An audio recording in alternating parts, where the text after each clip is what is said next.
They didn't lose a person. They lost their access to the upgrade they never deserved. That's the truth they hate the most. And let's not sugarcoat it today. When people walk out of a chosen one's life thinking you'll be standing in the same spot waiting for them, that's the first sign they never understood who they were dealing with. It's like someone throwing away a phone that holds all their passwords, only to realize they'll never remember a single one without it. They thought you were replaceable.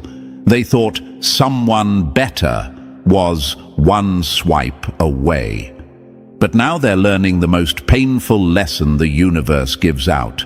Losing access to you hits harder the longer you're gone, and they're feeling that sting every day. Think of it like this. Someone tosses a rare painting in the trash because they didn't see the value. A week later, they find out it was worth millions. That panic they feel, that's exactly what's happening inside the people who let you go. Their chest feels tight. Their mind keeps replaying moments they didn't deserve. Their ego is cracking like cheap glass, because deep down, they know the truth. You were the blessing. They were the liability. You were the one keeping everything stable. You were the one bringing peace, loyalty, effort, and energy. You were the one building them up while they gave you crumbs. And when someone like you walks away, the universe doesn't hand out replacements. It hands out consequences. Here's the fact your enemy hates the most. Regret is loudest when your silence is stronger than their excuses. They thought they could come back whenever they wanted. They thought you'd still open the door. But you didn't pause your growth. You didn't wait. You didn't shrink. You elevated. And nothing scares them more than seeing the person they once had full access to become a version they can't reach anymore. And thank you, Chosen One, for even being here with me right now. Don't forget to pay this message back by simply pressing the like button and subscribing. It helps spread this message to more souls because it's our shared responsibility to push light into this world. Thanks for being part of this mission. You're not just a viewer, you're part of a force. Now let's bring the energy right back to where it belongs. Here's the truth you need to understand from the very start. These people don't regret losing you. They regret losing what they got from you. That access, that support, that peace, that stability, that version of themselves they could only be when they were standing next to you. You were their flashlight in a room full of their own chaos, and the second you stepped back, their shadows got bigger. And now they're panicking because the version of you they lost. That version is never coming back. People always say if they regret it, they'll change. But change takes honesty, effort, work. Regret doesn't. Regret is the lazy man's apology. Regret is the band-aid they hope will replace surgery. Regret is what they feel when they want the benefits of you without the responsibility of valuing you. And that's the exact trap you're not falling into ever again. Letting them back now would be like giving a thief the keys to your house after they already robbed you once. Why would they treat you differently? Why would they suddenly appreciate what they ignored? Their actions already showed you their character. The universe exposed them the moment you stepped away, and everything in their life started to fall apart. Your presence was the balance. Your energy was the structure. Your effort was the glue. You were the quiet miracle they thought they'd always have, and the universe doesn't let them touch that twice. Listen closely. When people regret losing a chosen one, it's never because they woke up enlightened. It's because reality slapped them across the face. They realize the kind of loyalty you gave is rare. The kind of patience you had is rare. The way you loved, supported, understood, and stayed solid, rare. They thought they'd find it somewhere else. They thought they'd find someone better. Instead, they found confusion, disappointment, and people who only took from them without giving back. Now their regrets are piling up like bills they can't pay. and every regret has your name stamped on it. And if your spirit is feeling this right now, it's because you already know the truth. You're chosen for something bigger, something higher, something that requires you to walk alone sometimes. Not everyone gets to be part of your next chapter. Not everyone deserves to witness your glow up. Some people only deserve the goodbye. And chosen one, seriously, thank you for being here right now. Your energy keeps this entire mission alive.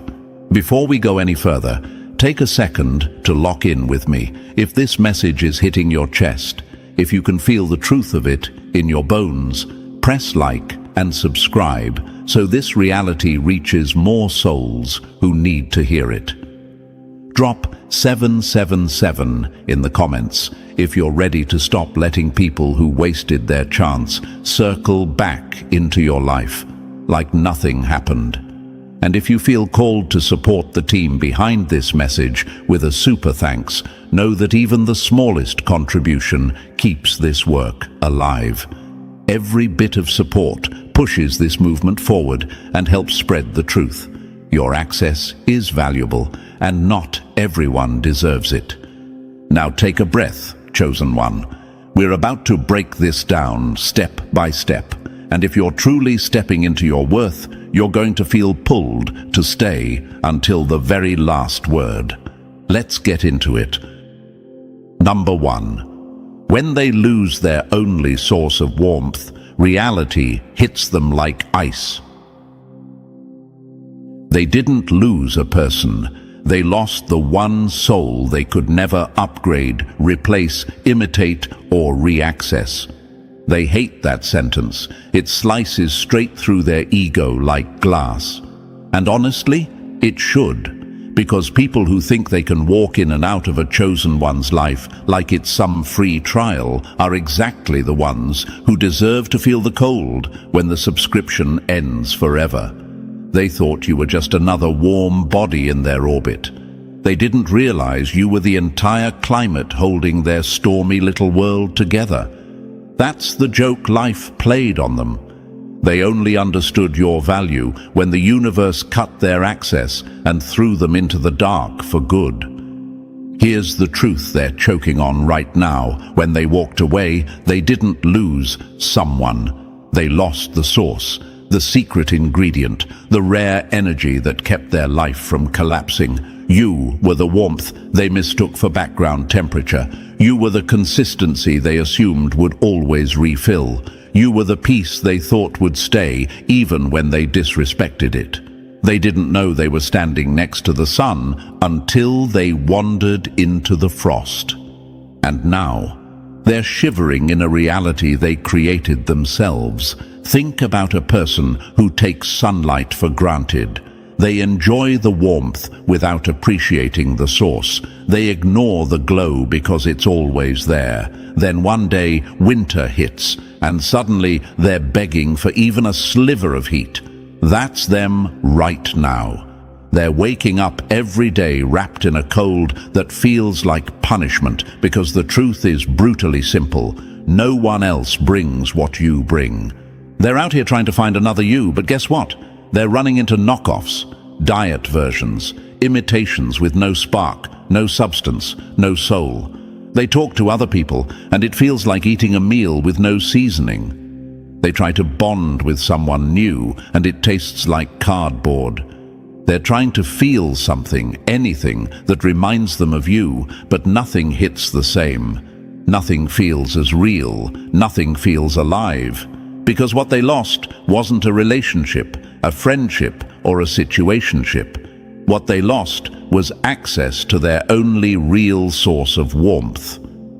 Let's break the psychology for a second, because this is where your mind might start asking questions.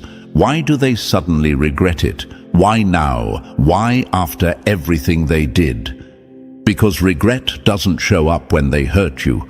Regret shows up when consequences finally start speaking louder than their ego. They didn't expect you to heal. They didn't expect you to detach. They didn't expect you to stop caring. They didn't expect you to get stronger. You were supposed to be waiting. You were supposed to be available. They were banking on you being predictable. And the moment you weren't, their whole illusion cracked. Now they're replaying your moments together like it's the only thing that gives them oxygen. They're scrolling through memories like they're scrolling through old photos of the summer during winter. They're remembering the laughter they didn't appreciate, the comfort they didn't value, the loyalty they didn't match. They're remembering how your presence made their world feel safer, calmer, brighter, and worst of all, they're realizing the new people they meet don't see them the way you did. They don't tolerate their flaws. They don't nurture their insecurities. They don't hold them when they break. You did, and they threw it away. Here's the part they will never say out loud. They didn't think you'd actually leave. They thought you'd always be there, absorbing hit after hit. They thought your patience meant weakness. They thought your kindness meant dependency. They thought your loyalty meant you didn't have options.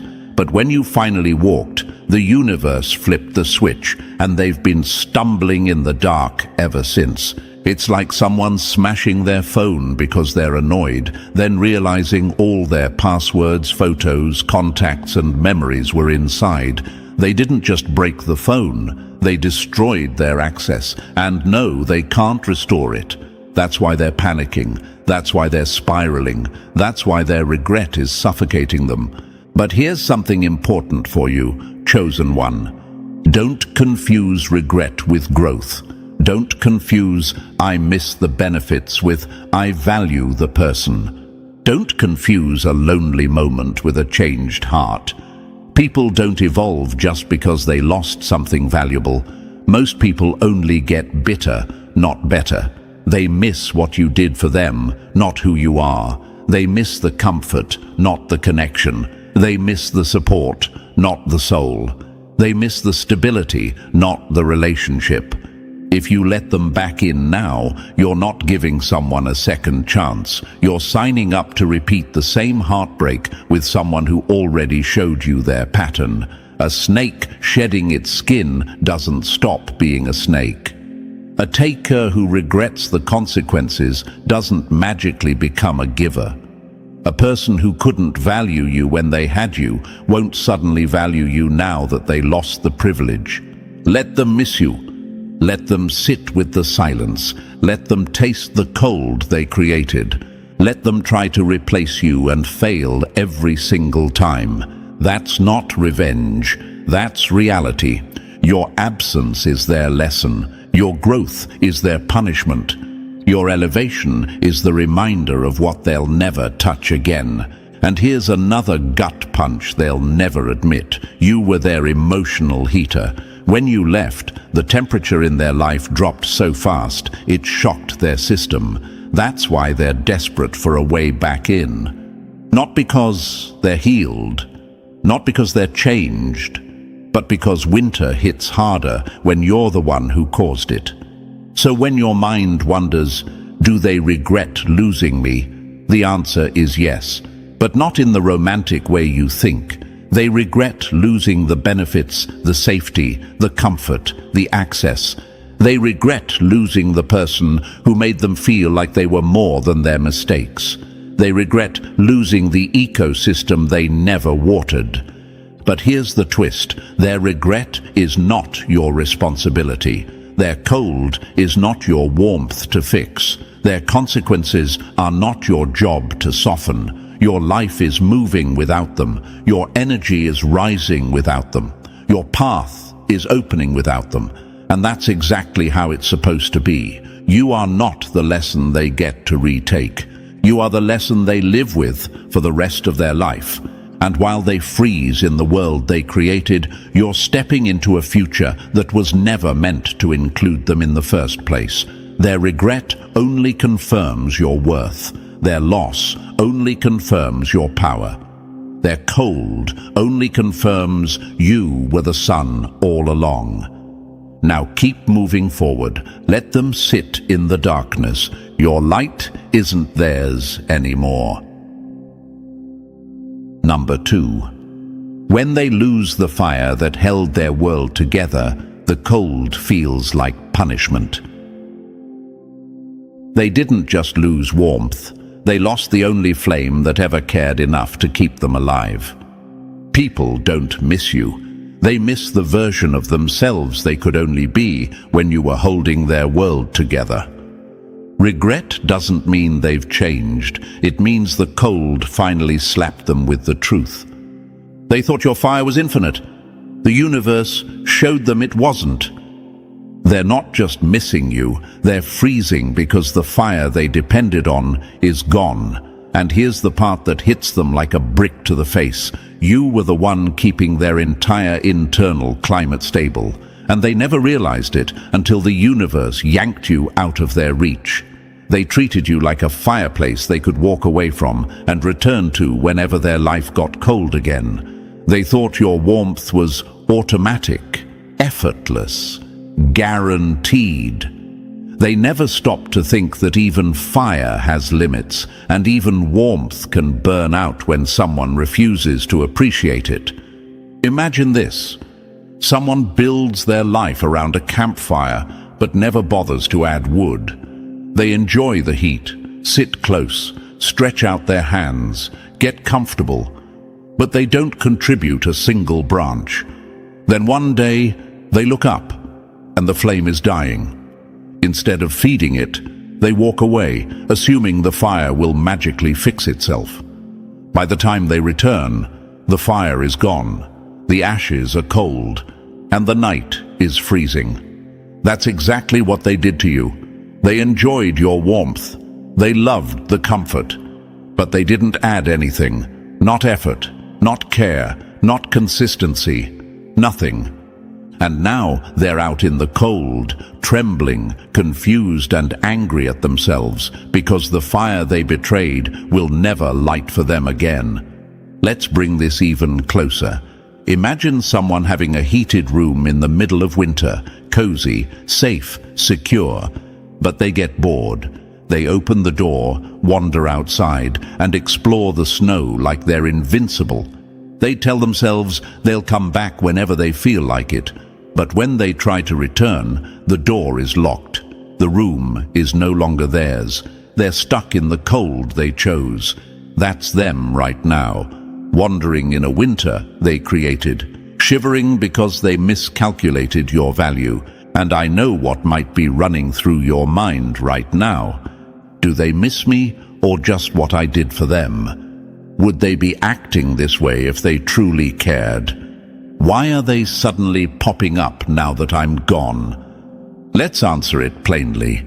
They miss the warmth, not the relationship, not the bond, not the deeper parts of you. They miss the benefits you carried, your emotional fuel, your reassurance, your comfort, your effort, your guidance, your steady presence.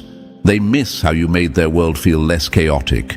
They miss how you made them feel like they mattered. They miss how your energy made their life easier. Not because they've grown, but because they're struggling in the cold and you're the only fire they've ever known. They were never standing strong on their own 2 feet. You were the support beam they leaned on while pretending they were balanced. They were the dead battery you kept jump-starting. They were the house you kept patching up even while it was falling apart from the inside. They didn't want to fix themselves. They wanted you to keep carrying them. Imagine a person whose entire phone is dead, but instead of buying a charger, they keep borrowing yours. They drain your battery, drain your energy, drain your peace, and then act confused when your phone dies too. That's what they did. They kept plugging into you like you were some renewable resource. They didn't notice the toll it took. They didn't notice your flame flickering. They didn't notice your energy wearing thin. They only noticed when you unplugged them for good. And here's the part that really exposes their truth. Their "I miss you" isn't love. It's panic. It's dependency. It's survival mode disguised as affection. They're not crawling back because they value you. They're crawling back because they need you. and those two things are not the same. Dependency is not devotion. Regret is not growth. Loneliness is not love. They want to come back now because they're desperate. They want access because their life is a mess without your fire holding it together. They want your warmth because the cold hurts more than they expected. But think about this. Why didn't they treat your warmth with respect when they had it? Why didn't they protect your flame? Why didn't they match your energy? Why didn't they give back even a fraction of what they took? You already know the answer. They thought your fire was endless. They thought you'd always stay warm. They thought you'd always be available. They thought wrong. They will extinguish your flame again if you let them close. That is the part you must understand with your whole chest. You're not a backup generator for people who refuse to grow up. You're not a shelter for people who destroy their own homes. You're not a heater for people who keep opening the windows of their own life. Your fire is powerful, but it was never meant to burn you out. Let's go deeper into their regret, because this is where psychology gets messy. Why does losing you hit them harder than losing anyone else? Why does your absence feel like punishment? Why is your silence louder than their apologies? Because your fire wasn't just warmth, it was transformation. Your presence made them feel capable. Your encouragement made them feel hopeful. Your energy made them feel alive. Your attention made them feel worthy. You were the light source that made their shadows shrink. Once you disappeared, everything they tried to hide from themselves came crawling back out. Without your fire, their insecurities multiplied, their habits returned, their mental fog thickened, their emotional chaos came back like an unpaid debt. They're not missing you, they're missing the version of themselves that only existed because of you. Imagine them standing in front of a mirror. When they were with you, the reflection looked brighter, stronger, better. Once you left, they looked again, and the reflection was dull, weak, and empty. That shock is what they're calling regret. But don't be fooled by that desperation. Desperation isn't proof of change. It's proof of loss. And you, chosen one, are not some flame they get to relight whenever their life gets cold. You were chosen to light your own path, to build your own warmth, to grow into the kind of energy that fuels your future, not someone else's comfort. You're not a fireplace for people who bring snow. You're not a torch for people who walk into storms on purpose. You're not a candle for people who blow you out just to see if you'll relight again. Let them feel the cold they created. Let them sit with the silence. Let them tremble in the winter they brought on themselves. Let their regret burn them from the inside. Let the universe teach them what you never could. Your fire is not disposable. Your warmth is not free. Your energy is not a charity. They had access and lost it. That's their lesson. Your job now? Protect your flame. Build your warmth. Shine for the future, not the past. You are the fire. They are the consequences. Let them freeze. You have rising to do. Number 3. Their regret exposes their loss, not your value. A thief never cries over the crime, only over the treasure they can't steal anymore. That's exactly what their regret is. A confession of what they lost, not who you are. When they say they miss you, don't get it twisted. They miss the comfort, they miss the stability, they miss the emotional security blanket you wrapped around their chaos. They miss the version of themselves they could only maintain because you kept cleaning up their storms. Their regret isn't love, it's withdrawal. Imagine someone who lived off free electricity for years, thinking the power would never shut off. They plug in every device, waste energy, take it all for granted. Then one day, the universe flips the breaker. Suddenly, the house is dark, cold, silent. Do they miss the electricity itself? Or do they miss everything it powered for them? That's them right now, sitting in the dark, looking for a switch that no longer exists. And I know the question creeping into your mind: did they ever actually care about me? Here's the truth. If they did, you would have felt it. Respect isn't silent. Value isn't invisible. Appreciation isn't something you have to beg for. If they truly cherished you, they would have shown it when they had full access, not after they destroyed it. Their regret comes from discomfort, not transformation. It's not a spiritual awakening. It's not accountability. It's not growth. It's the universe letting them taste life without the person who made everything easier. Regret doesn't fix patterns. Regret doesn't erase disrespect. Regret doesn't rewrite history. Imagine someone who only stops speeding after crashing the car. They're not suddenly responsible. They're scared of the consequences. Same energy here. They're not sorry. They're uncomfortable. They'll come back with sweet lines: "I realized your worth. I've changed. I'm not the same person." But here's a fact. Change without accountability is just manipulation wearing perfume. You don't owe them closure. You don't owe them comfort. You don't owe them access. Their regret is theirs to carry. Their loss is theirs to feel. And your worth? Untouched, unshaken, unaffected. Let their regret be the weight on their back. You keep walking forward, whole, rising, and permanently out of reach. Number 4. They crave the benefits but refuse the work. Everyone wants the glow, but almost no one wants to stand in the heat that creates it. Let's stop pretending their regret is some grand emotional breakthrough. It's not.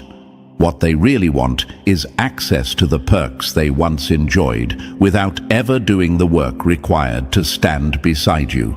They want your wisdom when their mind is chaotic.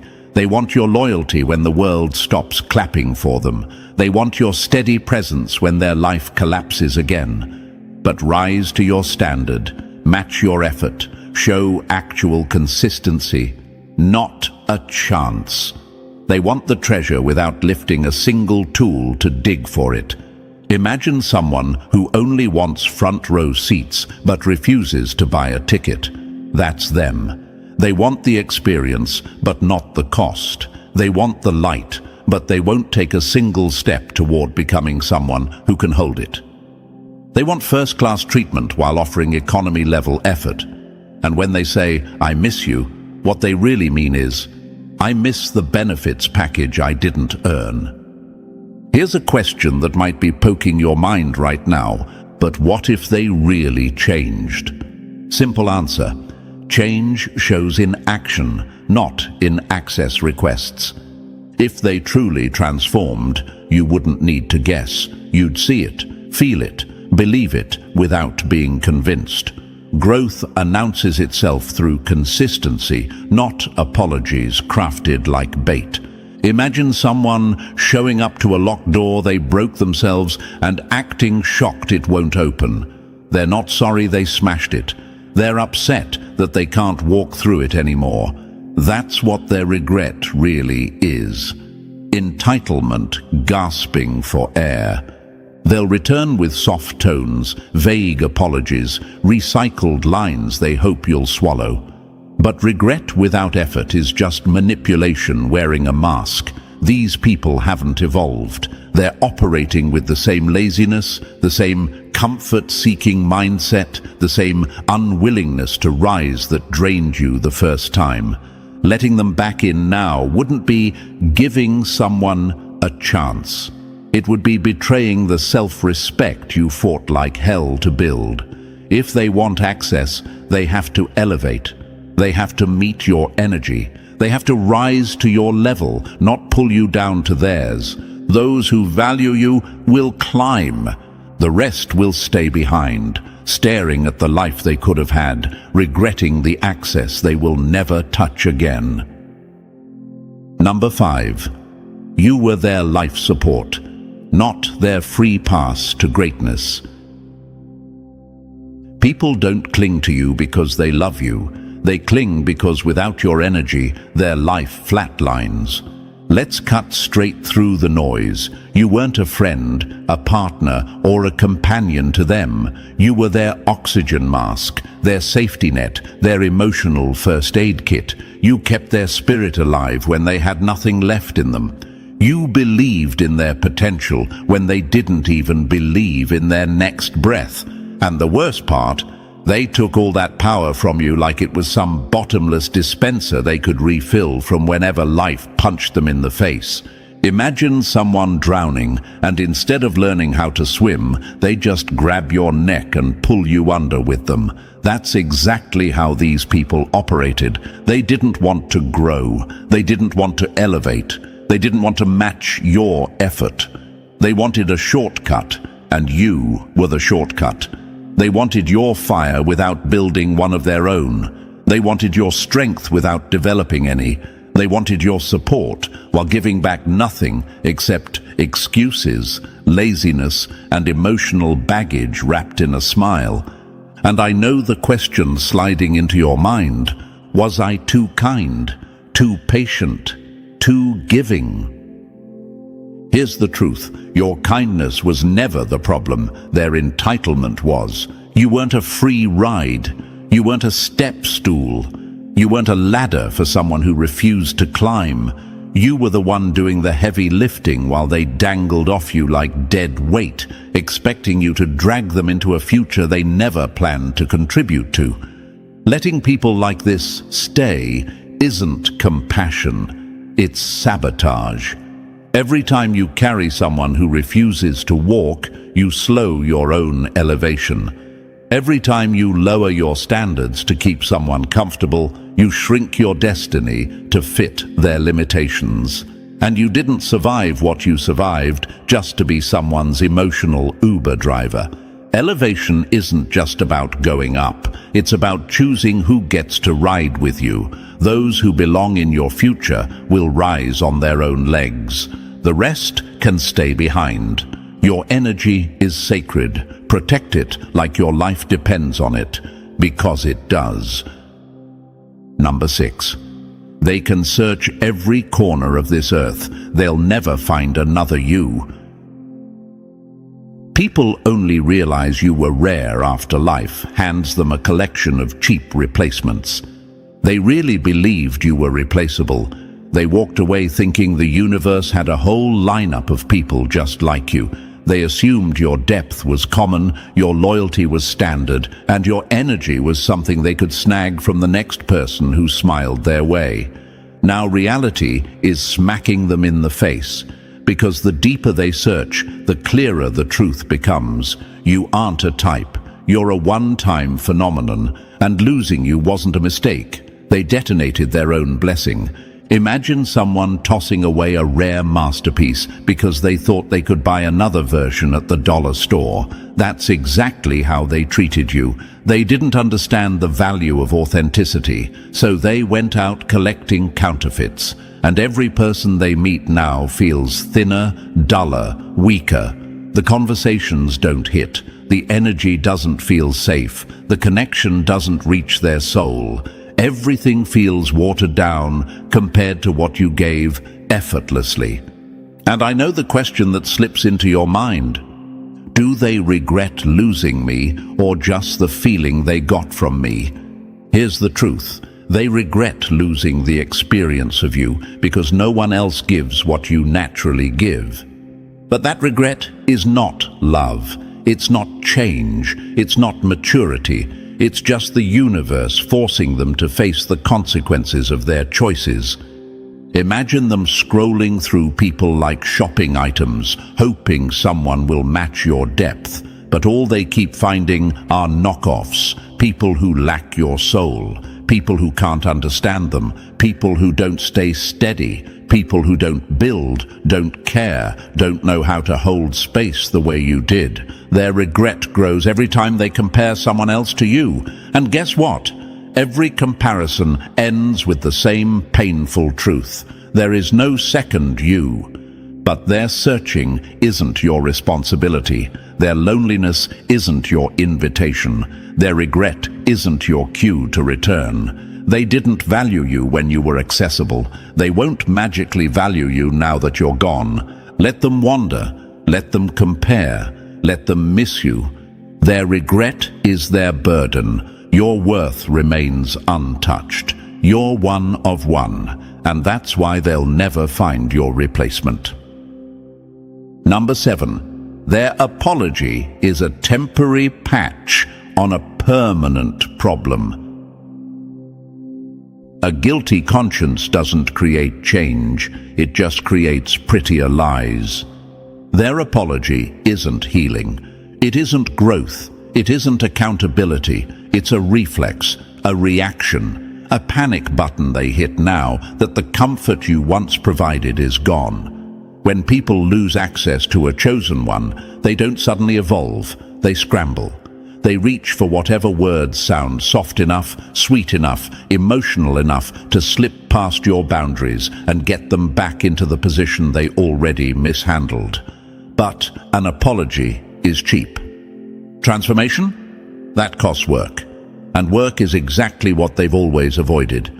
Imagine someone breaking a vase, gluing it back together and acting like it's brand new. That's their apology. A cosmetic fix to a structural problem. A bandage slapped on the same wound they keep reopening. The words sound nice, genuine, even, but there's no foundation underneath. No changed behavior, no accountability, no repair. Just fear of losing what made their life easier. And I know the question that hits your mind, what if they really mean it this time? Here's the reality. If they meant it, they wouldn't have waited for the loss to speak. Respect speaks before damage. Accountability shows up during the relationship, not after the exit. Think of someone who only decides to value their health after collapsing. Their panic isn't discipline, it's fear. Same exact logic here. Their apology isn't an awakening, it's discomfort. They're not sorry for how they treated you. They're sorry they're suffering the consequences. Imagine a tree that looks solid from the outside but is hollow on the inside. Lean on it and it snaps instantly. That's their "I'm sorry." It can stand in a sentence, but not in real life. The moment weight is placed on it, the moment responsibility or effort is required, it collapses back into the same patterns that pushed you away. And here's a hard truth. People don't transform just because they lost access. They transform when they face their flaws. And they haven't. Unless they've done the inner work, confronted the behaviors they denied, and rebuilt themselves from the inside out, their apology is nothing but a pause button, a temporary silence, a reload of the same cycle. They don't want growth. They want comfort. They want the safety you provided, not the accountability you require. They want back into your life because you were their emotional cushion, not because they became someone deserving of your presence.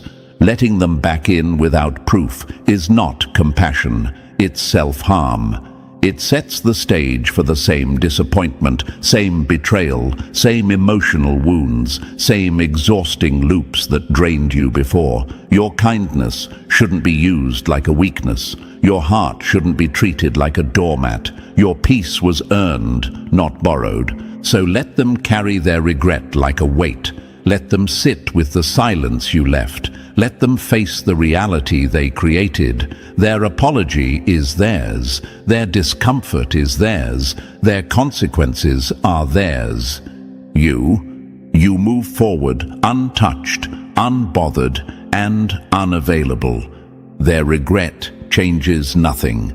Your evolution changes everything. Number 8. You were their emotional backup plan, not their equal. People don't miss you. They miss the emotional stability they stole from you. They weren't drawn to you because they valued who you were. They came because you were the only thing holding their collapsing inner world together. You were their emotional anchor, their crisis hotline, their last-minute savior when everything in their life fell apart. They brought you their insecurities, their fears, their confusion, and you, because of your heart, carried it all. But when you needed support, silence, disappearing acts, excuses. They wanted you to fix them, but they never intended to show up for you. Imagine someone leaning so heavily on a crutch that the moment you pull it away, they collapse. That's them. You weren't a partner. You were the stability they lacked, the confidence they couldn't build, the strength they never developed. They used you as a shield against their own insecurities, and now that you're gone, they're panicking. Not because they miss you, but because they don't know how to stand without the emotional spine you provided. And here's the question that might hit you. Did they ever actually care about me? Care is shown in presence, not dependence.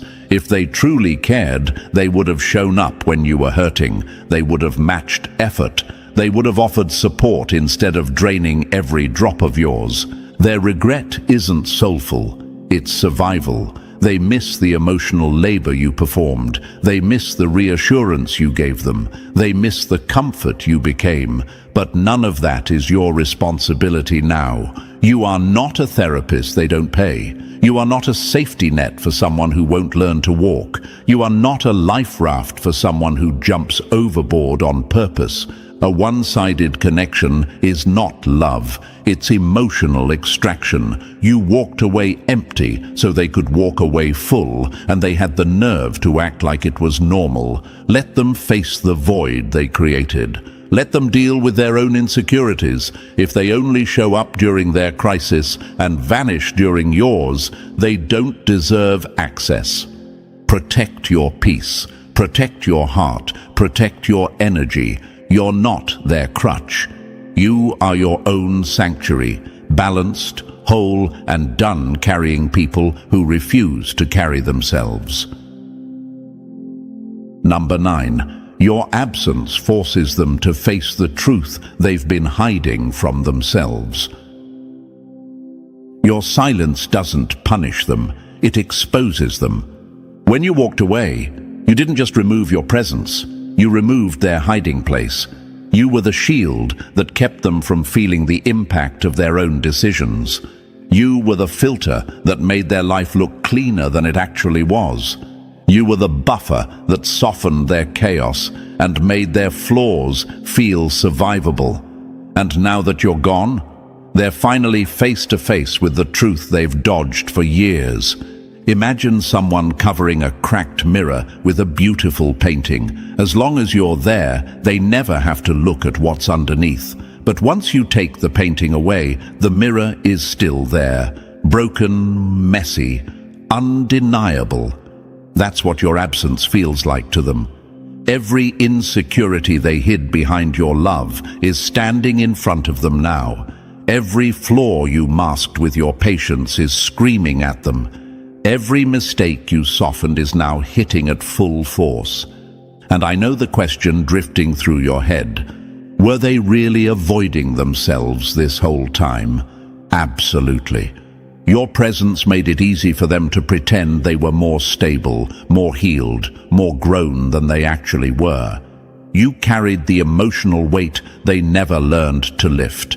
You held together the parts of their life they refused to repair. You made them feel whole while they stayed hollow. Now they're alone with the truth, and they hate it. Their regret isn't romantic, it's survival. They're not missing your soul, they're missing the protection you provided from their own inner mess. You were their emotional escape route. Without you, they're stuck in a room filled with problems they can't blame on anyone else. That's why they're circling back. Not to love you better, but to run from themselves again. But here's the gut punch. Your absence is their chance to grow, not your obligation to return. Let them wrestle with the mirror. Let them face the reflection they've avoided. Let them deal with the consequences they created. Your rise is not a rescue mission. Keep moving forward. Leave them with the truth they spent years running from. You're no longer the shield blocking their reality. Number 10. They counted on your forever until you proved you weren't the fool they thought you were. They didn't think you'd leave because they were too used to you swallowing pain just to keep the peace. People who take you for granted build their entire personality around the lie that you'll never walk away. They convince themselves your kindness has no limit, your patience has no end, and your loyalty is some lifetime contract they never have to earn. They get comfortable, too comfortable. They get reckless, they get entitled, they start treating your heart like a doormat and your presence like a given, and the cruel joke the universe played on them. They really believed you'd stay forever. Imagine someone living in a house with free electricity. They leave every light on, waste power all day, and never once think about the bill because they assume someone else will always pay it. Then one night, everything shuts off. Darkness, silence, reality. That blackout, that was your exit. You didn't dim, you left. And now their mind is spiraling with questions like, how could they leave? Why didn't they warn me? Did they ever care? But here's the truth they never saw coming. You didn't walk away because you stopped caring. You walked away because you finally started caring about yourself. Your departure wasn't passive, it wasn't emotional, it wasn't weak. It was a declaration, a line in the sand, a message the universe delivered on your behalf. Your presence is a privilege, not a guarantee. They mistook your patience for naivety. They mistook your tolerance for dependency. They mistook your loyalty for fear of losing them. But the moment you walked out, all their illusions crashed like cheap glass.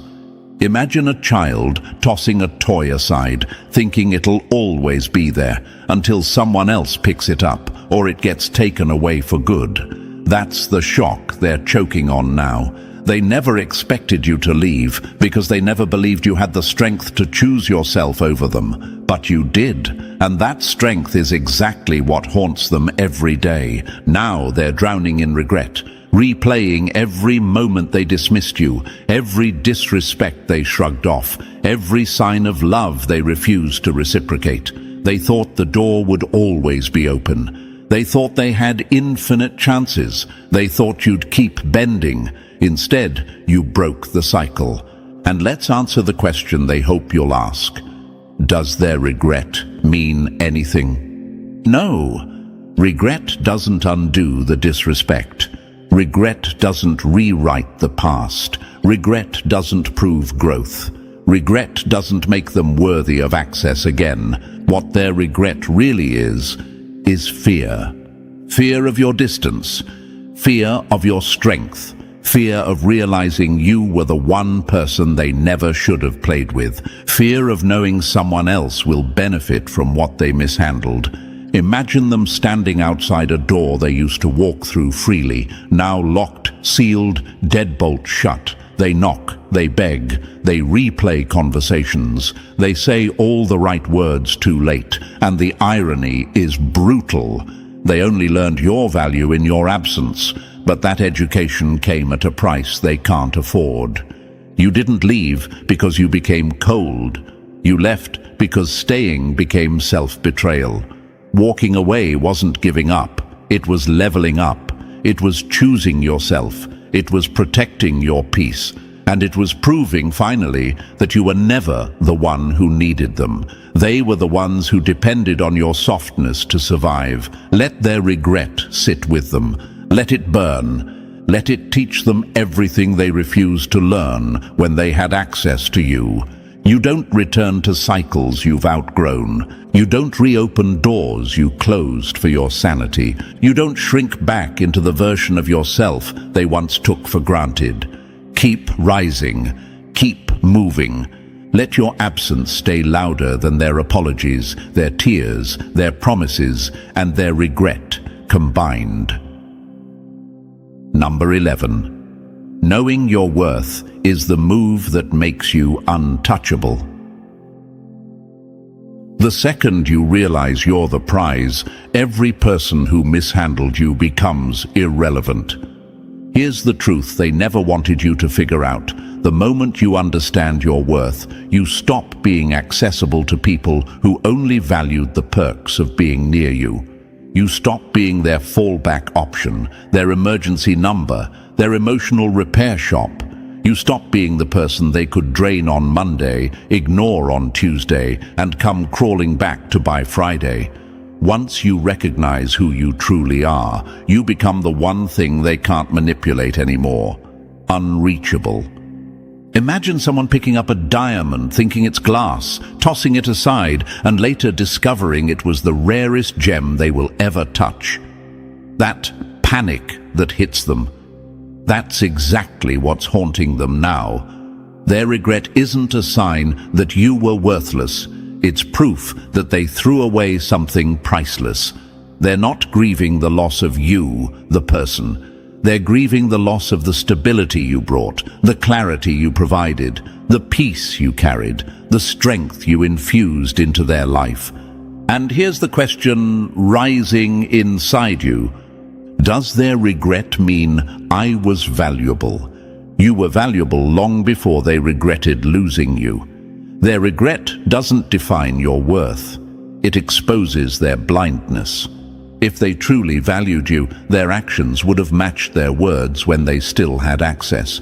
People don't suddenly become respectful after the door locks. They don't magically transform after they lose the privilege they abused. Their regret isn't accountability, it's discomfort, it's realization, it's consequences, but it's not your job to fix. Walking away wasn't weakness, it was your power move. It was self-respect in action. It was the moment you finally chose yourself. Imagine standing at the edge of a cliff while someone keeps dragging you backward, begging you to stay small so they don't have to grow. The day you broke free wasn't betrayal, it was survival. It was evolution. It was destiny. Your energy is too rare to be wasted on people who only recognize your value when it's gone. Your presence is too powerful to be handed out like a free sample. Your love is too deep to be poured into empty hands. Your worth is too high to be negotiated. Your access is a privilege, not a right. Your boundaries are protection, not punishment. Your standards are elevation, not arrogance. Reserve your energy for people who match your intensity. Keep your circle filled with those who respect your vision, support your elevation, and value your presence without needing to lose you first to understand what you're worth. And here's the final truth they'll never forget. You weren't just someone they lost. You were the wake-up call they didn't want, but desperately needed. You were the one who showed them what true value looks like. You were chosen for more. Keep rising. And in the end, chosen one, remember this: your absence was the lesson, your growth was the proof, and your worth was the revelation they never saw coming. You didn't lose anything by walking away, they did. Keep rising, keep protecting your energy, and keep choosing the future that aligns with your greatness. Your story isn't about who let you down, but about who you became after. If this message hit home, press the like button if you haven't already, and if you're not part of our family yet, make sure to press subscribe. Your rise is just getting started. The universe didn't make you prettier, it made you harder to ignore. And nothing scares your enemies more than a glow they can't control, copy, or kill. That line alone probably made a few insecure people choke on their own ego, because it's the truth they've been running from. Your glow didn't come from makeup or mirrors. It came from alignment. It came from all those nights you kept going when they swore you were finished. Think about it like this. A cracked phone screen can still light up a whole room, but a perfect phone with no battery is just a useless piece of glass. That's them, battery dead, no signal. Meanwhile, you turned your pain into power, and now the universe is boosting your brightness like it's tired of you being underestimated. And here's the fact they hate the most. Beauty born from inner alignment makes every fake thing around you look cheap. That's why they're squirming. That's why their masks look crooked next to you. That's why they suddenly feel less. You didn't even try, you just evolved. And thank you, chosen one. Don't forget to pay this message back by pressing like and subscribe so this message reaches more souls. It's on all of us to spread the light. Thanks for being part of this mission. You're part of a force, whether you realize it or not. Now let's slide right back into what's happening to you, because this shift you're experiencing is not random, accidental, or cosmetic. It's intentional. It's a pull. It's a transformation the universe has been setting in motion for a while. And now the people who underestimated you are finally seeing the results. From the very start, you've probably felt something changing inside you, something that made you feel different without knowing exactly why. That's because the universe has been refining your energy, removing layers that weren't yours, and amplifying what always made you stand out. This is why you feel lighter yet stronger, calmer yet more powerful, quiet yet impossible to overlook. Your attractiveness is rising from the inside outward, and that's the part they can't decode. The universe is making you more attractive in a way that can't be measured or explained, because it's happening at a frequency most people don't even operate on. They're stuck on surface-level interpretations of beauty while you're upgrading at a soul-level wavelength. You aren't just appealing, you're magnetic. You're carrying an energy that forces people to double-take, even if they don't understand why.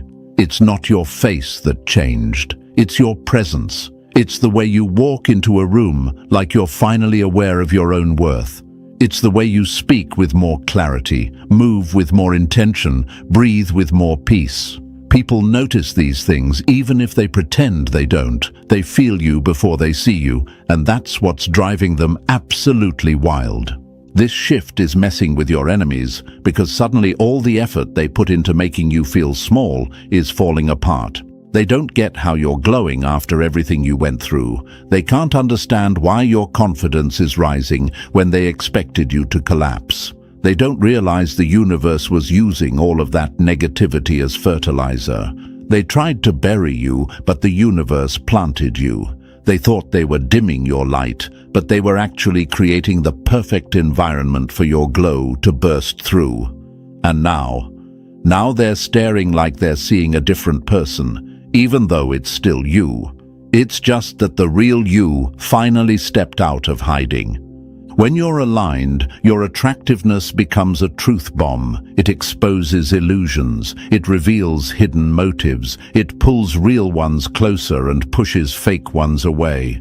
This is why some people are suddenly intimidated by you or acting strange around you. They feel naked around your energy because you reflect back everything they tried to hide. You're like a mirror that shows the truth without mercy. That's why they stare longer. That's why they avoid eye contact. That's why their mood shifts when you walk in. They're not reacting to your looks, they're reacting to your frequency. Being chosen means your presence hits different. You weren't designed to blend in, follow the crowd, or be overlooked. You were shaped to stand out without trying, and that scares people who rely on pretending. They can't just imitate your energy. They can't buy it. They can't fake it. They can't steal it. And it eats them alive. They gossip because they can't grasp it. They mock because they can't match it. They question you because they can't question themselves. What they see as mysterious is just you operating at a higher level. Your glow-up is not revenge. It's revelation. It's the universe lifting the curtain on who you always were. Every painful moment you survived, it fueled your transformation. Every person who betrayed you, they accidentally pushed you closer to your alignment. Every loss you endured, it sharpened your presence. So when people start acting confused, jealous or fascinated, don't shrink yourself, don't tone it down, don't apologize. You're not becoming attractive by accident. You're becoming attractive because the universe is syncing you with your true path.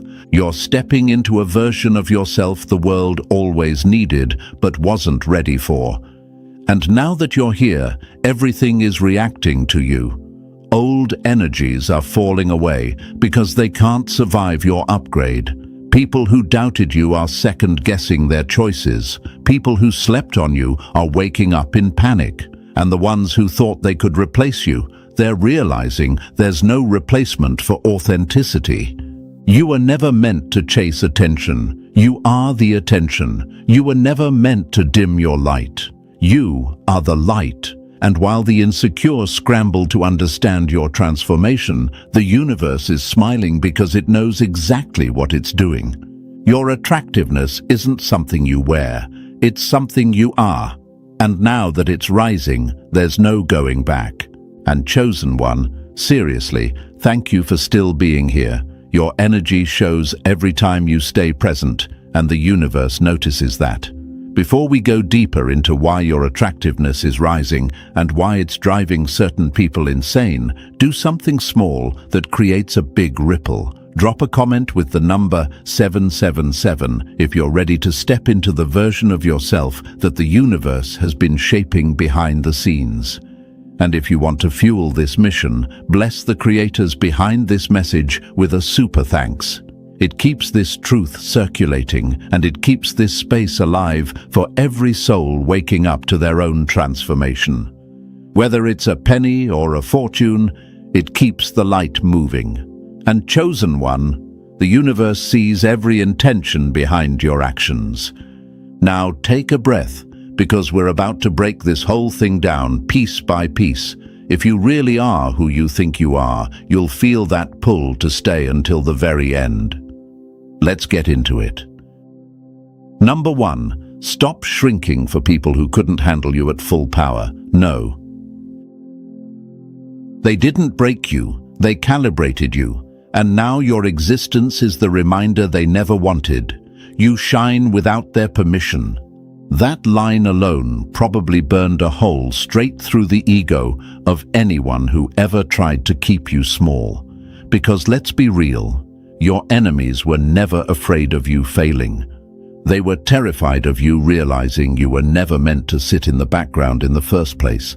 They hoped you'd stay quiet, stay unsure, stay confused about your worth. They wanted you operating on airplane mode energy while they pretended to be the main character. Meanwhile, the universe kept running silent updates on you, leveling you up when no one was watching. You're not becoming attractive because of trends or looks. You're becoming attractive because your energy finally stopped apologizing. They hated the day you stood up internally and said, "I'm done playing small." That's the moment everything shifted. Think about it like a slingshot. The more they pulled you back with disrespect, doubt, and manipulation, the further forward the universe planned to launch you. They thought they were controlling you. They were powering you. And now that you're flying past them, they're acting confused, like they didn't spend years dragging you back. Typical. Your glow right now is making people twitch, especially the ones who tried to dim you. They don't understand why your presence is louder even when you're quiet. They don't get why you walk different, talk different, breathe different. They don't get why people stare at you like you carry a secret. Here's the truth. Your energy has matured. You're stepping into the version of yourself the universe was always sculpting. That's why the insecure ones can't stand being around you. You reflect everything they tried to hide. You expose everything they tried to bury. You are a walking reality check, and insecure people hate reality. Let's tear open the question that's probably floating in your mind. Why did they make me feel like I had to shrink in the first place? Was I really that threatening? Yes, you were, and you still are. Not because you were trying to outshine them, but because your natural light made their artificial confidence glitch. You didn't try to be better. You just existed. And for people built on ego instead of substance, your existence is an earthquake. They called you too much because they weren't enough. They tried to humble you because they couldn't elevate themselves. They said you were changing when you were really just becoming honest. You were never built for the background. You were built to be undeniable. Your enemies thought taking small shots at you would keep you confused. They underestimated the universe's patience.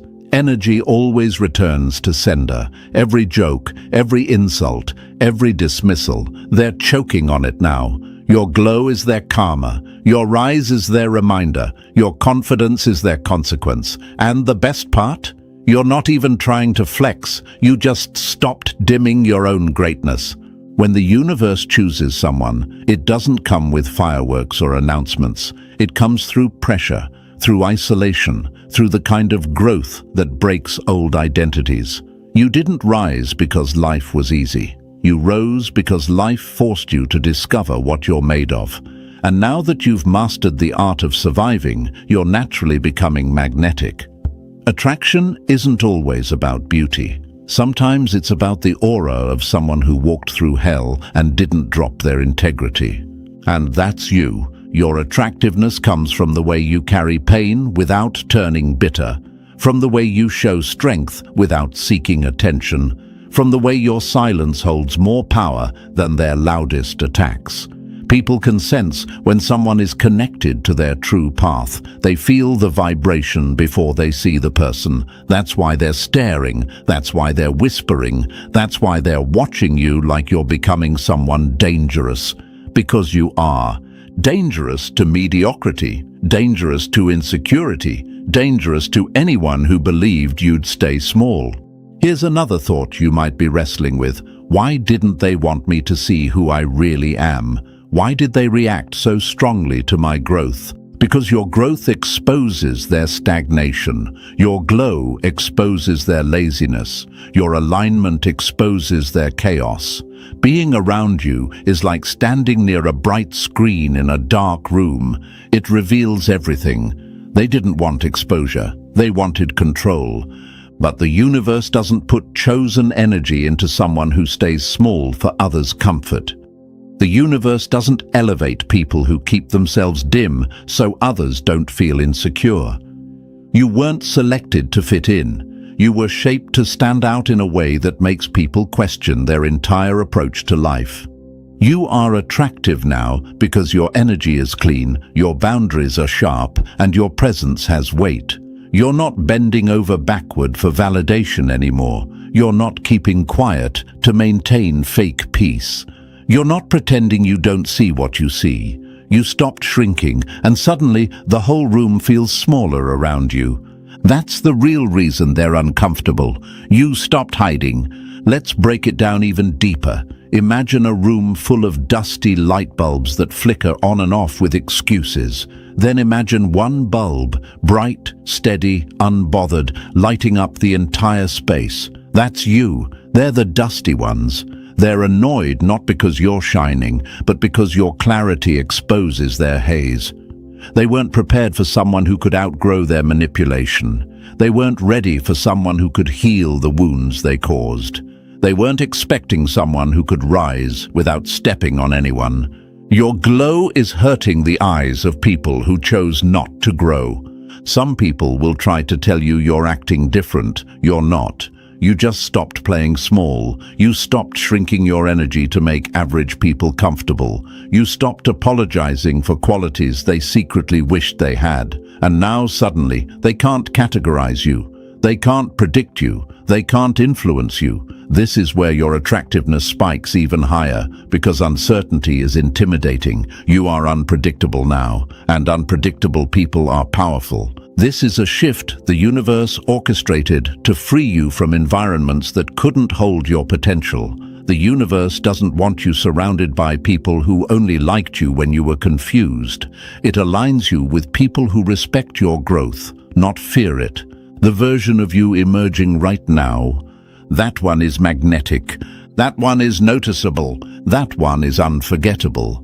You didn't become attractive overnight. You became attractive the moment you stopped confusing humility with hiding. You became attractive the moment you realized that shrinking yourself wasn't kindness, it was self-betrayal.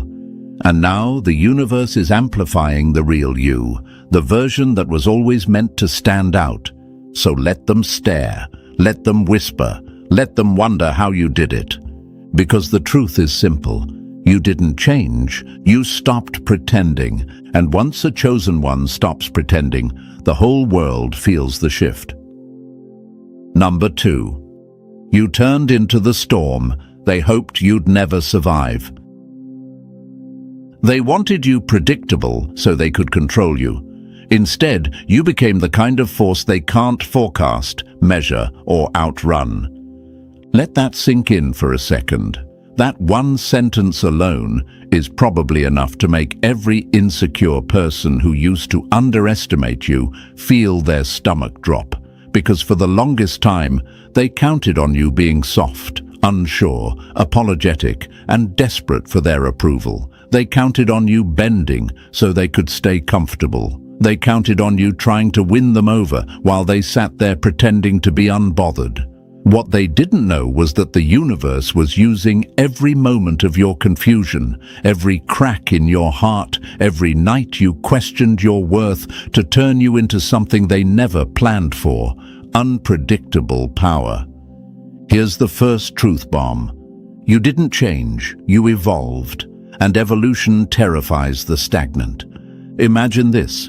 You used to walk into rooms hoping people would accept you. Now you walk in and the energy shifts like a sudden temperature drop before a storm hits. They flinch because they feel your presence before they even see your face. That's not ego. That's alignment. That's the universe tuning your frequency so high that insecure people can't sit in the same room without feeling exposed. The old you wanted approval. The new you doesn't even care who's watching. When you stop chasing validation, you become the type of person others crave validation from. That's the shift they can't explain. That's the shift they can't handle. You're no longer trying to predict their reactions. Instead, they're losing sleep, trying to predict yours. They don't know what version of you they'll encounter anymore. The calm storm, the silent storm, or the storm that exposes every hidden truth in the room. And that unpredictability scares them in a way your softness never did. Here's a question you might be asking yourself. Why does my growth make them so uncomfortable? Why does my independence bother people who barely cared about me before? Because predictable people make others feel safe. Evolving people make others feel insecure. Think about it. They were comfortable when your self-esteem was fragile. They liked you better when you doubted yourself. They felt bigger when you felt smaller. They felt smarter when you stayed quiet. But you didn't glow up. You grew through everything they threw at you. That's why your presence hits like thunder now. That's why people who once dismissed you are suddenly watching you like you're a storm forming on the horizon. Your silence used to mean confusion. Now it means power. People throw around words like cold, different, distant, hoping you're still insecure enough to shrink yourself.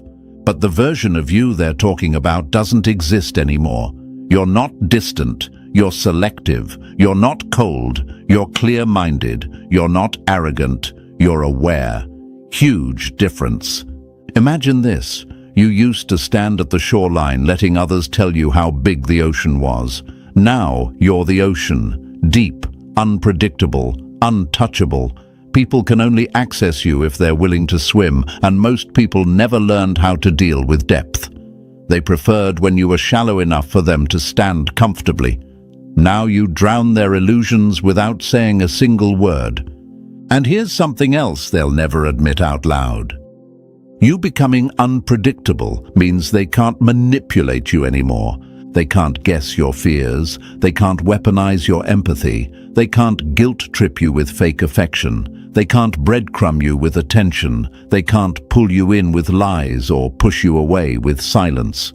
You took the power out of their hands. That's why your new energy feels dangerous to them. They don't know what you're thinking anymore. They don't know what you'll tolerate. They don't know what you will or won't walk away from. And nothing is more threatening to insecure people than someone who no longer fears losing them.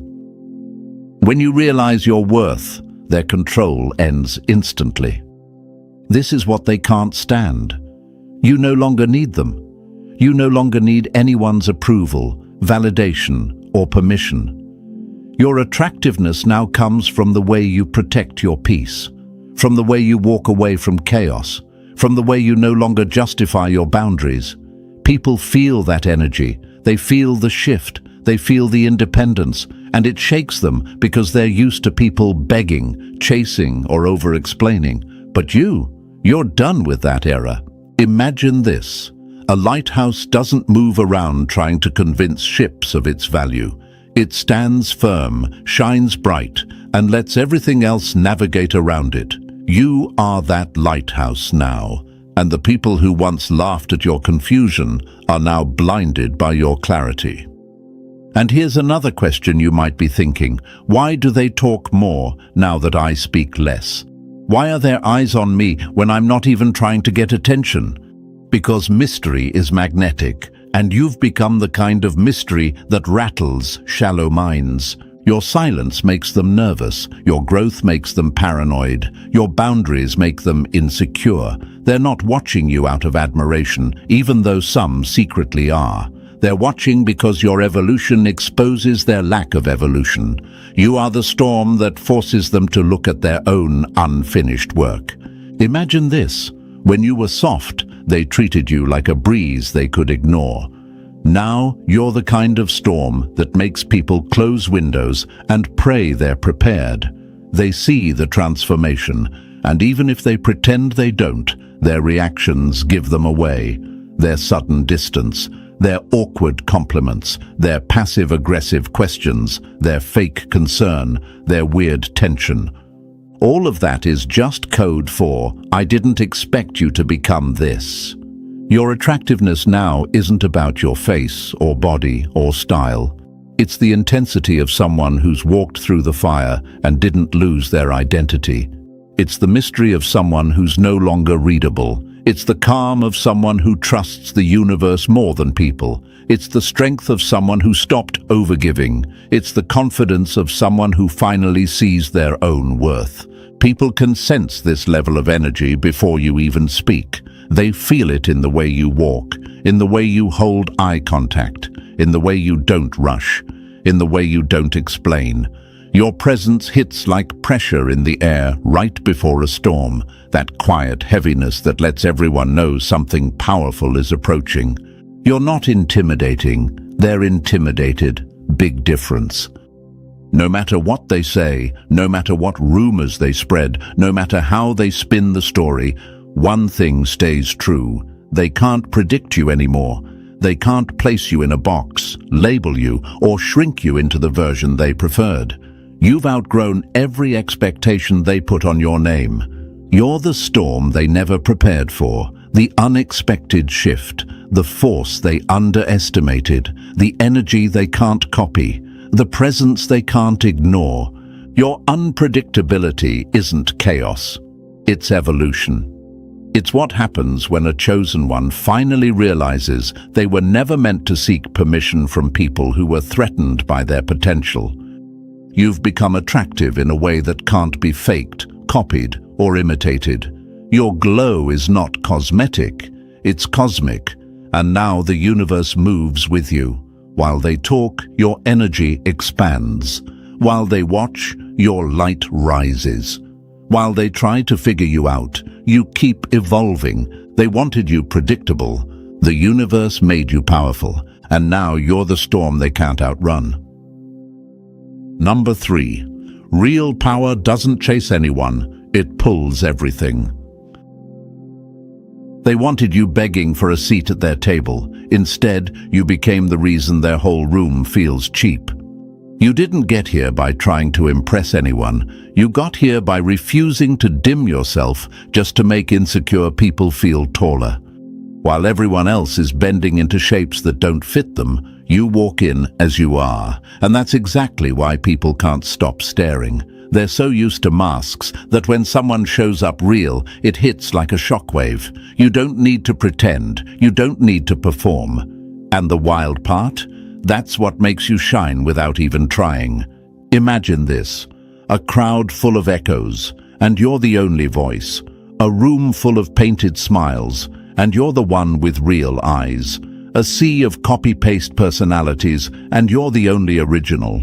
Of course they feel a type of way about you. Of course they whisper. Of course they watch. Realness exposes everything fake around it. Here's the question boiling in your mind. Why do people who never valued me suddenly act like I've unlocked some secret? Because authenticity ages like gold, while their masks are peeling like cheap stickers. You didn't become better, you just stopped betraying yourself. And nothing is more attractive than a person who refuses to shrink for applause. You went from too much to teach me how. Funny how truth flips the script. People admire you publicly but envy you privately, because deep down they know they can copy your style but never your spirit. They can steal your phrases but not your alignment. They can mimic your confidence, but not the journey that forged it. Imagine walking through life like a lit match in a room full of paper. Your presence alone makes people nervous. Not because you're threatening, but because you can't be controlled. You're not chasing validation anymore. You're sparking awakenings. You're triggering self-reflection. You're making people question why they ever settled for fake when the real thing was standing right here. You didn't survive everything just to fit in. You survived so you could stand out without apology. Real doesn't beg. Real radiates. And right now, your glow is the blueprint they wish they had the courage to follow. Number 4. Your energy exposes everything they tried to hide. They didn't freeze because you're intimidating. They froze because you showed them who they really are, without saying a single word. You don't walk into rooms trying to flex. You don't rehearse lines. You don't strategize how to impress anybody. You just exist, and somehow that alone throws people off their script. It's almost funny how fast the air shifts. 1 minute, everyone is comfortable in their little performances, and the second you step in, the whole vibe glitches like a system hit with a virus. They're not reacting to your looks. They're reacting to your presence. That's what they can't handle. Imagine a mirror being carried into a room full of people who didn't know the lights were about to turn on. That's you. Your presence forces people to see the truth they've been dodging for years. Some love you for it. Some hate you for it. Either way, no one leaves unchanged. Here's the question that hits you sometimes. Why do people get awkward, weird, or defensive when I didn't even say anything? Because real energy exposes fake intentions. Your aura interrupts their illusion. You don't even try to heal anyone. You just show up aligned, and alignment is disruptive for the unaligned. Your existence is clarity, and clarity is uncomfortable for people who survive on confusion. You've become the reminder of everything they buried, ignored, or lied about. You don't fix people. You force them to choose between growth or running. You're not a trend, you're a truth check. People aren't used to truth walking around in human form anymore. They're used to filters, facades, and performance-level personalities. You break all of that just by breathing in the same space. Imagine standing next to a fire. You either warm up or you burn. That's how your energy works. Some lean in because they feel understood. Others pull back because they feel exposed. And both reactions are proof of your power. Real presence doesn't ask to be welcomed. It shifts the room whether the room likes it or not. You don't chase popularity. You don't soften your truth. You don't water down your energy. You're here to be real, not palatable. And the wildest part? The universe made you this way on purpose. Truth isn't meant to be comfortable. It's meant to be felt. And you're felt everywhere you go. Number 5. You see through people faster than they can build their masks. They fear you not because you're dangerous, but because you can see the truth they buried under their personality. Most people survive on illusions. They build identities like props in a cheap play, hoping no one notices the cracks.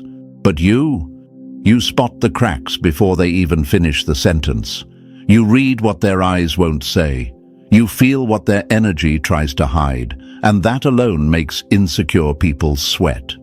You don't need proof, evidence, or explanations. You just know. Your intuition is a blade wrapped in compassion, sharp enough to cut through lies, soft enough not to hurt anyone who comes with honesty.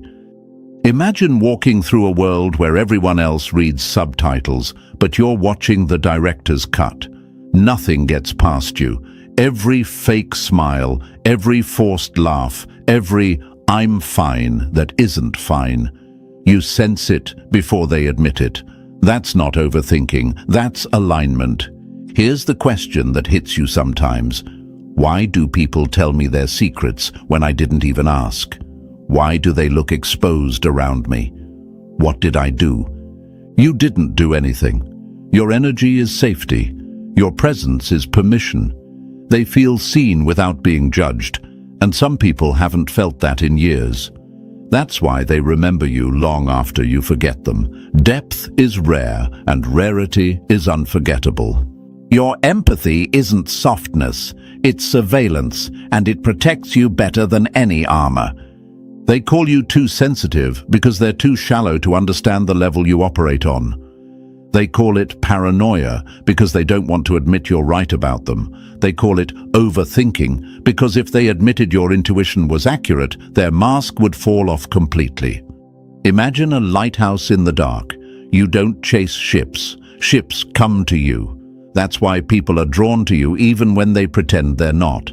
You make them feel seen in a world full of surface-level connections. And yes, that terrifies the ones who hide behind facades. Your emotional X-ray vision walking on 2 feet.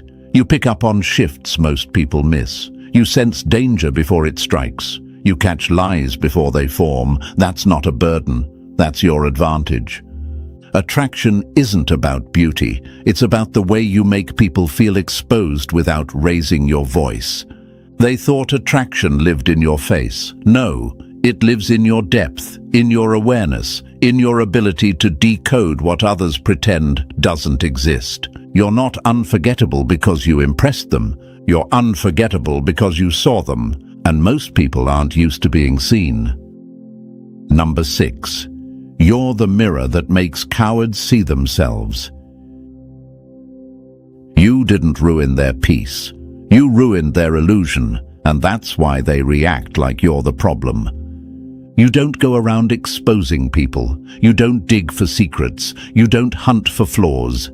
Your presence alone strips away everything they hide behind, and that's what terrifies them. Most people don't fear being seen. They fear being seen accurately. They want applause, not accountability.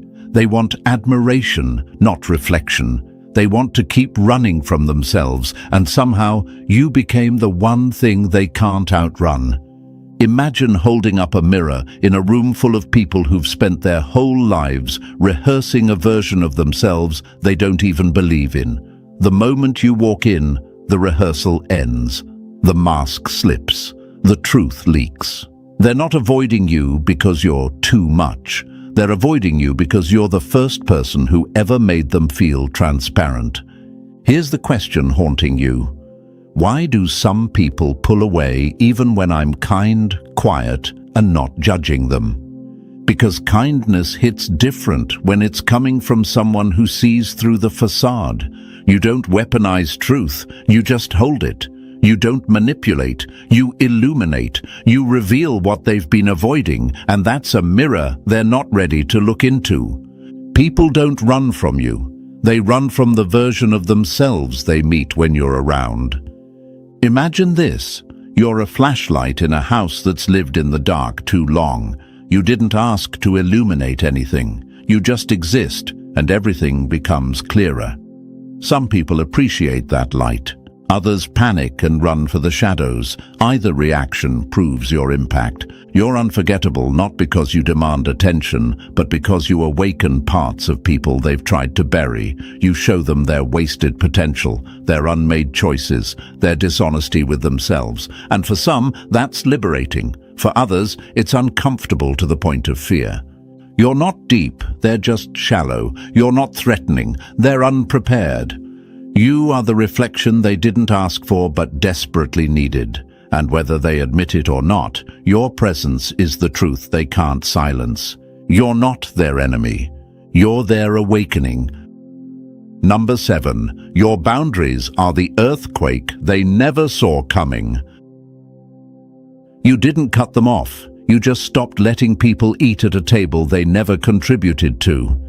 You didn't become cold. You didn't become distant. You became done. And nothing rattles a manipulator more than someone who finally stops playing the game they designed.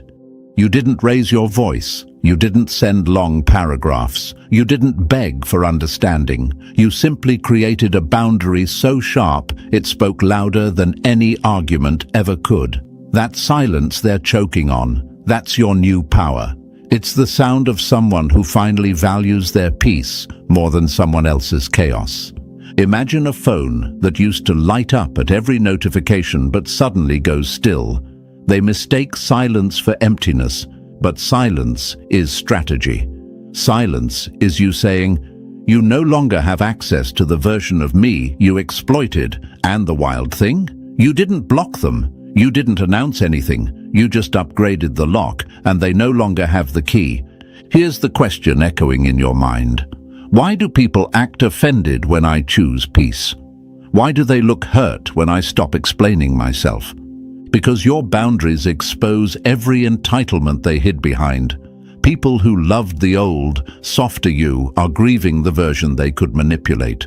They're not upset that you changed. They're upset that you stopped tolerating. You didn't go silent, you went selective. Imagine being a door that used to swing freely for anyone, and now you only open for those who knock with respect. That shift alone sends shockwaves. Your absence suddenly becomes louder than your presence ever did. They thought confrontation was the threat. But no, distance hits harder, absence hits deeper. Ignoring the drama dismantles it faster than any fight could. You're not bitter. Bitterness poisons people. Clarity frees them. And clarity is exactly what you're operating with now. Your boundaries teach lessons they never wanted, but desperately needed. You're showing them how it feels when a chosen one finally realizes their value. Your no is a whole language now. Your silence is a whole sentence. Your absence is a whole warning. You didn't outgrow people. You outgrew the situations that required you to shrink. Your boundaries aren't walls, they're mirrors. They show who deserves access and who never did. Number 8. You didn't just level up. You woke up, and now they can't unscroll you. They thought you bought your glow. They didn't realize you became it. Your rise isn't cute, soft, or aesthetic. It's not some influencer-style glow-up that can be copied with a filter or a shopping spree. What's happening to you is deeper, heavier, louder. You didn't just glow up, you activated. Something clicked in you that can't be undone. You didn't upgrade for attention. You evolved because your old self outgrew the lies, the cycles, the people who fed off your confusion. Imagine a candle trying to imitate the sun. That's them. And you're the sun they can't look at without tearing up. They thought your transformation was temporary, a phase, a moment. They told themselves it was luck, timing, coincidence. Meanwhile, the universe was rewiring you from the inside out. Here's what nobody tells them. You earned this glow through battles they never saw. You healed wounds they pretended didn't exist. You broke patterns they were still repeating. You faced parts of yourself they will run from their entire lives. This glow isn't a trend. It's trauma alchemized into power. Your glow isn't skin deep, it's soul deep. It's survival made visible. It's the light you forged in moments where you could have turned cold, but instead turned conscious. You don't walk into rooms hoping to stand out. Your energy does the talking, the shifting, the rearranging. You look like peace, but you were built in war. Imagine a diamond next to broken glass. Both shine, but only one was created under pressure. That's you. They're the glass. Sometimes you wonder, why do they stare like they're trying to decode me? Why do people look shocked when I speak? Why are the ones who underestimated me suddenly obsessed? Because activated energy is unmistakable. You radiate purpose. You radiate clarity. You radiate the kind of glow that makes people question where they went wrong in their own story. Let them stare. Let them whisper. Let them analyze your every move like you're some rare phenomenon they weren't prepared to witness. They'll never find the source, because the source lives inside you. And the universe upgraded that source for a reason. You're not here to blend in. You're not here to be copied. You're here to be remembered. Number 9. You didn't evolve. You ignited, and now they're feeling the heat. You weren't built to warm the room, you were built to set it on fire. That's what they never understood. They expected you to evolve slowly, quietly, politely, like growth should happen on their schedule. But you didn't evolve, you ignited. And when real ignition happens, it doesn't ask permission. It burns through old identities, incinerates dead weight, and lights up every dark place you once apologized for. You became the version of yourself they believed you were too weak to reach, and now they're sweating under the heat of your transformation. Imagine a match sitting still for years, believing it's harmless, only to realize one spark is all it ever needed to change everything around it. That spark was your awakening, and once it hit, there was no going back. You didn't just glow up, you combusted every limiting belief you once carried. You shed layers like burning paper. You walked out of your old life like it was a building collapsing behind you. And the people who underestimated you? Now they're choking on the smoke of your becoming. Here's the question that's been haunting you. Why do people act nervous around me now? Why do they change their behavior when I walk in? Because fire exposes everything that can't withstand heat. Your presence reveals their insecurities. Your confidence exposes their weakness. Your clarity destroys their illusions. They feel the heat because they were never built for this level of intensity. You didn't rise gently. You erupted. You didn't shift softly. You transformed like a wildfire that refused to die out. Your glow isn't cute. It's powerful. It's the kind of radiance that forces people to ask themselves why they stayed the same while you evolved into something untouchable. Imagine standing next to a volcano. Whether people admire it or fear it, one thing's guaranteed: they feel it. That's you. Your activation created pressure they can't survive, light they can't copy, and heat they can't handle. Let them feel the burn. Let them feel the discomfort. They had every chance to rise with you, but you were born to ignite, and they weren't built for your fire. Number 10. You didn't transform. You ascended, and they can't reach your altitude. You didn't just improve. You didn't just change. You ascended. You climbed out of levels people were comfortable rotting in. You rose into a version of yourself that operates in thinner air, higher truth, and cleaner energy. And now they're gasping around you, not because you did anything wrong, but because they can't breathe where you exist. Your glow isn't brighter, it's higher. They can't stand the altitude. Imagine this. Everyone else is living on the ground floor, trading shallow comfort for cheap validation. Meanwhile, you kept climbing, up the mountains of self-respect, up the cliffs of healing, through the storms of your own shadows. Each step took pieces of the old you and burned them like dead branches, holding you down. Now you're standing at an elevation where the light is clearer, the noise is gone, and the view is something they'll never see unless they grow. And here's the question that keeps picking at your mind. Why do some people get weird, jealous, or distant when all I did was work on myself? Because your altitude exposes their laziness. Your elevation highlights their stagnation. When you rise, people have two choices: climb or complain. Most complain. They stay on the ground, pointing up, trying to drag you down with their opinions because they know they'll never reach where you've risen. It's not that you're too much. You're just above the level where petty energy survives. You stopped matching their vibe, so they decided you changed. No, you just climbed higher. Your aura shifted because your environment changed. You think clearer. You move slower. You choose better. That's altitude. That's what happens when you stop surviving and start ascending. Your glow hits different because it's not made in the mirror, it's made in the climb. Imagine a bird soaring above a city. People on the ground debate its direction, its speed, its purpose, but none of them can join it unless they learn to fly. That's you now, above the noise, above the drama, above the versions of yourself that accepted crumbs as connection. Let them struggle with the air down there.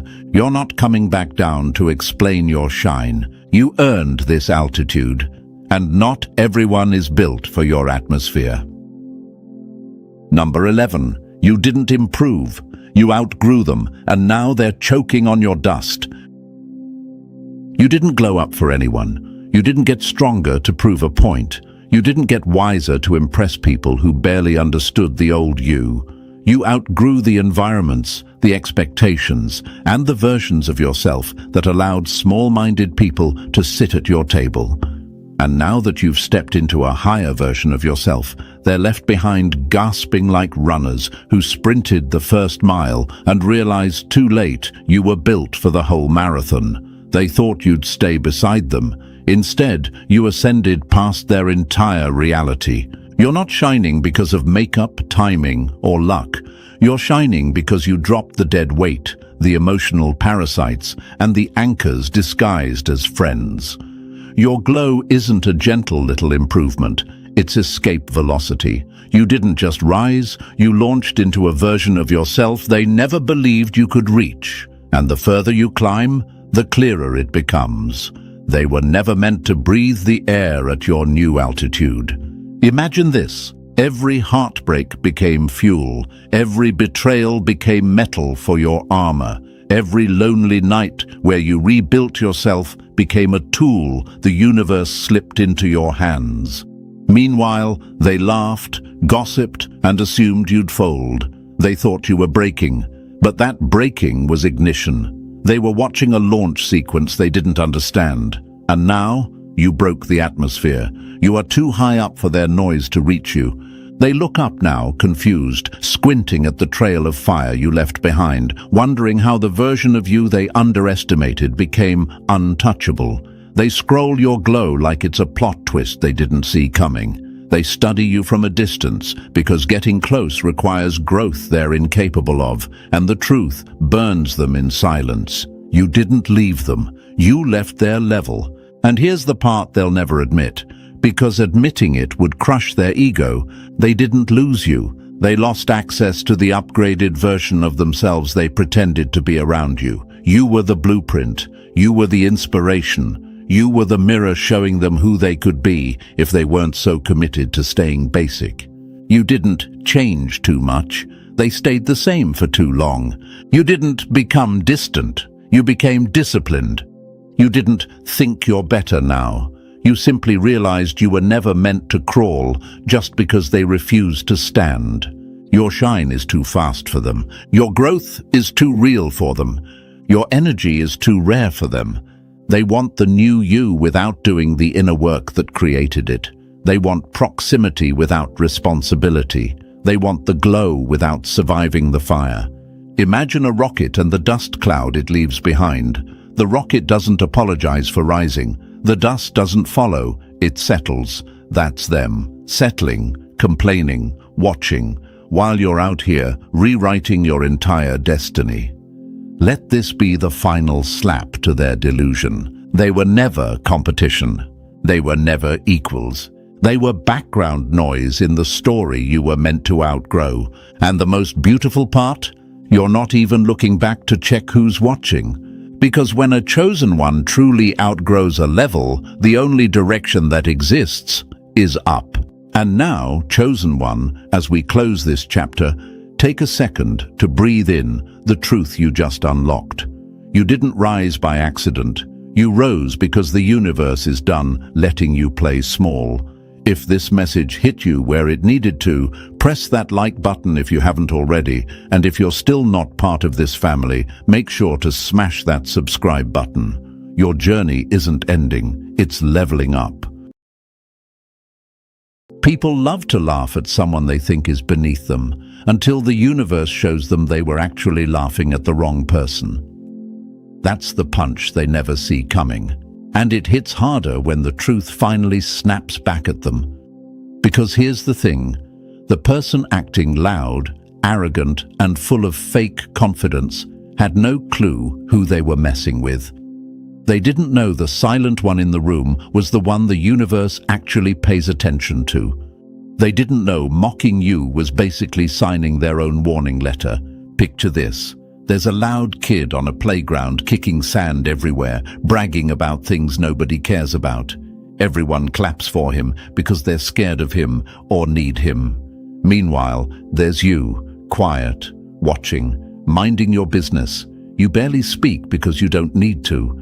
But what they never learned is this. The kid kicking sand always slips first. And the one who stays grounded ends up standing taller without even trying. That's the kind of reversal the universe loves. It's not magic, it's balance. Here's a fact most people ignore. When someone laughs at you for no reason, it's never about you. It's their insecurity screaming. It's their fear showing. It's their mind telling them this person threatens you without even speaking. That's why arrogant people target the quiet ones. They feel the pressure even when you're doing nothing. And that pressure, it comes from the universe shifting in your favor. And thank you, chosen one, for being here. Don't forget to pay this message back by pressing like and subscribe so it reaches more souls who need this reminder. We're all responsible for spreading the light. Thank you for being part of this mission with me. You are part of a force much bigger than you think. Now let's get right back to the truth they tried to hide. The intro you're hearing exists for one reason, to show you exactly why arrogant people think they can laugh at you, and why that laugh always comes back around. They thought you were the easy target, the quiet one, the one who wouldn't clap back.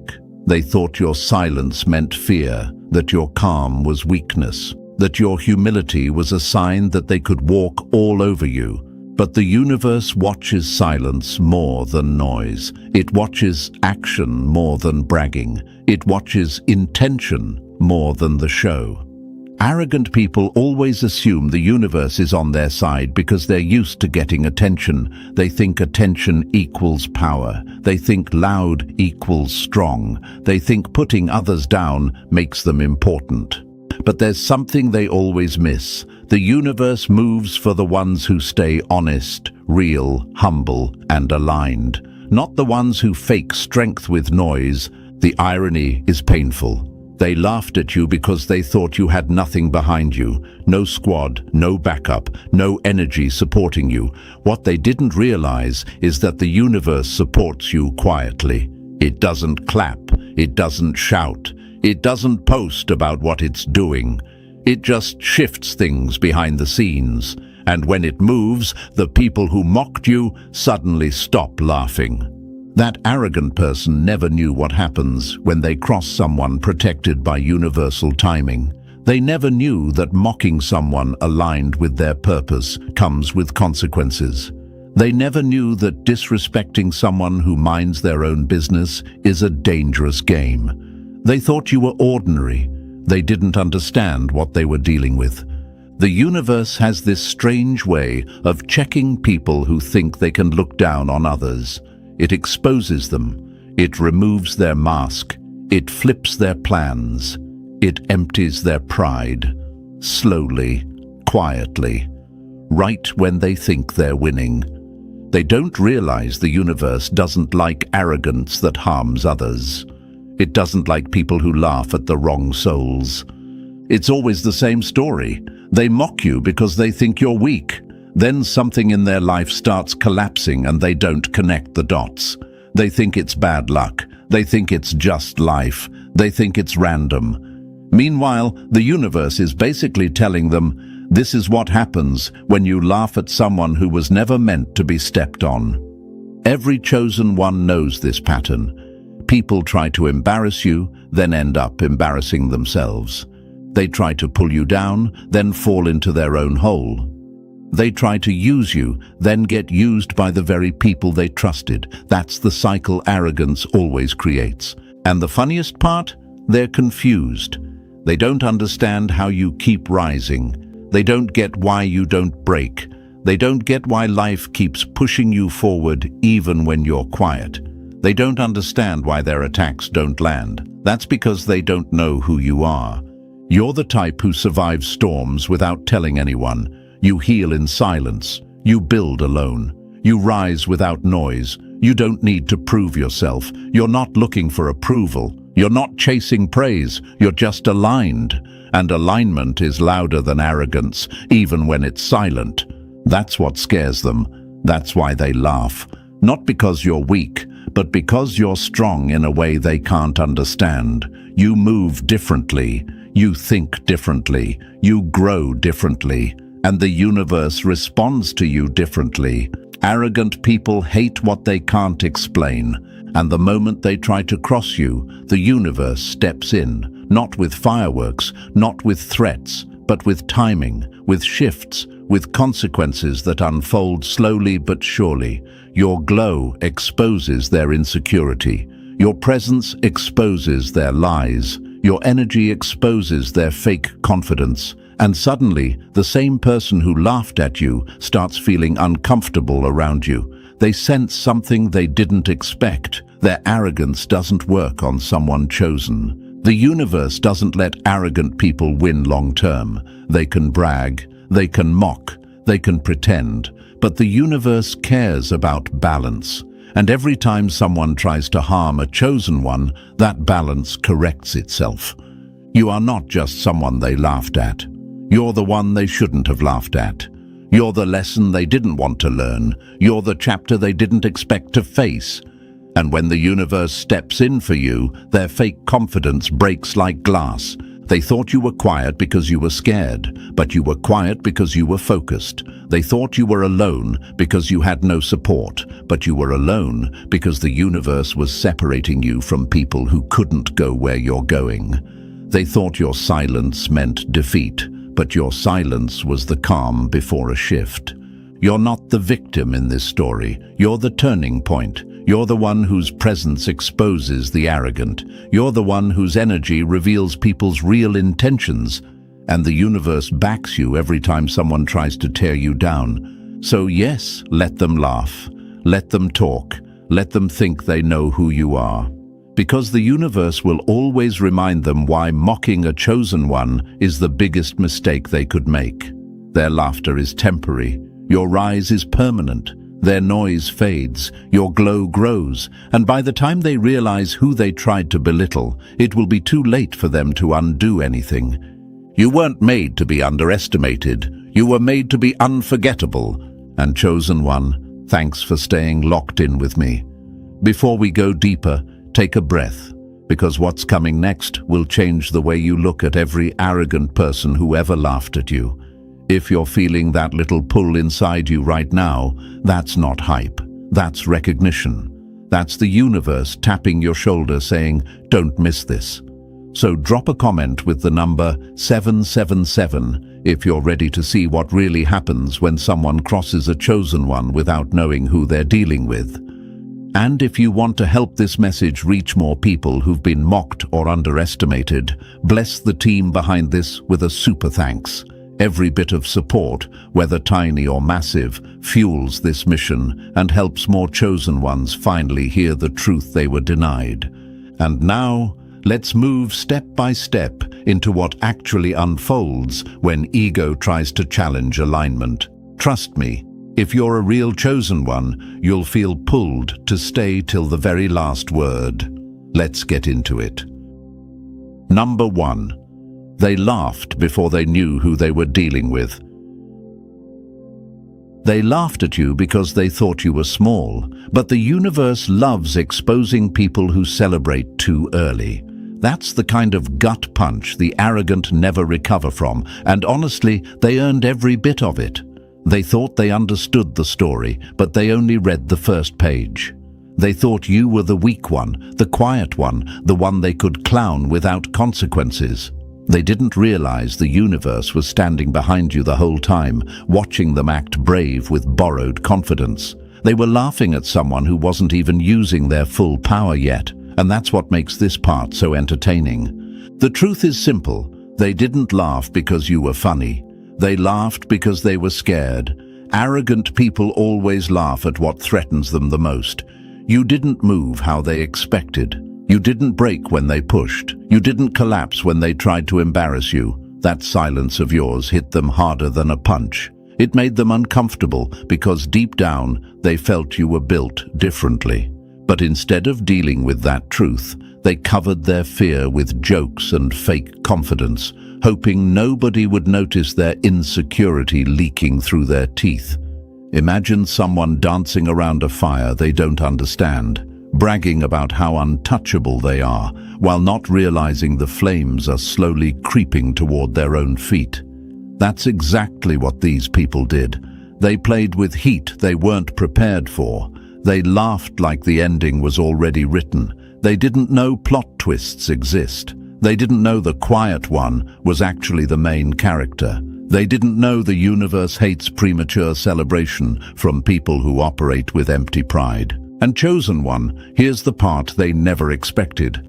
You weren't the joke. You were the test. You were the mirror. And mirrors don't lie. You didn't expose them with your words. They exposed themselves trying to break you. They attacked you because they wanted to prove to themselves that they were above you. But when you crack a mirror out of anger, the shards cut the hand that strikes it. That's exactly what happened. The moment they tried to break you, the universe flipped the energy back on them. They're bleeding from their own arrogance, and they're confused why everything is collapsing all at once. Ever wonder why they always attack you first? Why you're always the one they try to humble? Why they need an audience to laugh at you? It's because they sense your potential before you even embrace it. Arrogant people can smell greatness, the way animals sense earthquakes before they hit.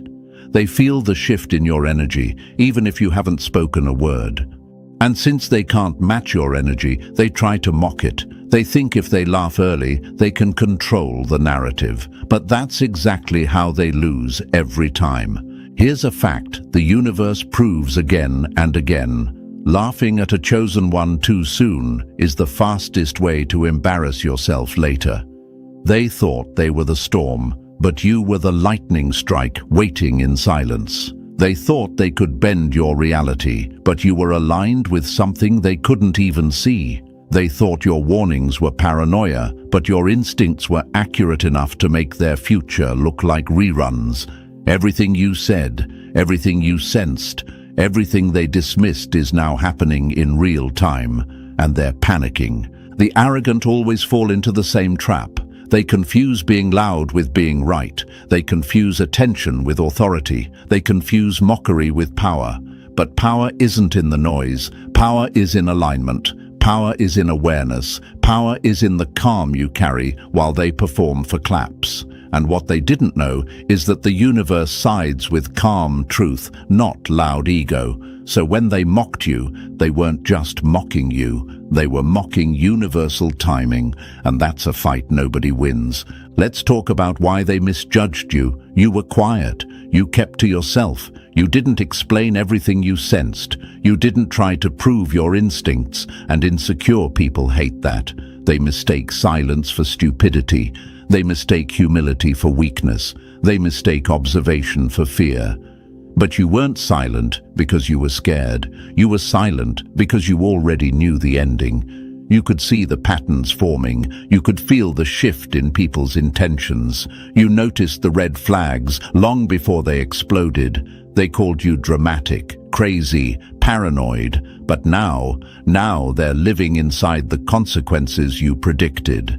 The universe kept receipts. Every lie they told, every smirk they flashed, every joke they made at your expense. Every time they tried to make you question your own intuition. They thought there would be no consequences for humiliating someone the universe was protecting. They thought life would let them walk around untouched while disrespecting someone aligned with truth. But the universe doesn't play like that. It balances everything, slowly, quietly, perfectly.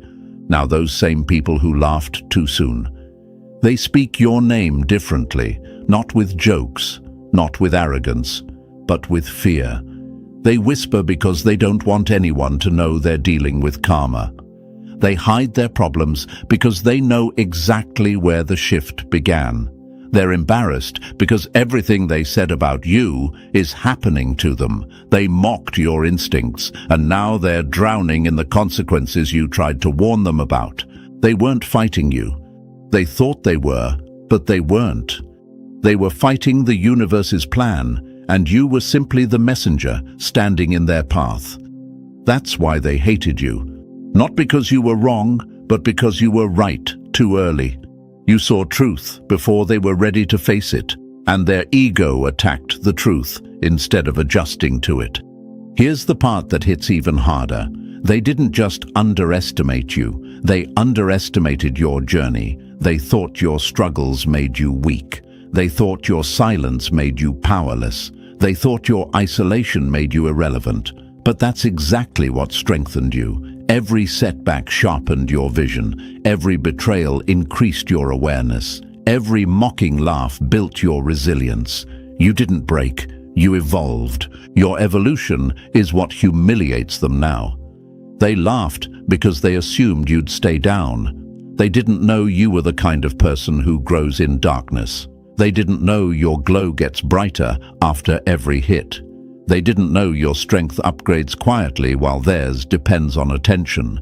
So now they're stuck watching you become everything they swore you couldn't be. And here's what the chosen always learn. When arrogant people laugh too soon, they write their own ending, not you. They set themselves up for failure. They expose their weakness. They reveal their insecurities. They show their true nature. And when the universe steps in, they can't hide behind jokes anymore. They have to face the truth they ran from. They messed with the wrong person. Let them replay their laughter in their head. Let them realize how stupid it looks now. Let them remember how confident they felt before reality checked them. Because this is the moment the universe proves something they never wanted to believe. Your rise wasn't accidental. It was a response. A response to their arrogance. A response to their mockery. A response to their disrespect. They laughed too soon. Now the universe is laughing back. Number 2. They swung at you and ended up hitting themselves. They thought breaking you would be easy, until their own hands started cracking first. That's the part arrogant people never expect, and it's why this chapter hits them harder than any karma story they pretend not to believe in. They thought hurting you would give them power, but the universe doesn't reward people who attack someone aligned with truth. They tried to cut you down, and now they're the ones bleeding from the blade they swung. You didn't lift a finger. You didn't clap back. You didn't plot revenge, and that alone bothers them more than anything. Because the universe has a way of protecting chosen ones that doesn't look loud or dramatic. It looks quiet. It looks simple. It looks like nothing at first, and then, out of nowhere, life starts exposing everything they tried to hide. their lies crack, their image collapses, their relationships crumble, their confidence drains, and they pretend it's life happening while you already know exactly where the shift began. Ever notice that? How the moment someone hurts you, something in their life starts glitching. That's not coincidence. That's correction. That's balance. That's the universe stepping in like, you went after the wrong person. Here's one quote that sums it up perfectly. They didn't lose because you fought back. They lost because they touched what was never theirs to harm. Imagine this. Someone tries to break a diamond with their bare hands just because they can't stand how it shines. They press harder and harder, convinced they're strong enough to crush it. But the only thing cracking is their own grip. That's what happened. You were the diamond. They were the hand trying to break something far above their understanding, and the universe simply let them feel the consequences of their own force. Another example. Picture a person kicking a solid wall because they think it will fall. They laugh while kicking, bragging about how strong they are. But the wall doesn't move, they do. Their foot starts hurting. Their balance slips. They fall on their back. That wall, that's you. You didn't have to fight. You just had to exist in your strength. People ask, why do they collapse after hurting me? Why do they lose things that never seemed connected to what they did? Why does life feel like it checks them harder than anyone else? Because you weren't built to break. You were built to reveal the truth. And when people attack the truth, they attack themselves. The universe simply lets the energy return to its sender. Let's drop another quote. When you tried to destroy me, you only destroyed the version of yourself the universe was no longer willing to protect. That's brutal, but it's exactly what happens. They tried to crack your spirit. They didn't realize your spirit was reinforced. They didn't realize you walk with alignment, not ego. They didn't realize you're the type of person whose pain becomes fuel, not weakness. People who try to break chosen ones always miscalculate. They think your silence means you're defenseless. They think your calm means you're unprotected. They think your kindness means you're an easy target, but the universe guards people like you quietly and relentlessly, not with noise, not with warnings, just with results. Imagine someone who steals seeds from a field because they think you won't notice. They walk away laughing, proud of their little victory. Days later, those same seeds bloom in your garden, not theirs, and the field they tried to rob from. It grows richer, fuller, stronger. Meanwhile, their own soil dries up. That's not magic, that's alignment. They tried to take something from you, and the universe took something from them. Another quote, you were their target, but the universe turned their aim back on them. Let's be honest, you've seen it happen more than once. The co-worker who lied on your name suddenly gets caught lying to the wrong person. The friend who betrayed you ends up betrayed by their inner circle. The person who mocked your struggles ends up tripping over their own problems. The family member who tried to humiliate you starts losing the things they bragged about. And you didn't do anything. That's the part that confuses them the most. They expect you to fight. They expect you to react. They expect you to chase revenge, but you do the opposite. You stay silent, and that silence becomes the rope they wrap around themselves. You ever wonder why silence is your strongest weapon? Because silence gives the universe space to move. You don't need to curse anyone. You don't need to expose anyone. You don't need to defend yourself. You just need to step back and watch. People always forget that chosen ones don't lose because of attacks. They rise because of them. Every time someone tries to break you, they strengthen you. Every lie builds your awareness. Every betrayal sharpens your instincts. Every disrespect clears out the people who were not meant to stay. And the universe sees every hit you take and pays it back with precision. Your enemies aren't fighting you. They think they are, but they're fighting a system that protects you. They're fighting balance. They're fighting alignment, and nobody wins against that. Here's the question you might be thinking: why me? Why am I always the one they try to break? Because you're the one they can't figure out. You're the one whose quiet confidence scares them. You're the one whose energy exposes people without them realizing it. You're the one who holds strength without forcing it. And insecure people cannot stand being around someone who reflects their weakness back at them. That's why they target you, not because you're weak, but because you're strong in ways they can't copy. They tried to break you to prove something to themselves. They tried to shake you to feel powerful. They tried to hurt you because your existence bothers their ego. But look at what they ended up breaking. Their own peace, their own image, their own support system, their own opportunities. The universe doesn't let chosen ones fall without purpose, and it doesn't let enemies win without consequences. What you lost, you'll replace with better. What they lost, they'll feel for a long time. That's the difference. Let me drop one last quote. The moment they chose to hurt you was the moment the universe chose to teach them. And the teaching doesn't stop quickly. It unfolds slowly, piece by piece, in ways they can't hide or escape. That's why you see them crumble in areas that seem unrelated. Arrogant people never connect their downfall to their behavior, but you can see the pattern clearly. Every time someone tried to break you, something in their life got stripped away.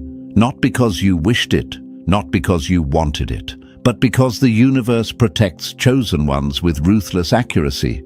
You're not fragile, you're not weak, you're not unprotected, you're surrounded by a force that doesn't lose.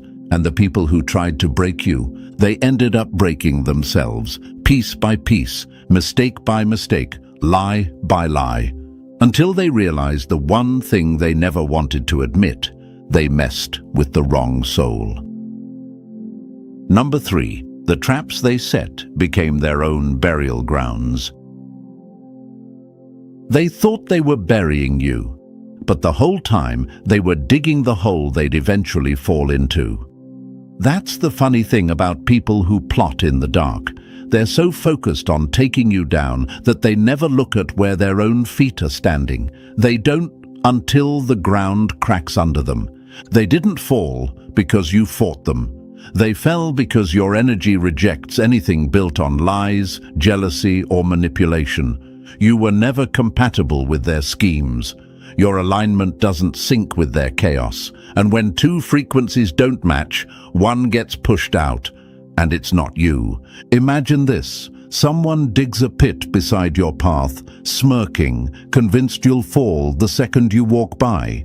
They get excited. They lean too close. They shift their weight, and the earth gives out from under their own feet. They fall into the hole they designed for you. That isn't revenge. That's consequence wrapped in perfect timing.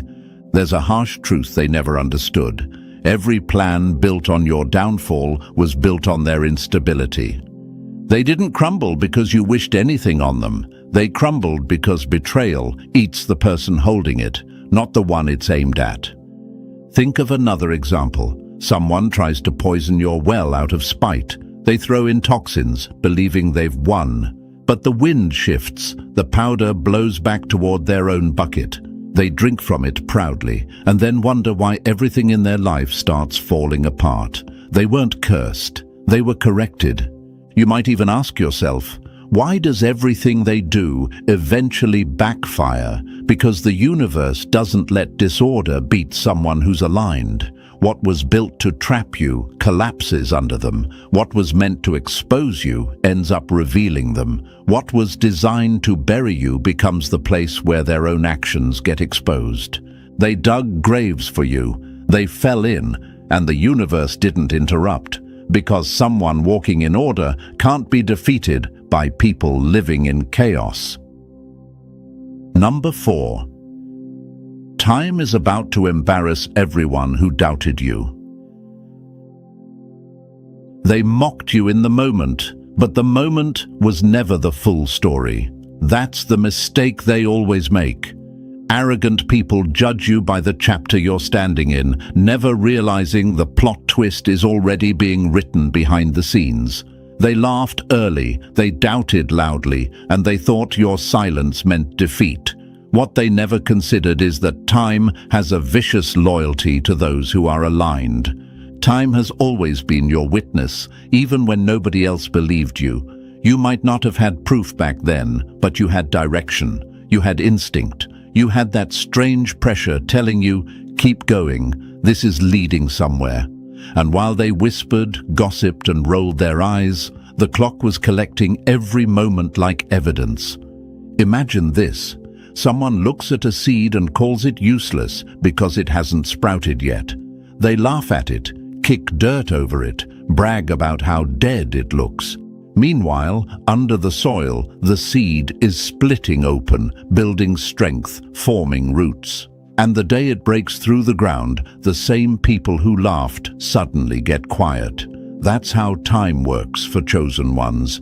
It reveals what small minds can't see. One quote sums it up cleanly. What they call failure is usually just your preparation phase. You weren't behind, you were being sharpened. Every delay was training, every closed door was redirection. Every painful moment was strengthening the version of you that would eventually walk right past the people who doubted your potential. And if you ever think, why didn't they believe me? The answer is simple. People who move too fast judge what moves with patience. They mistake slow growth for no growth. They mistake silence for emptiness. They mistake suffering for weakness. They never realize that purpose always matures quietly before it becomes undeniable.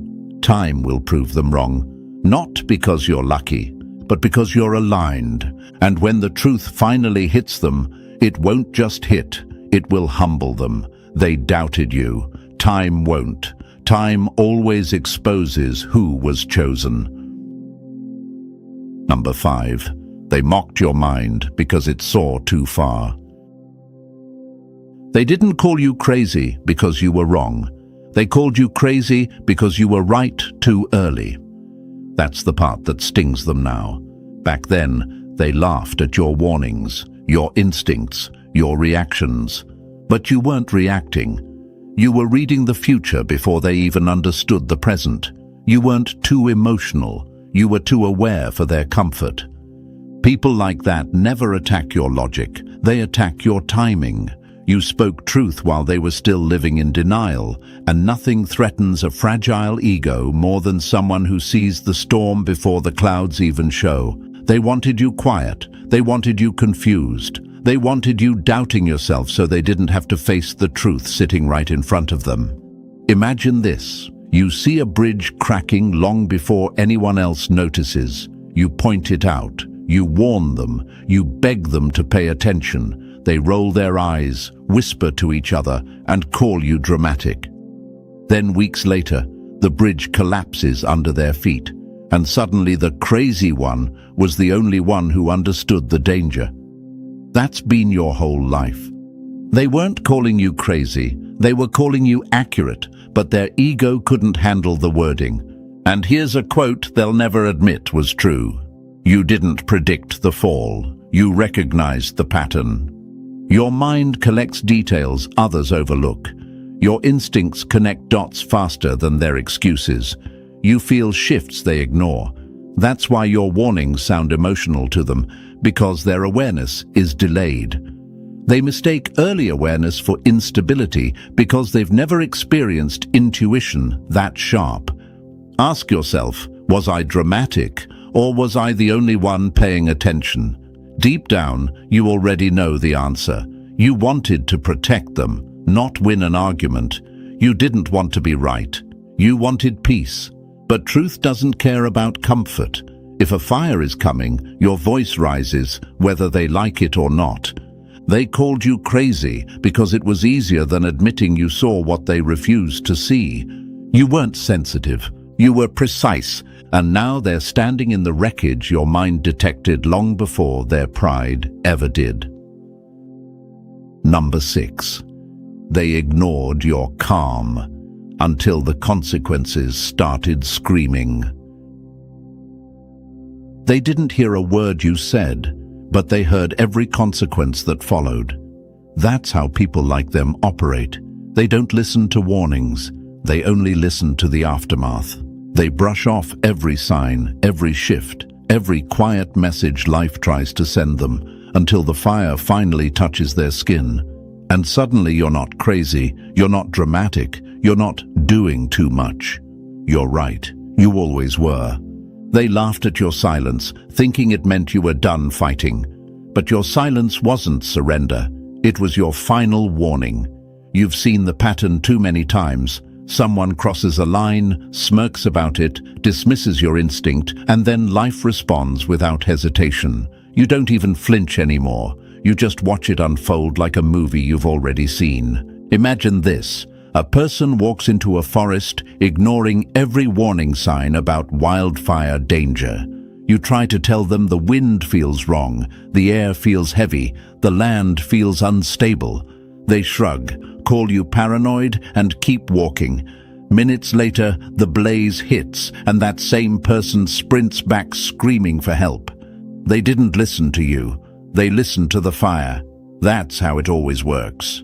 Here's a truth they'll never admit. You weren't being dramatic. You were giving them a chance to avoid consequences they created. Your kindness was never weakness. It was restraint. You were giving them an exit before life closed the door. You were giving them space to fix their behavior before the universe corrected them for you. You were offering peace even when they didn't deserve it. That's strength, not softness.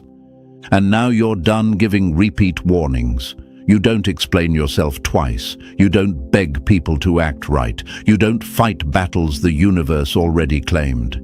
You step aside, and the system handles the rest with perfect accuracy. If they won't respect your voice, they will respect the consequences that follow it.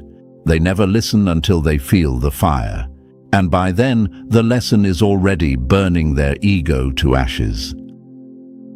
Number 7. They tried to delete you from the story, but the universe saved every receipt. They tried to make people forget you, but the universe never forgets what was done to a chosen one. That's the joke they never see coming. While they were busy rewriting the narrative, twisting your name, downplaying your value, and pretending you didn't matter, the universe was standing right behind them, documenting every move like a silent historian. They thought erasing you would be easy. They didn't know you weren't written in pencil. You were carved into the timeline. Every disrespect they threw at you was logged. Every fake story they spread was logged. Every attempt to shrink you, replace you, or push you out was logged. People forget. People get distracted. People believe the loudest voice in the room. But the universe doesn't operate on rumors. It operates on truth. And truth doesn't disappear because someone doesn't like your existence. Imagine this. Someone tries to scratch your name off a stone, convinced they can chip away your impact. They scrape and scrape until their hands bleed, but the stone doesn't break. Their effort does. They walk away thinking they almost erased you, not realizing the engraving only got deeper with every strike. That's how your story works. Here's a truth they'll choke on later. What they tried to erase became the very thing the universe amplified. You're not outside the tradition of the misunderstood. You're part of the lineage. Every powerful soul gets erased before they rise. Every chosen one gets mislabeled before they're recognized. Every trailblazer gets mocked before they're remembered. You're not the exception, you're the pattern. And those delays you faced, they weren't punishment, they were construction. The universe was recalibrating your path every time someone tried to block it. It was clearing out people who couldn't go where you're going. It was reshaping your route so your rise would hit harder. Ask yourself, did they really erase me? Or did they erase themselves from my future? You already know the answer. When your moment arrives, and it will, there won't be a single doubt left. They tried to delete you, but your rise is permanent ink. Number 8. They tried to steal your light, and it burned them from the inside out. They didn't steal your power. They swallowed something their spirit was never built to handle. That's the real story behind their downfall. They thought taking pieces of you would elevate them. They thought copying your aura would give them the same pull, the same respect, the same glow. But energy doesn't work like fashion. You can steal someone's clothes. You can steal someone's words. You cannot steal someone's frequency. They stole what was never theirs, and that's why their world started warping. Your energy is coded for you alone. It's locked to your journey, your pain, your lessons, your alignment. And when someone with dirty intentions tries to touch something that pure, it turns into poison the second it enters their life. Imagine this. Someone tries to steal a rare flower by ripping it up from the soil. They take it home, show it off, brag like they grew it themselves, but the moment they touch it, the petals turn black. The bloom collapses. The beauty melts in their hands, not because the flower was weak, but because it refuses to live in the wrong hands. That's you. Your gifts do not survive in corrupted environments. Another hard truth they can't escape. Your energy didn't empower them, it exposed them. They thought copying your moves would make them you. Instead, every imitation highlighted how empty they truly are. People like that never understand that light comes with responsibility. It comes with intention. It comes with integrity. You paid for your growth with experience. You earned your alignment through struggle. You built your essence through pain they never endured. They wanted the reward without the work, the shine without the sacrifice, the influence without the discipline. Ask yourself, if my energy was so easy to copy, why are they falling apart? Because your field rejects corruption. Anything they try to steal rots in their possession. Anything they mimic collapses in their hands. And anything they imitate exposes their lack of authenticity. They stole what was never meant for them. And instead of rising, they destroyed themselves, trying to wear a light that was never built to fit their soul. Number 9. You weren't built to compete. You were built to tip the whole scale. They thought you came to fight them when you were sent to outweigh them. That's the truth they never saw coming. While they wasted energy trying to trigger you, provoke you, and drag you into petty battles, you were operating on an entirely different assignment. You weren't here to swing swords. You weren't here to chase revenge. You were here to balance the energy they corrupted. Your presence alone is a correction they can't escape. You're a shift, not a soldier.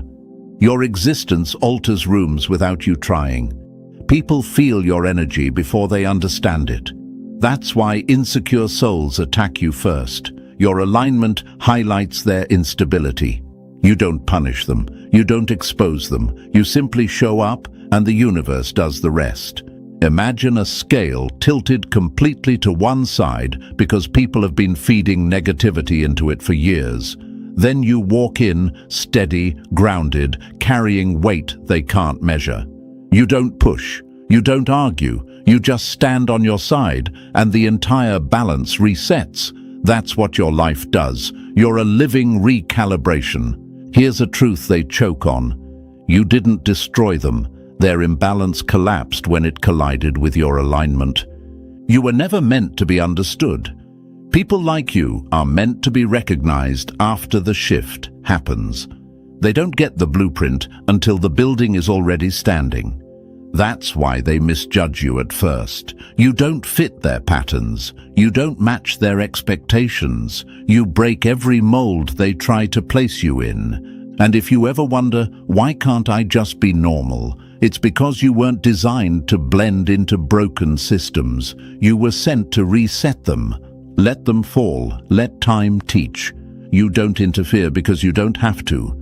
Their downfall is a side effect of their own imbalance hitting your frequency. You don't swing swords, you shift reality.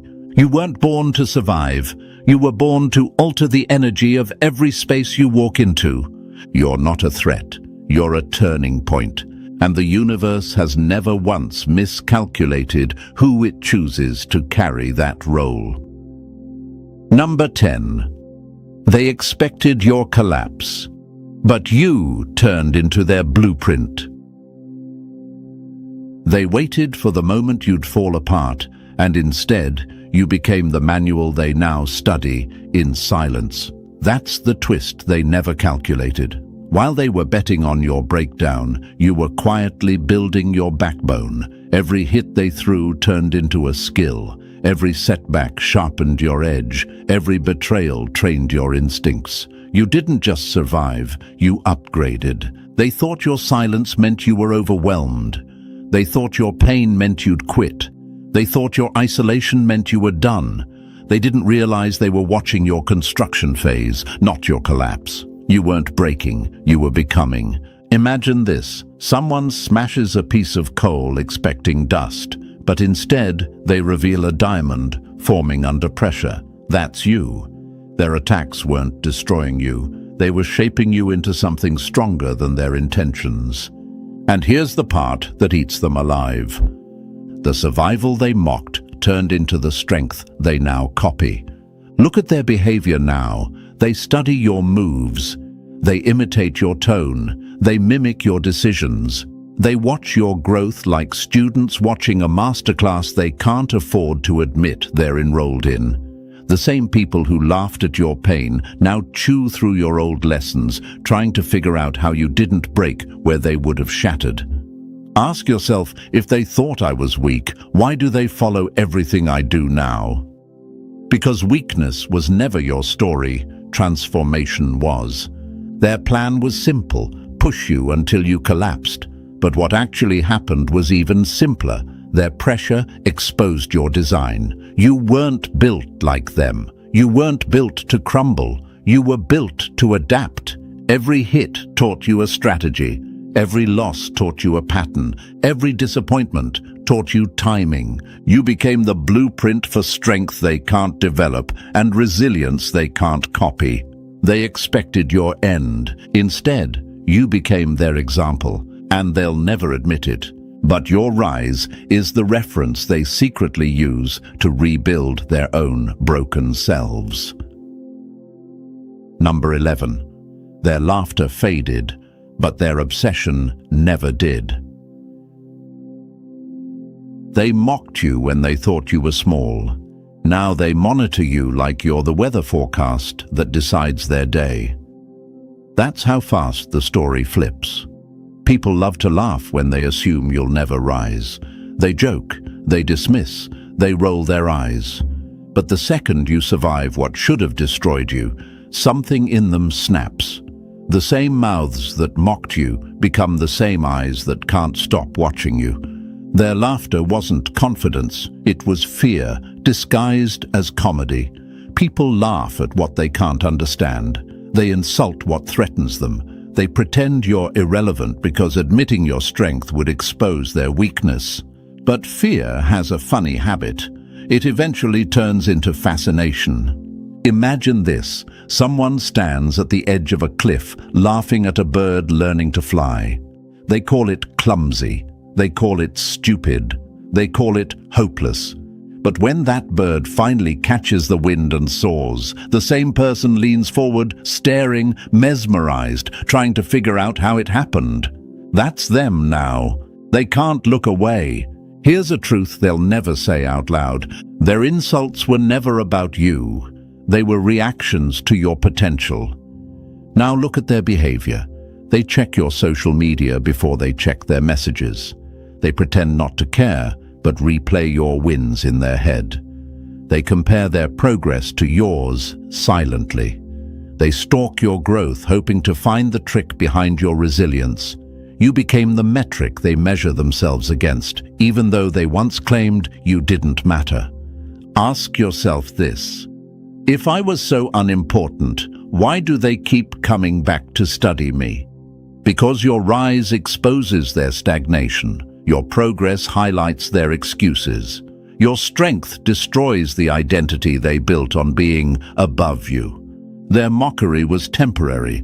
Their obsession is permanent. They laughed when they thought you'd stay small. They stare now because you got too big to ignore. And the best part? They'll choke before admitting the truth. The person they once dismissed became the person they can't stop watching. So, chosen one, they laughed, doubted, mocked, plotted, and still couldn't stop what the universe already decided for you. Every attack made you sharper. Every setback pushed you higher. Every insult revealed who they were, not who you are. You weren't built to break. You were built to rise in ways they never saw coming. And this journey you're on, it's only getting louder from here. If this message hit you, press the like button if you haven't already. And if you're not part of our family yet, make sure to subscribe. Your presence keeps this mission alive.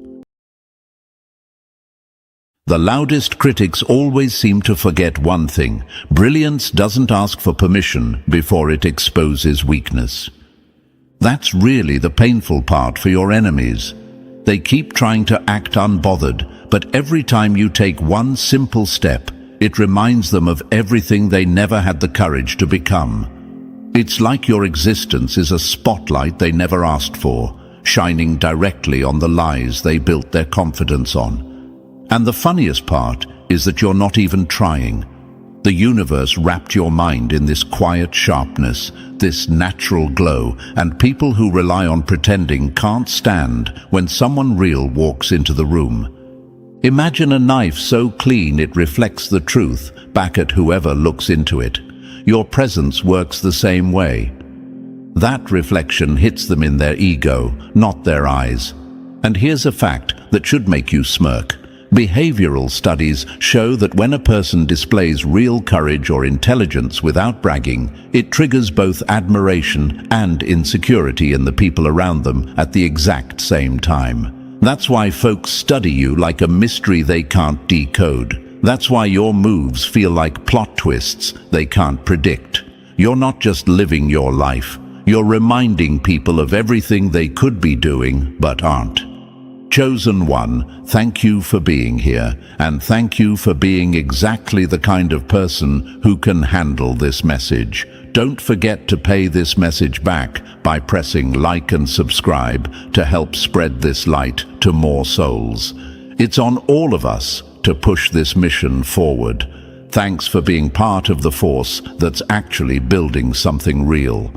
Now let's get back into why your courage and intelligence hit the world the way they do. People try to downplay how deeply they observe you, but the truth is, they've been tracking your every move like a documentary they didn't mean to get invested in. You're not just someone passing through their life. You're the unexpected main character they didn't see coming. You walk into a room and suddenly people start adjusting their behavior. They don't know why. They just do. Your energy makes them rethink their excuses, rethink their laziness, rethink their stories about why they can't. You don't ask them to level up. Your existence just forces it. You stayed brave in moments where most people would have folded. You stayed smart when you had every reason to mentally tap out. And this is the part they'll never admit. Your stability under pressure embarrasses people who collapse over minor inconveniences. You've gone through storms they couldn't survive 10 minutes in, yet you don't walk around dragging your wounds like a resume. They see that, and they admire it more than they'll ever say. The universe has this strange habit of turning the quiet ones into geniuses without warning.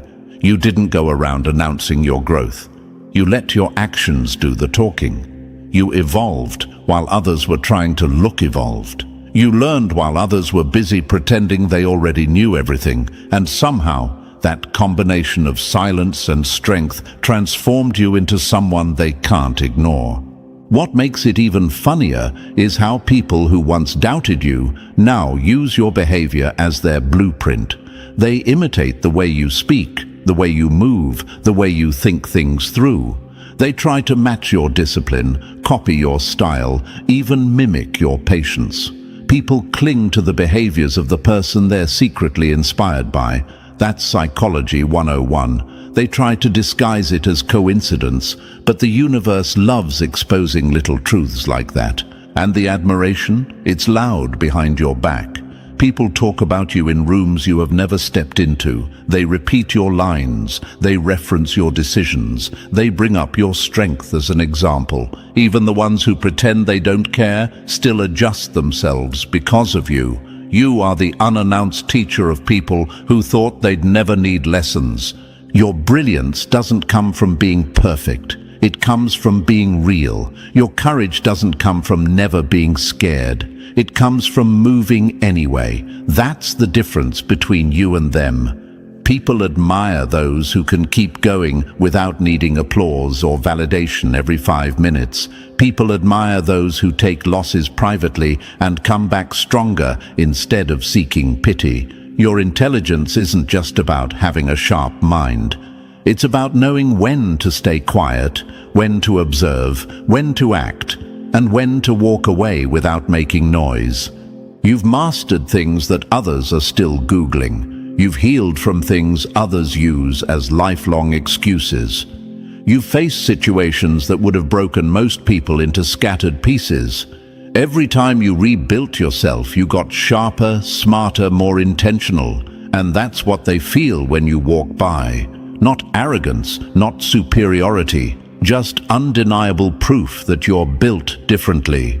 People admire you because you didn't wait for permission to grow. You didn't wait for support to improve. You didn't wait for the perfect moment to change. You chose yourself in a world where most people wouldn't even know how to start. That's why the universe keeps putting you in positions where others can watch and learn. Whether you mean to or not, you end up being the example. You end up being the one that shows real courage. Doesn't come from noise, it comes from consistency. And real intelligence doesn't come from trying to look smart. It comes from staying curious and staying self-aware. You became the reminder that growth is possible, the reminder that strength doesn't need to be loud, the reminder that brilliance doesn't always look like textbooks and awards. Sometimes it looks like a person who simply refuses to be defeated by life. And that's you. Today, we're diving into why your presence feels like a shockwave, why people admire your courage even when they pretend they don't, and why your intelligence is something they try to decode like a puzzle they can't put down. You didn't become brilliant by accident. You became brilliant because you refused to stay the same. You refused to let pain freeze you. You refused to let fear shrink you. And now, the whole world is paying attention, whether they admit it or not. Chosen one, before we go any further, I need you to take a second and ground yourself in what you're about to hear. Your brilliance isn't some random accident, and your courage didn't just appear out of nowhere. People admire you because you've earned that admiration one silent battle at a time. So if you're here right now, stay here. Don't drift. Don't click away. Let the universe pull you into this message the same way people get pulled into your energy without even meaning to. And if this message already feels like it's speaking directly to you, then pay it forward by pressing like and subscribe so this light reaches more souls who need it. Drop the number 777 in the comments if you're ready to own the courage and intelligence that already set you apart. And if you want to help keep this mission moving, feel free to show love to the team behind the scenes. Whether it's a penny or a fortune, it pushes this truth further. Now breathe in, lock in, and let's slide into the next part, because what's coming will explain exactly why the world watches you the way it does. Number 1. The way you think rebuilds every room you touch. Weak minds fear loud power, but terrified minds fear quiet brilliance. That line alone is enough to make your enemies flinch, because nothing exposes a pretender faster than someone who doesn't need to brag to dominate the atmosphere. You don't walk around trying to shine. You just exist, and somehow their whole world starts glitching like a cheap app running on an outdated phone. That's what gets under their skin. Your brilliance isn't loud, it's structural.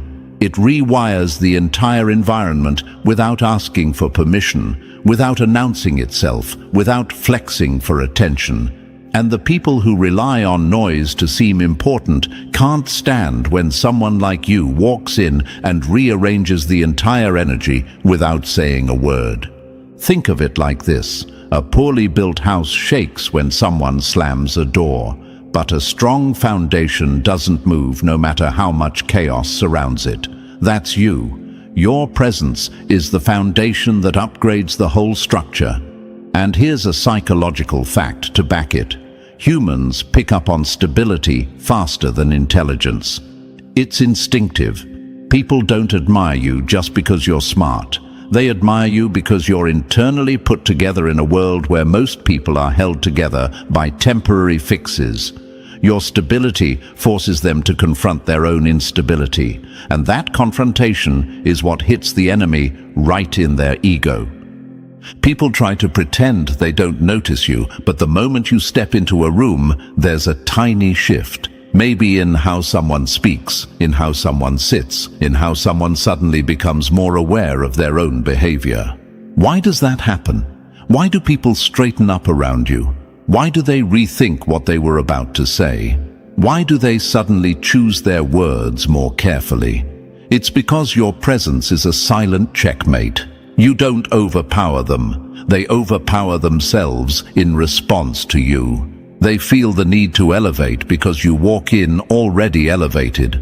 And here's the part your enemies hate the most. You don't do anything special to create this effect. You just think differently. Your thought process is cleaner, sharper, more grounded. You see through situations quicker, you catch details they miss, and your intuition hits like a spotlight shining on what others try to hide. People come to you with confusion and walk away feeling clarity. They don't even realize you weren't trying to guide them. You were just being yourself.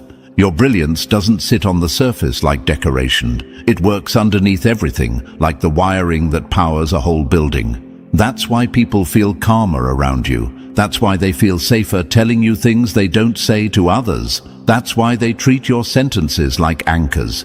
Your intelligence holds shape. It has weight. It has structure. It gives direction, even when you're not trying to direct anything. Enemies can't compete with that because it's not something they can copy. They can imitate your style, your words, your behavior, but they can't replicate the foundation.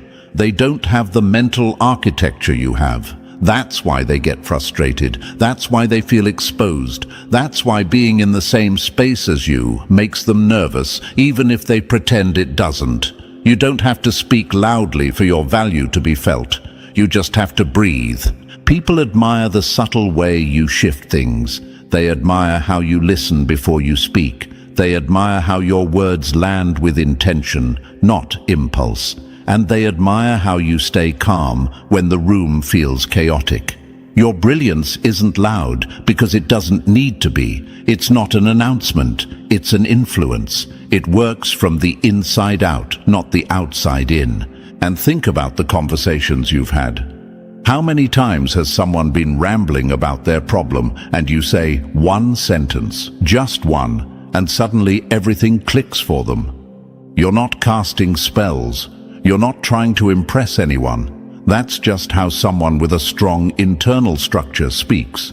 It's the natural impact of having a mind that's organized when other people's thoughts look like tangled wires. People don't admire you because you're trying to be impressive. They admire you because you reveal the truth without trying.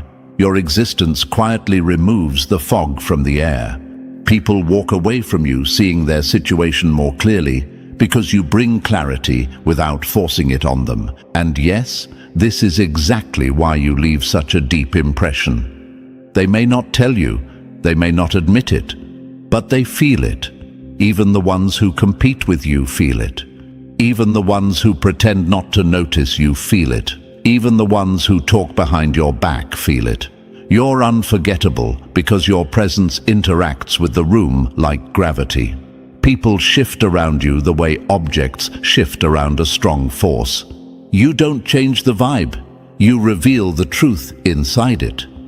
That's what sets you apart. Most people use loudness to mask their insecurity. You use silence to display your strength. Most people perform intelligence for validation.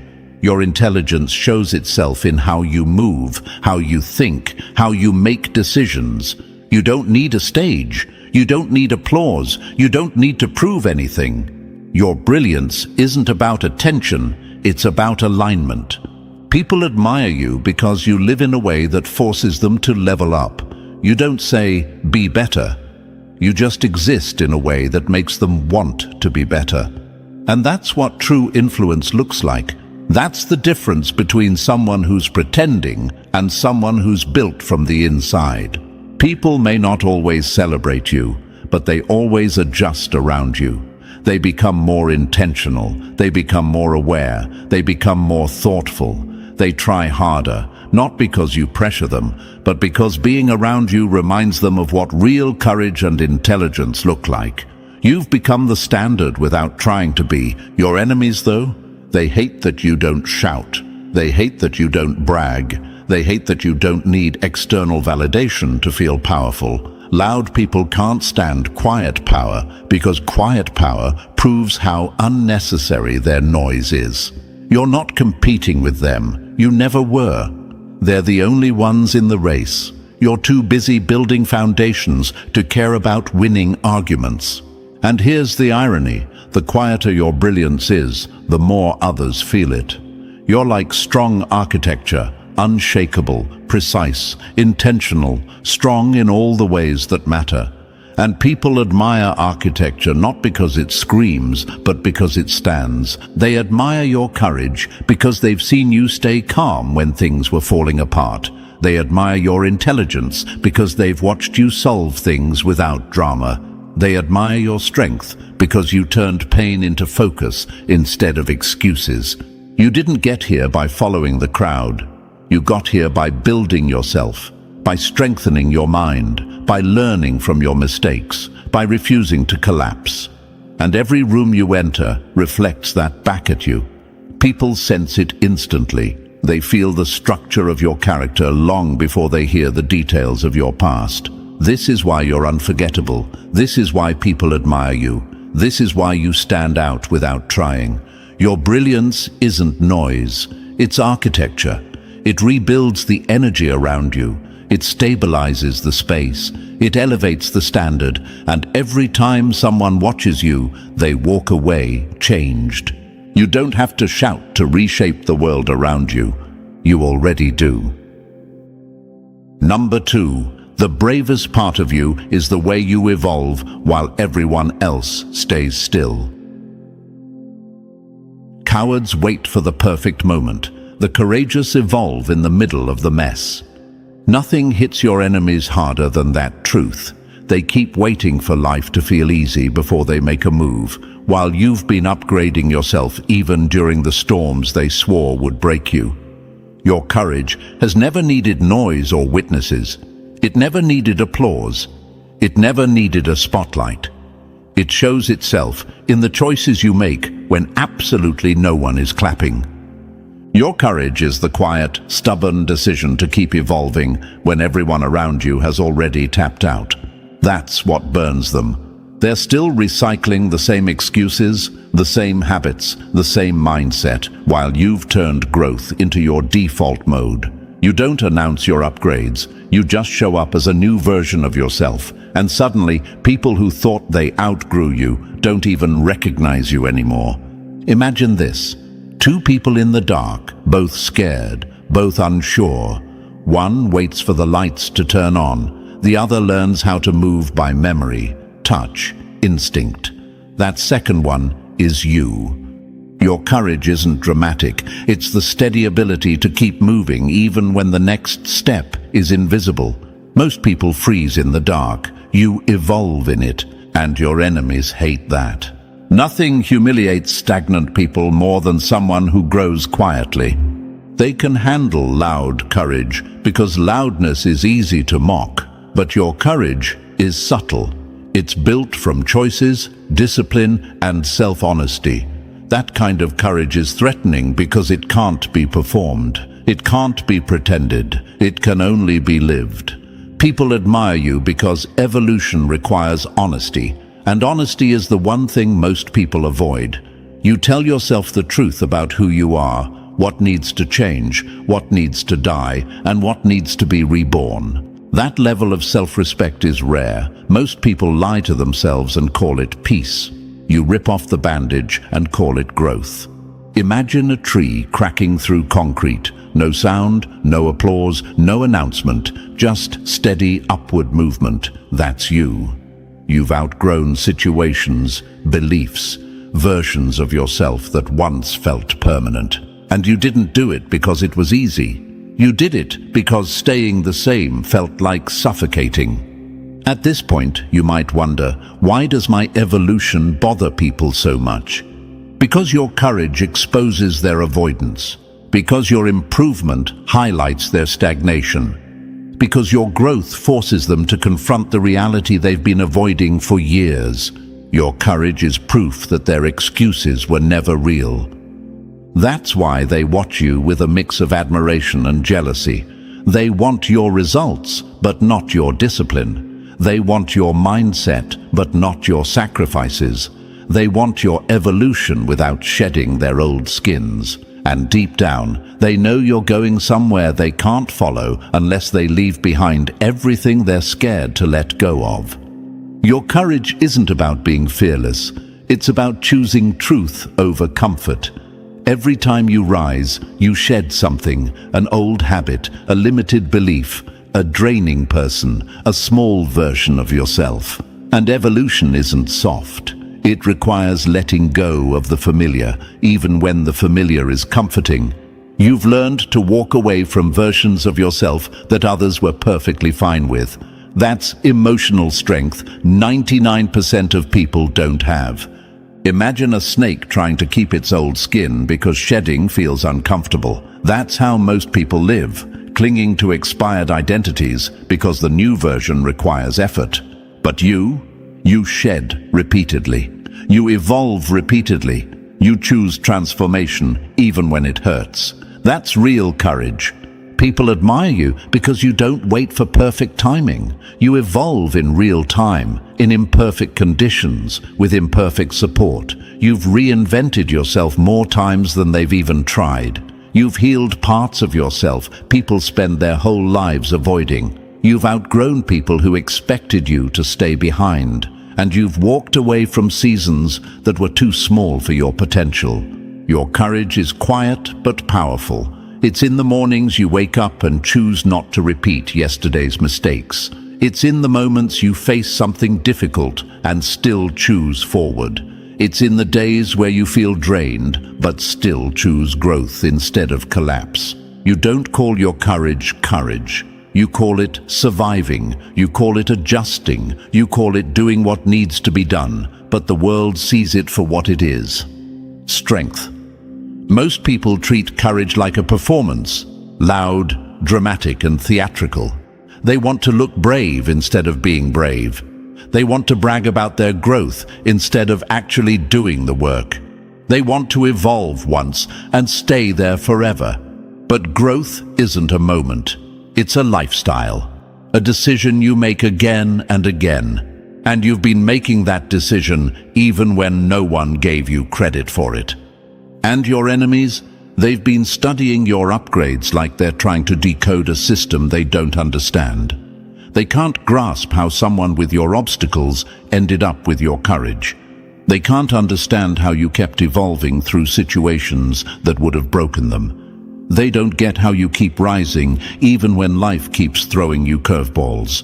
They want to believe you're lucky. They want to believe you had help. They want to believe you didn't earn it. But the truth is way uglier for them. You became powerful because you refused to stay the same. Your courage isn't dramatic because it doesn't need to be. Real strength doesn't scream. It breathes, it chooses, it grows, it adapts, it moves. You survived moments that were designed to freeze you. You rebuilt yourself after chapters that were meant to destroy you. You healed from wounds people would have used as lifelong excuses. You kept evolving even when your environment tried to trap you. That's what sets you apart.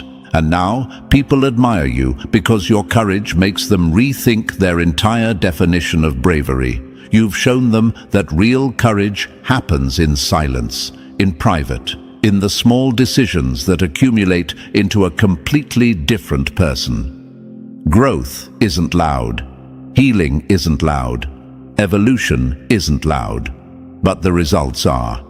Imagine an artist carving a sculpture. Small cuts, tiny adjustments, hours of work, no audience, no spotlight, just devotion. And suddenly one day, that sculpture becomes a masterpiece.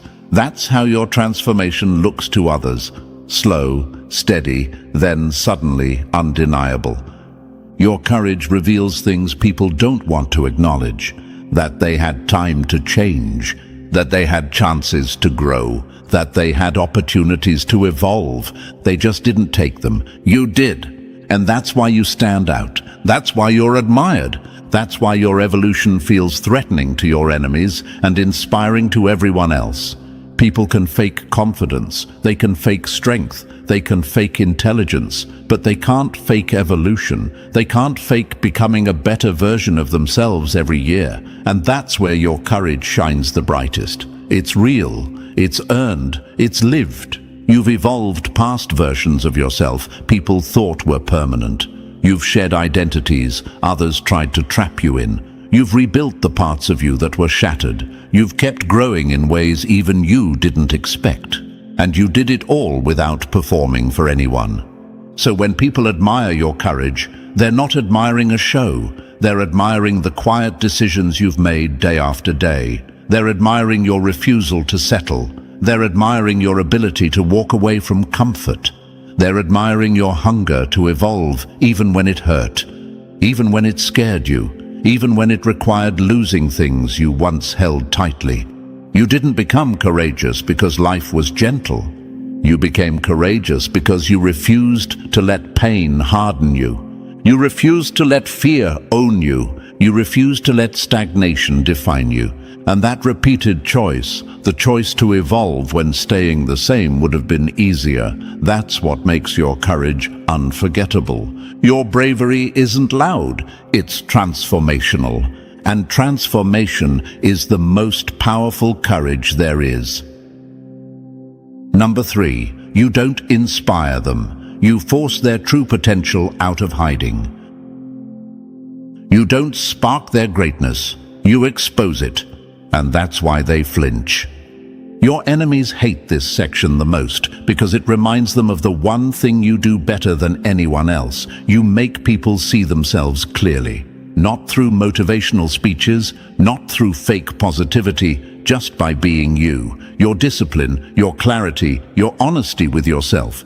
It's like a spotlight that lands on everyone around you, showing them exactly who they could be if they stopped feeding their excuses. Imagine this. Someone's been living on autopilot for years. Same thoughts, same routines, same self-doubt.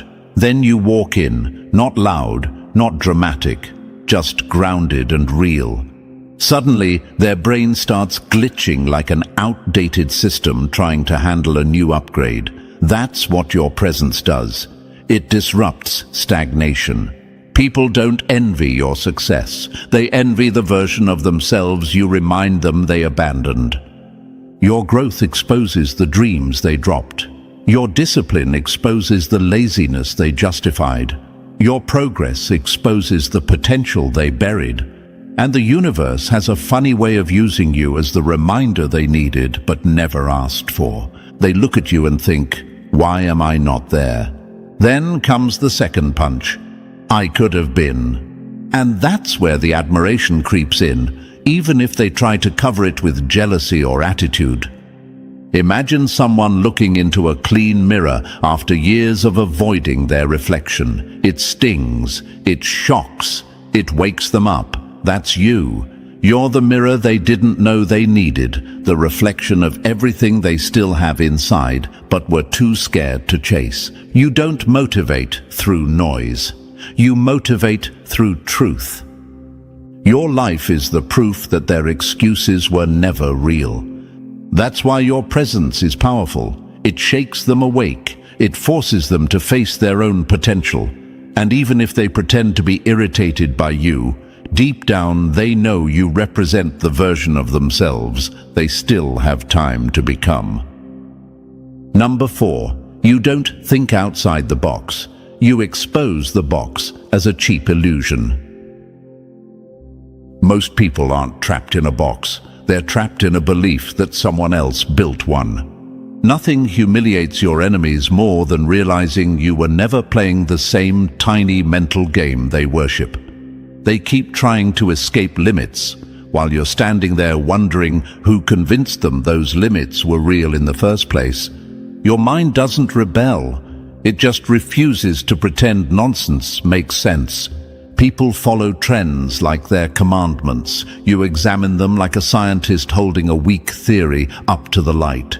You don't swallow beliefs because they're popular. You dissect them, test them, flip them, break them apart, and only keep what aligns with your intelligence.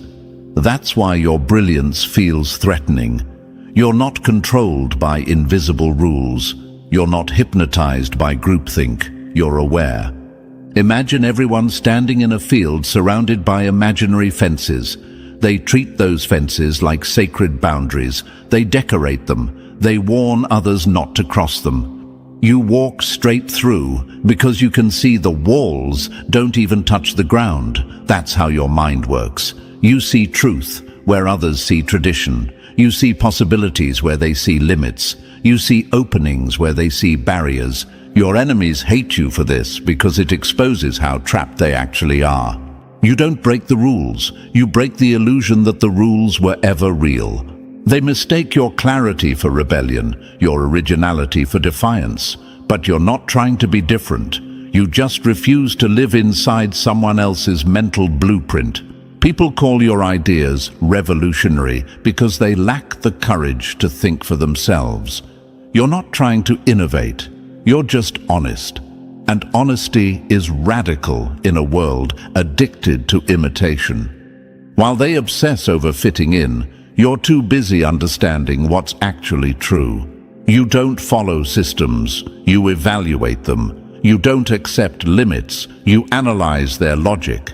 And when the logic makes no sense, you step around it without apology. Imagine a maze where everyone is running in circles trying to find the exit. You climb one step up, see the entire layout, and walk away.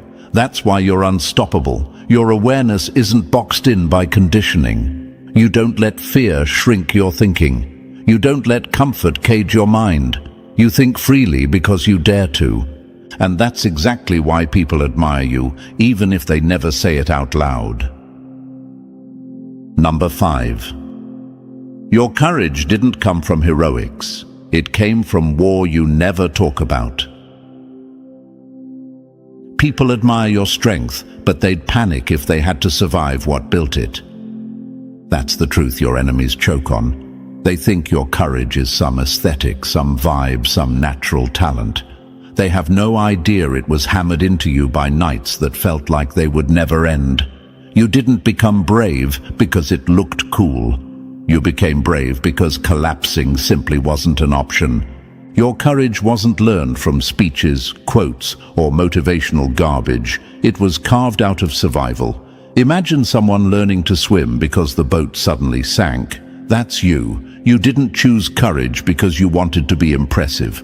You chose it because life shoved you into deep water again and again, and somehow you kept resurfacing when everyone expected you to drown.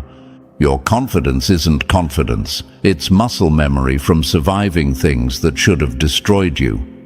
People admire you because your strength has a texture. It's lived in, it's real. It carries the weight of someone who endured storms without witnesses, heartbreak without help, pressure without a safety net. They see the calm you have now, but they don't know what it cost. They don't understand that your courage is a collection of decisions you made in silence. Don't break, don't fold, don't quit. Imagine a blade that only became sharp because it was forced against stone over and over. That's why your bravery cuts differently. It's functional, not decorative. You didn't perform strength, you survived into it. And when you walk into a room with that unshakable presence, people feel it before you speak. They can't explain it, but they sense the weight behind your composure. And maybe you wonder, why do people respect me without me trying? Because authentic courage is impossible to fake. Because your energy tells a story, even if your mouth doesn't. Because your survival speaks louder than their performances ever will. Your enemies can act tough, they can rehearse confidence, they can mimic bravery online, but they break under pressure that you've already mastered. You've lived through storms they couldn't handle for a single hour, and still you stand taller, calmer, wiser. Your courage isn't a performance, it's proof you survived battles no one saw, and that's why it demands respect without asking for it. Number 6. You don't just see the truth, you move like someone who refuses to run from it. Most people fear the truth because it demands effort. You fear the lie because it destroys potential. That line alone sends your enemies into orbit because they spend their whole lives dodging reality while you treat it like a compass. They hide behind excuses, distractions, and wishful thinking. You step straight into the truth, even when it's uncomfortable, even when it ruins the stories they hide behind. Knowledge isn't special. Everyone has access to it. What sets you apart is that you actually act on it.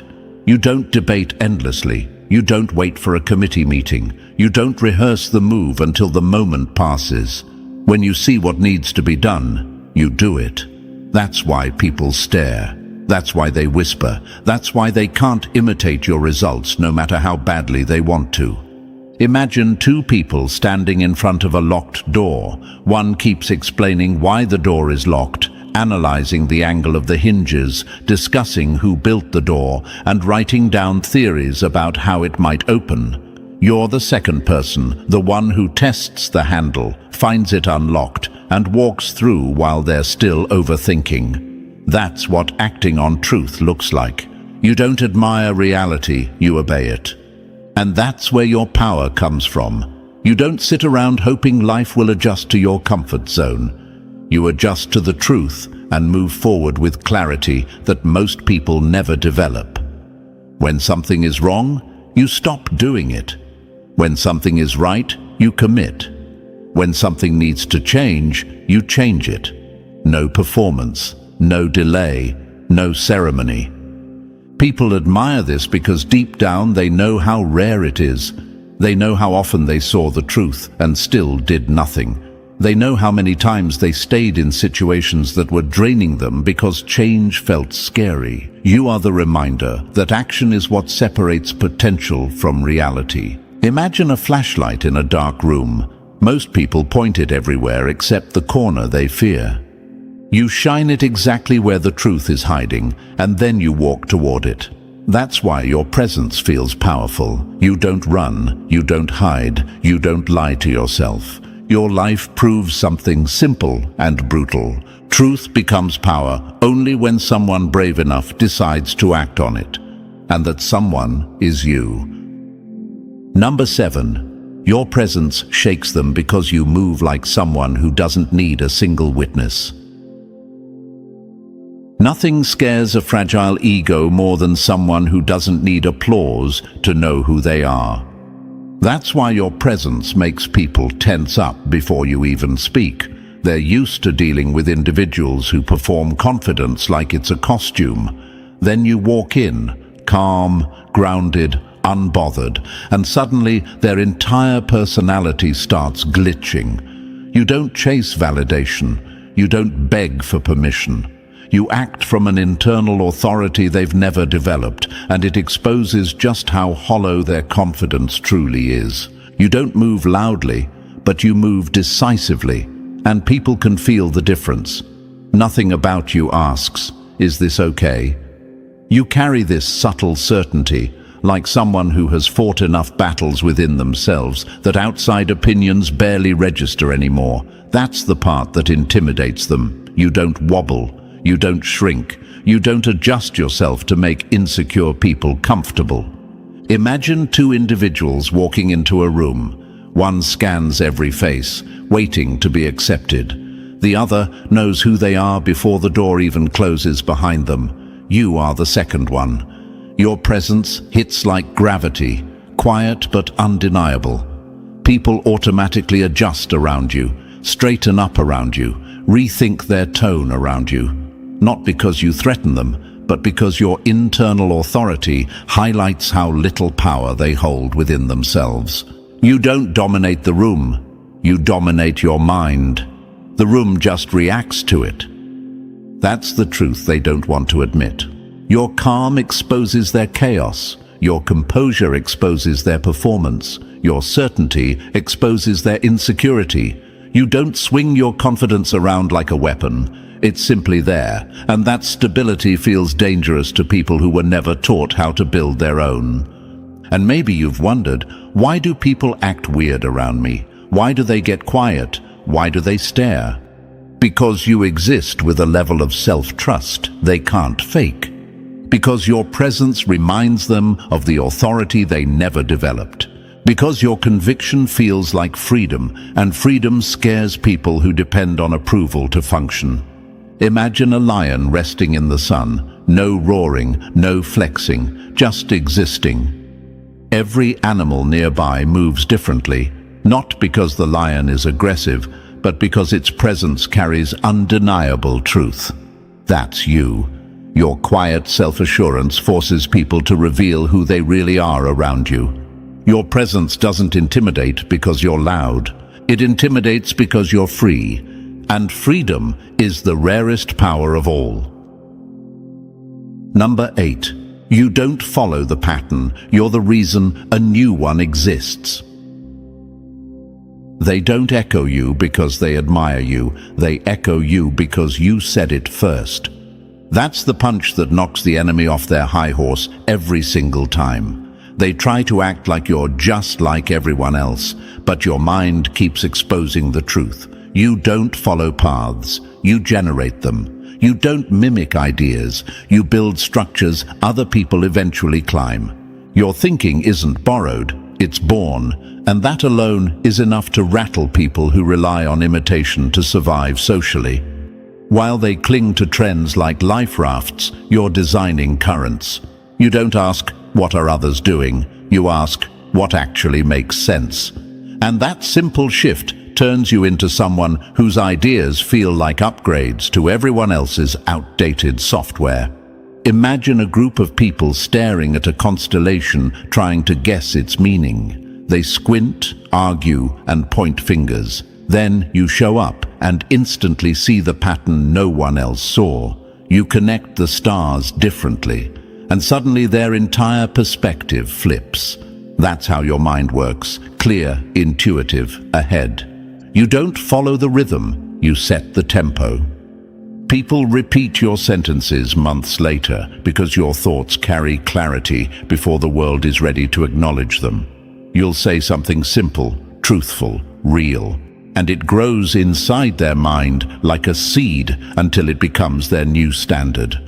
They say it out loud later and act like it was their idea, but deep down they know where it came from. You started the ripple, and maybe you've wondered, why do people copy me? Why do they adopt my ideas? Why do they repeat my style or language? Because your mind produces what theirs can only imitate. Because you think ahead, not around. Because your originality hits them like a sudden revelation they wish they'd found first. Imagine someone sketching buildings from templates while you're drawing skylines from your imagination. They study patterns, you architect them. They memorize what already exists, you innovate what never did. They follow footsteps, you make footprints. And this is why your intelligence stands out even to people who pretend not to notice. They can't explain it, but they feel it. Your thoughts have structure, they have direction, they have force. You don't try to be unique, you simply refuse to think with borrowed logic. Your mind doesn't follow patterns, it creates them. And that's why every room eventually adjusts to the way you think. Number 9. You don't run from reality.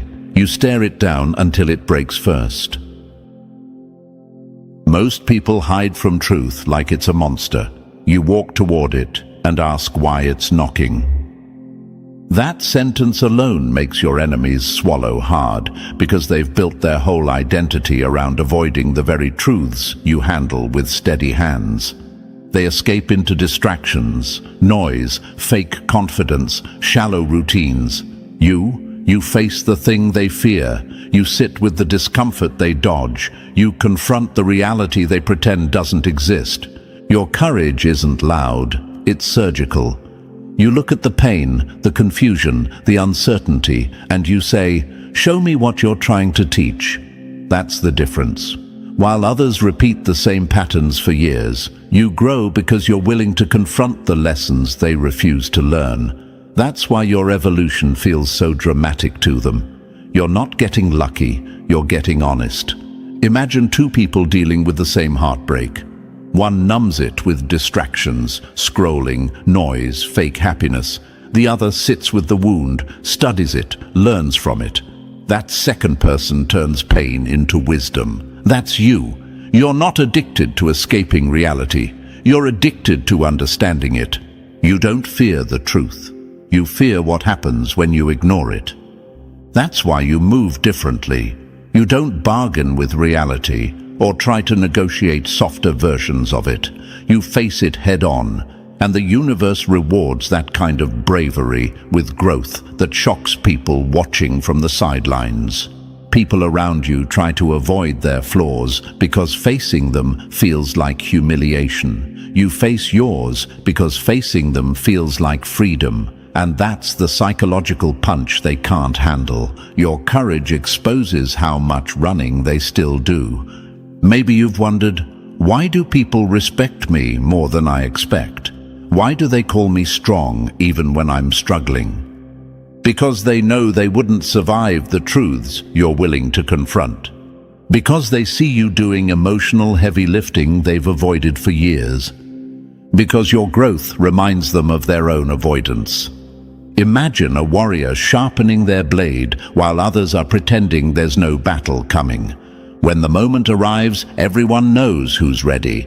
That's why your courage stands out. You don't wait for life to soften the truth. You strengthen yourself to meet it. Your courage is unforgettable because it's rooted in honesty, not performance. You don't hide from reality. You study it. You master it. And that's why you rise while everyone else repeats the same cycles in denial. Number 10. You don't wake people up. Your existence breaks their autopilot in half. You don't disturb their peace. You disturb the sleep they mistake for peace. That line hits your enemies right where it hurts, because deep down they know the truth. You don't go around preaching, lecturing, or demanding people change. You just show up, and suddenly their entire comfort zone starts trembling like a cheap alarm clock they've been trying to ignore for years. Your consciousness shakes them without a single word. Your presence forces an update on minds that have been running outdated software. You don't live life half asleep, drifting through routines like a ghost in your own story. You're awake, aware, tuned in. And when people who've been numbing themselves meet someone who's fully conscious, it shocks their system. They feel exposed, called out, awakened, and not because you tried to inspire them, but because your very existence shows them what paying attention actually looks like. Imagine a room where everyone is sitting in dim light, eyes adjusted, comfortable, thinking that's normal. Then someone opens the curtains. No speech, no announcement, just light. That's you. Your brilliance doesn't yell. It illuminates. It makes people see how small they've been living. It makes them question their autopilot routines, their repetitive thoughts, their lazy patterns. Your awareness is a disruption, not a decoration. That's why people react to you so strongly, even when you haven't done anything. You're the reminder that life is happening in real time, not later, not someday, not after things magically improve. You're proof that consciousness is a choice, not an accident. And when people sense that in you, it shakes them awake in ways they didn't sign up for. Maybe you've wondered, why do people suddenly rethink their life decisions around me? Why do they pause, over-explain themselves, or even act defensive? Because you don't let them stay asleep. Because your clarity highlights their avoidance. Because your presence forces them to ask, what am I actually doing with my life? Imagine a GPS recalculating someone's path as soon as you enter the conversation. That's the effect you have. You don't push them. You interrupt the autopilot they've been hiding in. You bring reality back into focus. You bring consciousness back into the room. Your brilliance isn't loud, it's disruptive. It shakes people awake without effort. And that's exactly why they can't forget you, even if they pretend they can. And now, Chosen One, as we wrap this up, take a moment to breathe in everything you just absorbed. You're not here by accident. You're here because your brilliance, courage, and intelligence are already rewriting your life in ways most people can't comprehend. If you haven't already, press that like button. It keeps this message alive and moving. And if you're still not part of the family, hit subscribe so you never miss the truth that's meant for you. Your evolution is in motion, and this journey is only getting started. Losing you wasn't a mistake for them, it was a punishment. Let that sit in their chest like a brick, because Chosen One, your absence didn't just create silence. It created a curse that has wrapped around their life and squeezed everything they thought they controlled. They thought they could survive without you. They thought they could replace you. They thought you were forgettable. Now the universe is laughing in their face, reminding them that losing someone like you is the kind of loss you don't recover from. Think of it like this. Imagine someone smashing their own oxygen tank because they thought the air outside was better. Bold move, right? Until the tank shatters and suddenly they're clawing at the ground for breath they can't find. That's exactly what happened when they let you go. They weren't just wrong, they were stupid, bold wrong. And the universe doesn't let that slide. Your absence hit them like a blackout in a city that depends on one power source. Everything went dark at once. And here's a fact that screams you were right all along. Studies show that when people lose someone who gave them emotional stability, their brain reacts like it's going through withdrawal, real withdrawal, same stress systems, same panic, same crash, no dramatic language needed. Science already exposes how badly they're doing without you. But this isn't just biology, this is cosmic payback. They didn't just lose a person. They lost their anchor, their balance, their shield, and now you're gone. Their whole life feels like a glitch they can't fix. Chosen One, thank you for even being here right now. Don't forget to pay this message back by pressing like and subscribe so this truth reaches more souls. It's on all of us to spread light and expose darkness. And thanks for being part of this mission. You're not just watching this, you're part of a force. Now let's slide right back to the topic, because this gets even heavier. Your absence didn't just hurt them, it exposed them. When you were in their life, you kept things together without even trying. You were the calm that kept their storms from turning into disasters. You were the steady voice they didn't appreciate. You were the energy that held their world in place. They treated you like you were extra. But the truth is, you were the foundation they depended on more than they ever admitted. And the day you left, the universe removed your protection from around them. That's why everything around them started breaking. Their relationships feel fake. Their late-night distractions don't numb anything. Their routine feels empty and pointless. They wake up with regret in their throat and go to sleep with guilt crawling under their skin. They pretend to be fine for strangers, but the moment they're alone, they crumble. That's the curse your absence planted, and they earned it. You didn't have to raise your voice. You didn't have to clap back. You didn't have to do anything extra. Your silence did the work. Your distance did the damage. You stepping back created the storm they're trapped in. And here's the funny part. They still don't know how to escape it because they were used to you fixing their problems before they became disasters. Without your presence, they're exposed like a phone with no screen protector. One drop and everything shatters. The universe works in patterns, and one of them is simple. Lose a chosen one, and everything you built on lies collapses. The people they ran to can't help them. The people they tried to replace you with have no soul. The compliments they chase feel empty. The attention they seek doesn't hit. Nothing tastes right. Nothing feels right. Nothing sits right. Because once someone has tasted the energy of someone rare, average becomes poison. The curse they feel isn't magic, it's reality. When they lost you, they lost the only person who actually cared. When they disrespected you, they disrespected the very energy that kept their life from falling apart. You were the light in their dark room. You were the warmth in their frozen world. You were the balance they took for granted. Their arrogance made them believe they could live without you. Now they're learning the hard way that your absence is a shadow that follows them everywhere. They thought you were too much. Now they're haunted by everything that made you special. Your honesty, your depth, your loyalty, your presence. They tried to act like you were replaceable, but every replacement feels like drinking muddy water after tasting pure spring. They downgraded their entire existence, but didn't realize it until it was too late.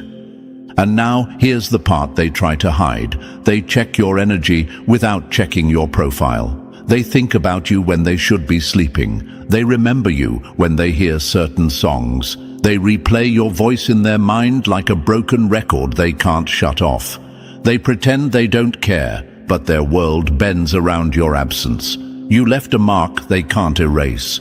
Your absence didn't just curse them. It exposed their whole character. It showed how weak they really were. It revealed how much they depended on you to feel important. It showed them that everything they bragged about was built on your support. And now they're standing in the ruins of their own choices, trying to act like everything is fine while the universe watches them sink.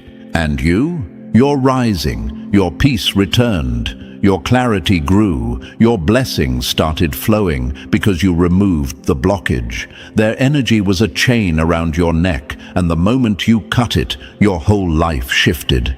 You glow in ways you didn't before. You move lighter, you think clearer, you attract better. The universe opened doors that were stuck shut when they were in your life. Losing them wasn't a loss, it was a release.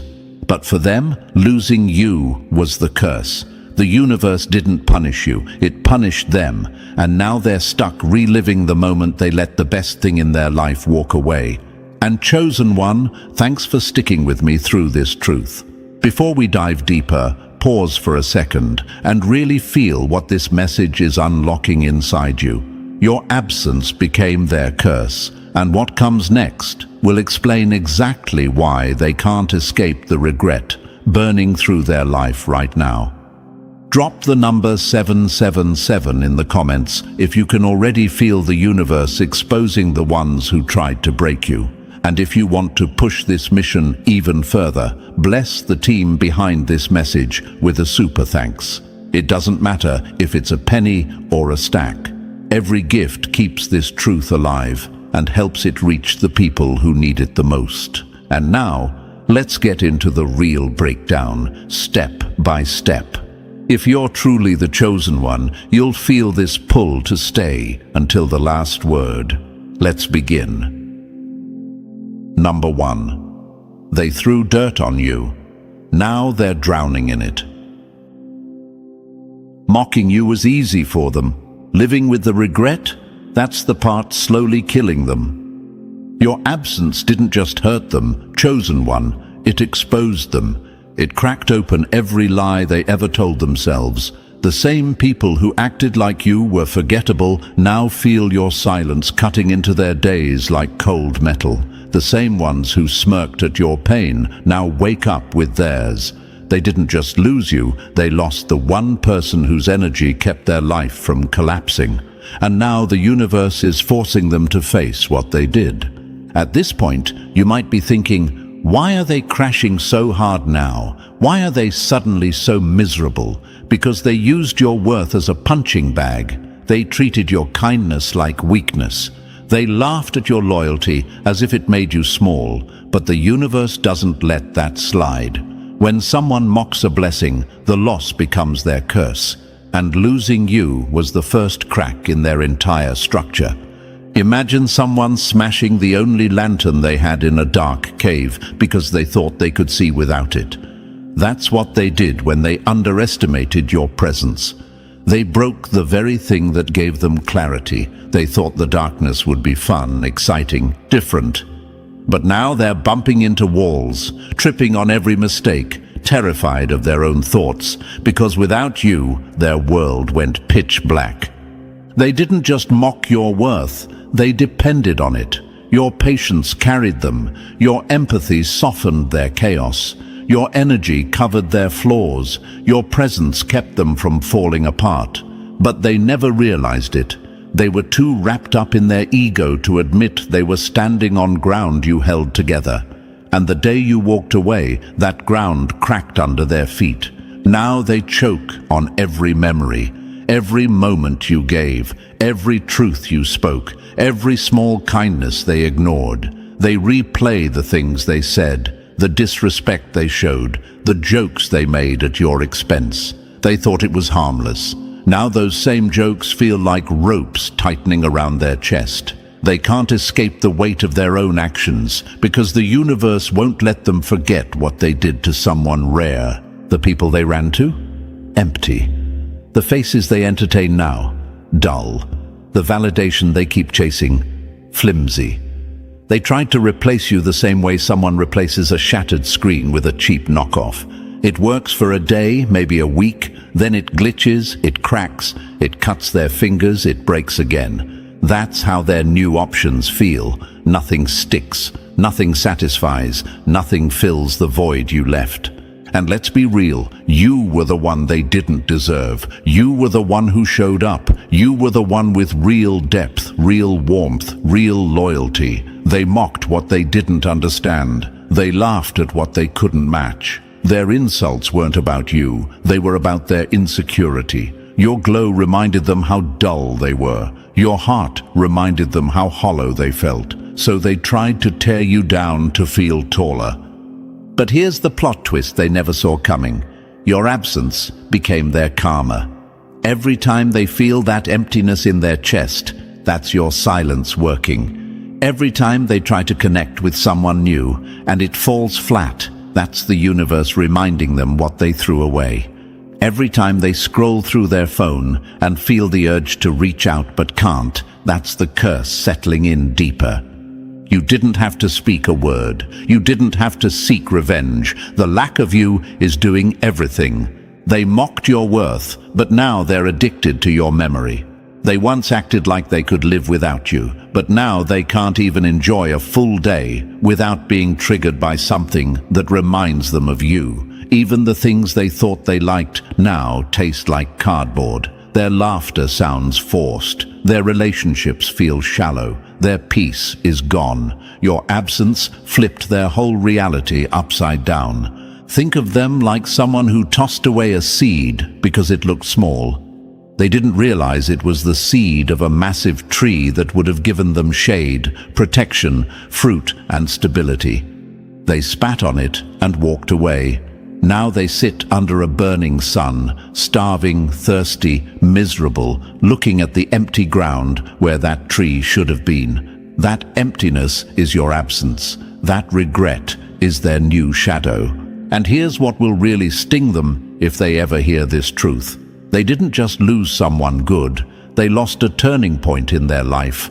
Someone who wanted to see them win. Someone who gave them comfort they never earned. Someone who made life easier without even trying. You were their peace in a world that constantly attacked them. Their ego convinced them to disrespect you. Their ego is now the reason they suffer. Your absence isn't just a bruise, it's a lifelong scar. They might move on physically, but mentally, emotionally, energetically, they're nowhere near healed. People can pretend online, pretend to friends, pretend to replacements.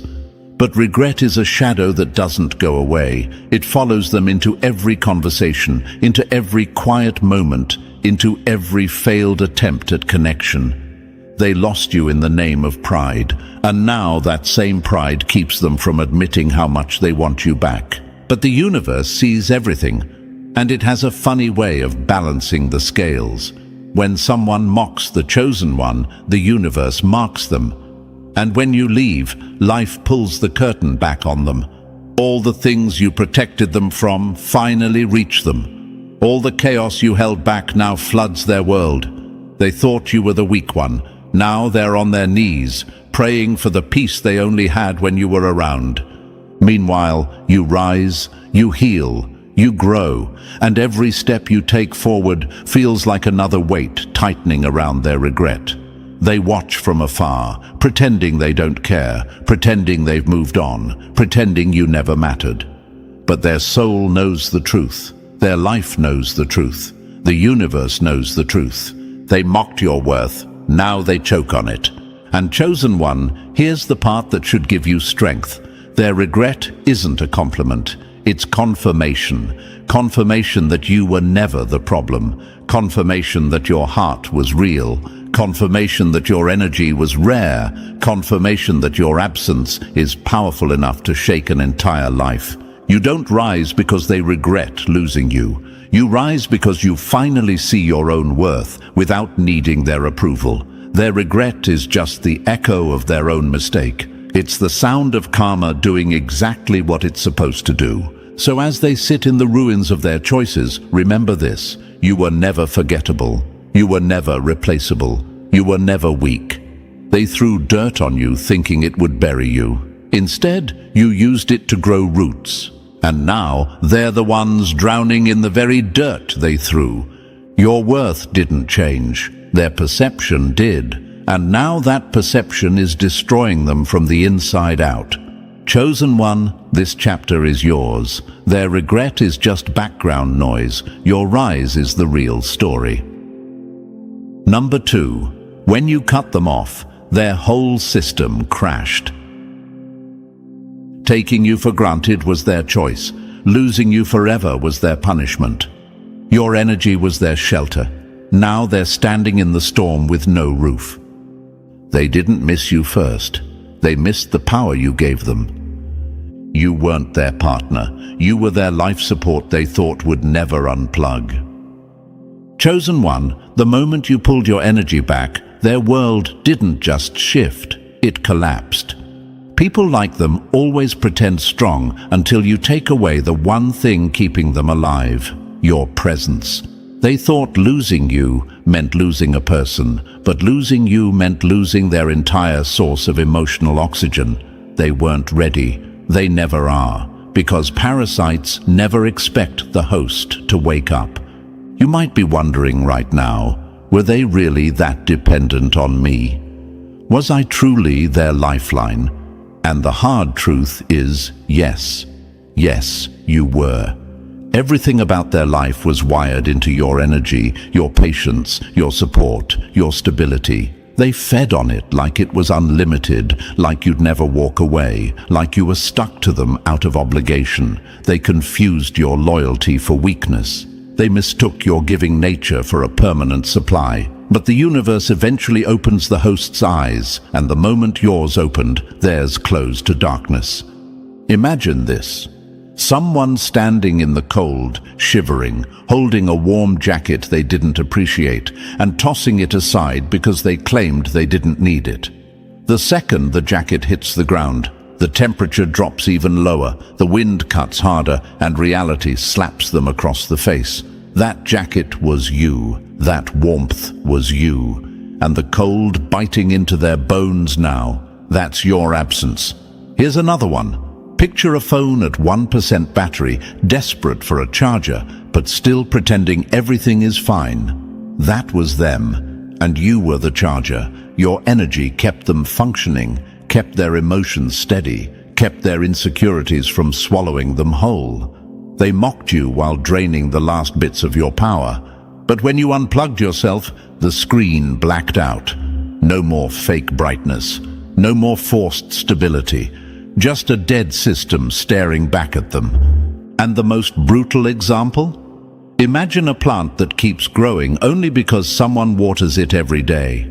The plant never thanks the one who waters it. It just takes and takes, until one day the watering stops. Suddenly the leaves dry, the color fades, and the roots panic. Not because the sun changed, not because the soil changed, but because the source was cut off.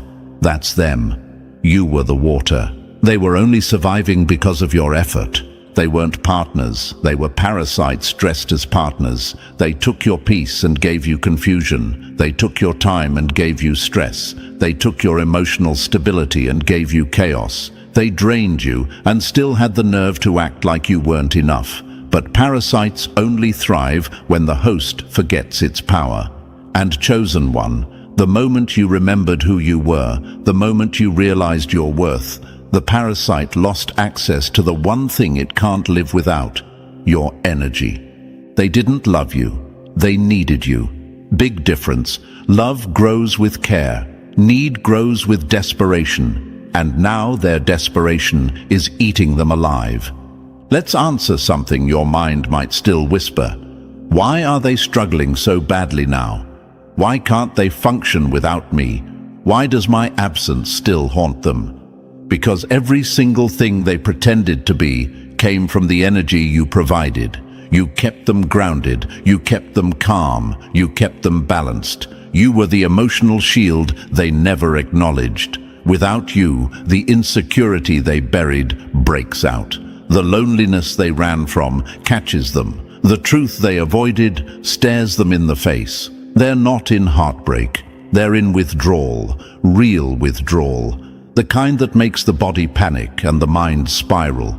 The kind that hits when someone loses their source of emotional regulation. They weren't addicted to your face. They were addicted to what being around you made them feel: safe, important, validated, whole.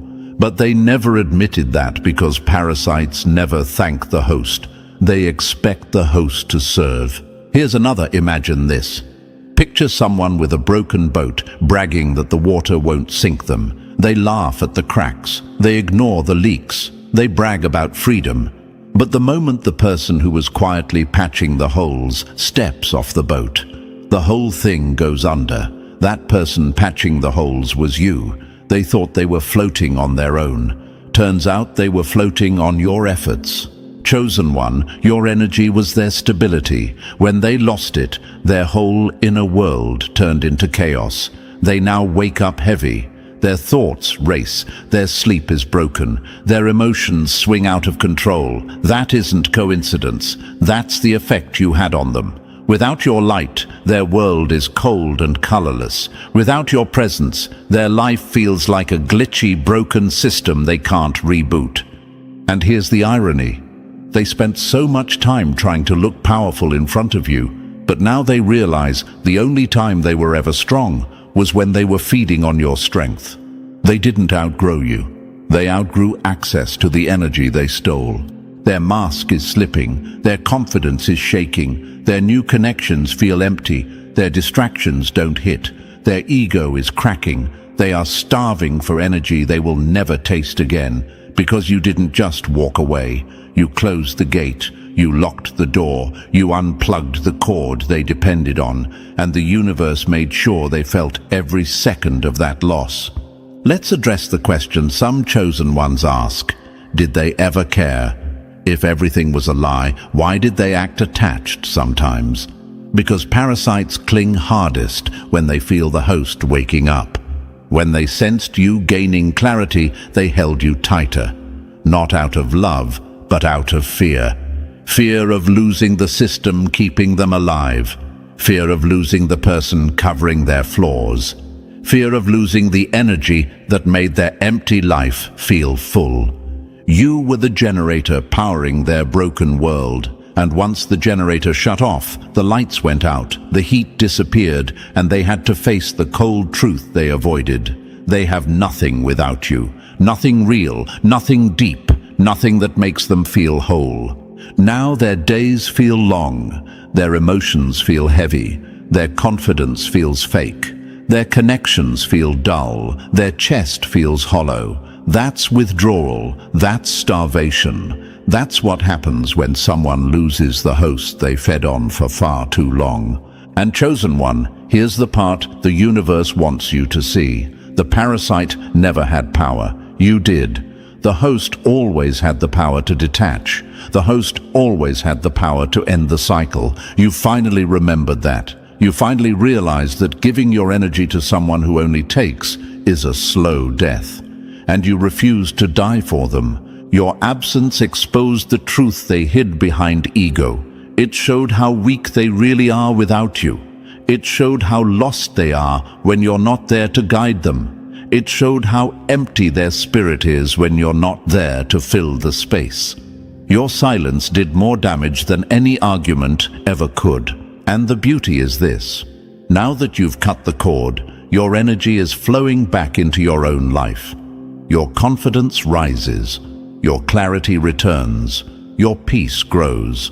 Your blessings move again. Because parasites don't just steal energy, they block it. Removing them unlocked everything the universe was saving for you. They're in withdrawal. You're in rebirth. They're starving.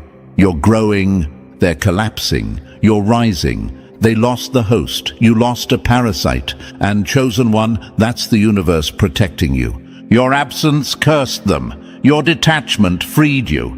Now they choke on the very energy they once mocked, and you finally breathe clean air again. Number 3, they chased better and fell face first into nothing. Walking away from you wasn't freedom for them. It was the moment their whole life downgraded. Chosen one, they thought they were running toward greener grass, but the truth hit them like a brick. The better options they chased were nothing but digital filters and cheap sparkle. They left your garden, the one place where everything grew because of your energy, and sprinted straight into a dead field that can't grow a single thing. That's not karma being petty, that's karma being punctual. Let's be real. You weren't the problem. You were the prize. They didn't walk away because you lacked something. They walked away because they couldn't handle someone with your depth, your loyalty, your presence. People who don't know their own worth always run after shiny illusions. And here's the punchline. Illusions are loud in the beginning and silent in the end. Silence is what they're drowning in now. Imagine someone dropping a diamond because they saw glitter on the ground. Glitter looks exciting until rain hits it. Then it melts into nothing. That's exactly what happened to them. You were the diamond with weight, clarity, and value. The universe didn't let them come back because it's protecting you from anyone who thinks surface-level excitement is worth more than real substance. Here's another one. Picture someone leaving a stable house because they fell for a hologram mansion. Everything looked big and beautiful until they tried to open the door and realized it wasn't real.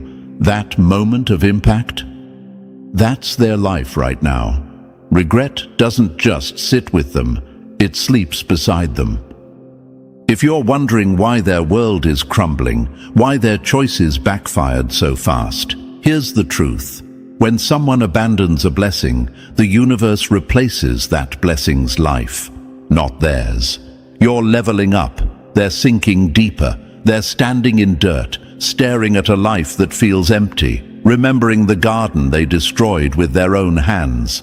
Their downgrade is not an accident. It's confirmation. Confirmation that they misjudged you. Confirmation that they mistook rarity for routine. Confirmation that your absence cursed their path and blessed yours. And chosen one, nothing haunts a person harder than realizing the better life they chased was actually the beginning of their downfall.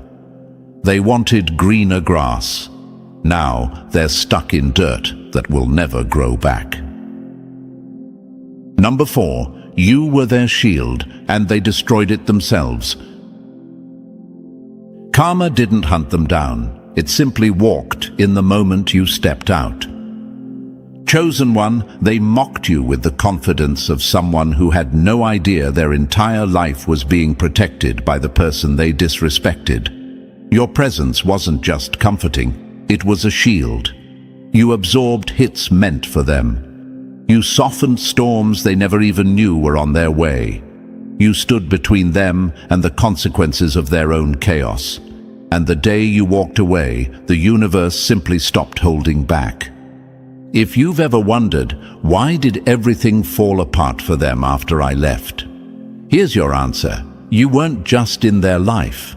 You were protecting their life. You were the buffer, the wall, the barrier that kept karma from wiping them out. They thought they were lucky. They thought they were untouchable. No, they were covered by your energy. And when they mistook your loyalty for weakness and pushed you away, karma didn't get stronger. They just lost the one person strong enough to hold it back. Imagine this. Someone walking in the rain under your umbrella while complaining the whole time. They don't thank you. They don't appreciate the cover. Then one day, you close the umbrella and walk off. Suddenly they're soaked, freezing, exposed. That storm was always there. They were just too arrogant to notice who was protecting them from it. Or picture someone bragging about how nothing bad ever happens to them while you're the one quietly sweeping their mess before the universe sees it. They thought the clean floor meant they were blessed. Nope, it meant you were doing the work. And the moment you stopped sweeping, the mess swallowed them. And the facts don't lie. People who rely on someone emotionally and energetically suffer the hardest collapse once that support disappears. Sleepless nights, losing money, bad decisions, fake friends revealing themselves, betrayals coming in from every direction. These aren't accidents. This is cause and effect. This is karma collecting the bill they thought they'd never owe. You didn't curse them. You simply stopped standing in front of the bullets they fired at themselves. Chosen one, their downfall isn't revenge, it's reality. And the harsh truth is this: they were never ready to face the world without you. Now they have no choice. Number 5. The universe pulled you out because they refused to grow. You weren't their loss. You were their last lifeline. And they spit on the hand that tried to save them. Chosen one, you were never some random person crossing their path. You were the turning point they were supposed to rise from. You were the wake-up call they needed, but weren't mature enough to answer. The universe placed you in their life like a final exam, a final warning, a final chance to level up. Instead of learning from your presence, they mocked it. Instead of evolving with you, they resisted. Instead of listening, they laughed. So the universe did what it always does when someone wastes their last shot. It removed you. If you've ever wondered, why did it feel like I was the only one trying to help them? It's because you were the help. You were the rope. They were drowning in their own habits, their own ego, their own broken patterns, and the universe tossed them one last chance, you. But they looked at the rope, smirked, and turned away like they could swim on their own. Now the truth is finally catching up. They're not swimming, they're sinking. Imagine someone stuck in a burning house. A firefighter breaks the door open, reaches out and says, "Come on, this is your chance." But instead of taking the hand, they laugh, brag about the heat, and tell themselves they're fine. Then the firefighter walks away because there's nothing left to do. That firefighter was you, and the smoke filling their life now. That's the result of their choices. Or picture someone staring into a mirror that finally tells the truth. Your presence exposed who they really were: selfish, insecure, lazy with their growth. You were the mirror they needed, but they smashed it instead of changing. And when the mirror disappears, the only thing left to guide them is the darkness they created. Here's a fact they'll never admit. People don't fear losing someone. They fear losing someone who forces them to see themselves clearly. Your existence demanded their evolution. Your energy pulled them toward becoming better. But some people cling to their old identity like it's a life jacket, even when it's the very thing dragging them under. Now, the universe has stepped back. No more warnings, no more soft lessons, no more mercy, because once a chosen one is removed, the message becomes brutal. You failed to grow when growth was offered.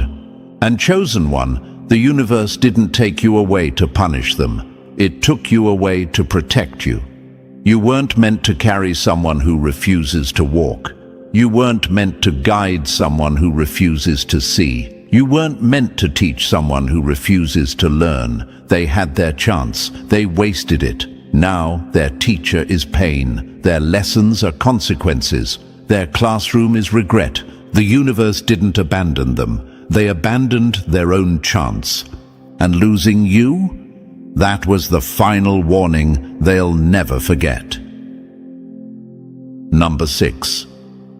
They tried to shrink your light and created a fire they can't escape.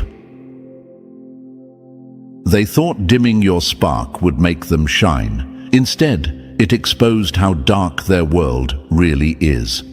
Chosen one, the people who tried to make you feel small are now suffocating under the brightness they failed to kill. They poked at your confidence. They rolled their eyes at your dreams. They whispered your name like it was a joke, hoping you'd second-guess yourself.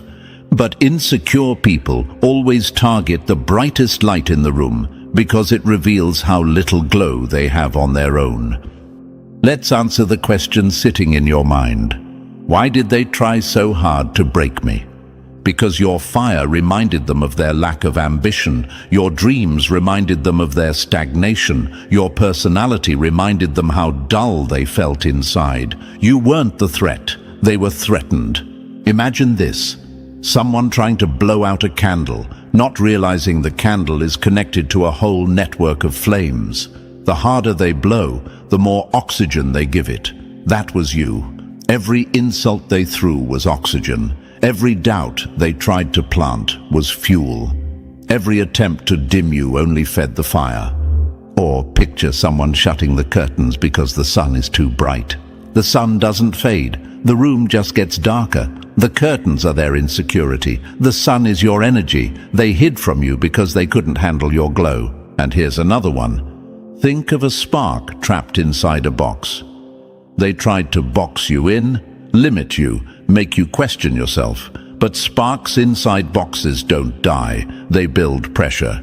And one day, they break the box completely. That explosion, that's your rise. Here's the fact they'll never admit. People who try to diminish others are always terrified of what those people could become. They didn't want you to realize your power, because the moment you did, you wouldn't need them. And that's exactly what happened. You woke up. You evolved. You broke out. Now your fire is something they can't touch, can't copy, can't compete with. You're not a flicker anymore. You're a wildfire moving through everything that once held you back. Your glow is so strong now that their existence looks dim in comparison. And the most painful part for them? They have to watch it happen, from the shadows, from a distance, from the place they trapped themselves. Chosen one, they tried to dim your fire. Instead, they created a blaze that will haunt them every time they see you rise. Number 7. The moment you left. Their whole world went colorless. They didn't lose you. They lost the only thing that ever made their life feel alive. Chosen one, the day you walked out of their life was the day the universe flipped their world into black and white. Your presence was the color palette that made everything feel vibrant, exciting, full of meaning. You were the warmth in their mornings, the spark in their routine, the pulse in their empty chest. They never said it out loud, but you were the saturation in their dull existence. And when you left, the color bled out instantly. If you've ever wondered, do they actually miss me? Do they even feel my absence? The answer is carved into every part of their life right now. they feel you missing in every smile they try to fake. They feel you missing every time they look for excitement and find nothing but flat grey. You weren't someone, you were their life force, and losing you unplugged the whole world around them. Imagine this, a painting that once looked vibrant, suddenly washed in grayscale. No depth, no emotion, no spark. That's their reality now. You were the red in their roses, the blue in their skies, the gold in their victories. Without you, everything feels muted, dull, and painfully repetitive. Picture someone going to a carnival, surrounded by lights and noise, but feeling absolutely nothing. That's them at every party now. They go through the motions, but their soul is checked out, empty, numb. Not because the world changed, but because you did. Here's the fact. Humans attach emotion to people, not places. When the person who brings meaning disappears, the whole world loses meaning with them. That's why everything feels faded now. They didn't lose a lover or a friend. They lost the emotional oxygen that made their world breathe. They chase bodies, but there's no warmth. They chase attention, but there's no thrill. They chase pleasure, but there's no satisfaction. Everything feels cheap because you were the only thing in their life that ever felt real. And the irony cuts deep. They once said you were too much, but now they realize you were the only thing that made their world anything at all. Chosen one, their world is black and white because the color was always you. Number 8. Your exit ripped their mask off. Now their true self is exposed. They didn't change after you left. They just ran out of places to hide. Chosen one, your absence did what your presence never needed to do. It exposed them. The mask they wore so confidently, the charm they hid behind, the fake personality they used to impress people. All of it fell apart the moment you stepped out of their life. You were the light that made them look human. Without that light, everyone finally sees the shadows they were made of. And if you're wondering, was I really the one holding their whole image together? The answer is yes. You were the stability behind their identity, the warmth that covered their coldness, the energy that made them seem more alive than they truly were. You didn't just walk away from a person, you unplugged their entire illusion. Imagine someone wearing a costume in a dark room. No one sees the cheap fabric, the cracks, the stains. They look convincing, impressive even, but once the lights turn on, every flaw is exposed, every lie is visible, every insecurity screams, you were that light. And when your light disappeared, the darkness revealed everything they tried to hide. Or picture this, a vampire moving confidently at night, charming everyone, pretending they're full of life, until the sun rises. Then the truth burns through their skin. That's them now. They're vampires caught in daylight, burning under the honesty your absence forced on them. Their confidence was borrowed. Their kindness was copied. Their strength was fake. You leaving stripped away the illusion. And here's the fact they hate the most. People notice. Friends they used to fool now see the emptiness behind their smile. Strangers feel the desperation in their energy. The people they tried to impress see right through them. Their aura, once masked by your presence, now screams insecurity and neediness. Without you, their spirit broadcasts one message. I lost the person who made me look better than I was. Let's answer what might be running through your mind. Why didn't people see their true self before? Because your energy covered their flaws. Your kindness softened their edges. Your loyalty made them seem stable. Your presence gave them credibility they never earned. You made them look like someone worth trusting. Without you, they're just a hollow shell trying to act whole. And the brutal truth? They lost everything when they lost you, not because you were their partner, but because you were their power source. Their mask stayed on only because you kept their world balanced. Once you left, the imbalance tore everything open. Now people whisper, people question, people step back. Their stories don't add up anymore. Their charm falls flat. Their confidence cracks mid-sentence. They're exposed, and the world sees it. Chosen one, you didn't lose anything by walking away. You lost a parasite. They lost the foundation of their entire image. Your absence didn't just strip their mask, it destroyed the stage they performed on. Now everyone sees them exactly as they are, and that truth burns them every single day. Number 9. They weren't just dead weight. They were your blessing blockers. They didn't just hurt you, they slowed your entire destiny until you finally let them go. Chosen one, the harsh truth is this: the biggest curse in your life wasn't their betrayal, it was their presence. Their energy was a clog in your spiritual pipeline. Their chaos tangled up your peace. Their insecurity dimmed your confidence. Their drama suffocated your growth. You weren't stuck because you failed. You were stuck because they were attached to you like a weight you didn't realize you were dragging. If you've ever asked yourself, why did my life feel so heavy with them? Why did everything feel stuck? The answer is simple. Their energy was poison to your progress. The universe kept your blessings on hold because blessings can't survive in toxic soil. And you were trying to grow while someone else's negativity kept choking the roots. Imagine trying to fill a cup with clean water while someone keeps pouring dirt into it at the same time. That was your life with them. You were trying to heal, evolve, grow, while they were contaminating everything you touched. Their presence didn't just slow you down, it halted your entire flow. Or picture this: a beautiful garden with rich soil and perfect seeds, but weeds keep wrapping around every stem, stealing all the sunlight. No matter how much love you give the garden, it won't bloom until the weeds are removed. They were those weeds. The moment you pulled them out, the entire garden came back to life. Another one, think of a road covered in fallen debris. You kept trying to drive forward, but the path was blocked. You thought something was wrong with your car, your speed, your direction. But the truth was simpler. Someone else's chaos was blocking the way. Once you removed them, the road cleared instantly. And here's a fact you need to hear.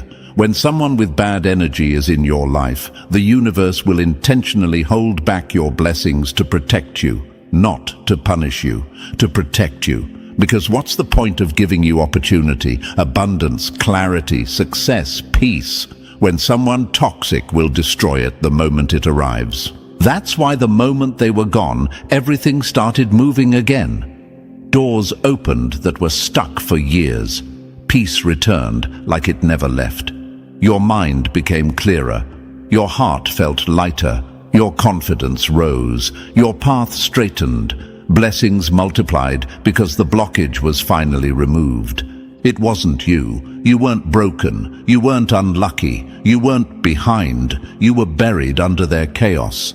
Your garden wasn't dead. It was just suffocating under weeds that didn't belong there. And now the weeds are gone. Now your flowers are thriving. Now your blessings are flowing the way they were always meant to. Chosen one, you didn't lose anything when you lost them. You gained access to everything the universe wanted to give you. They were blocking your blessings.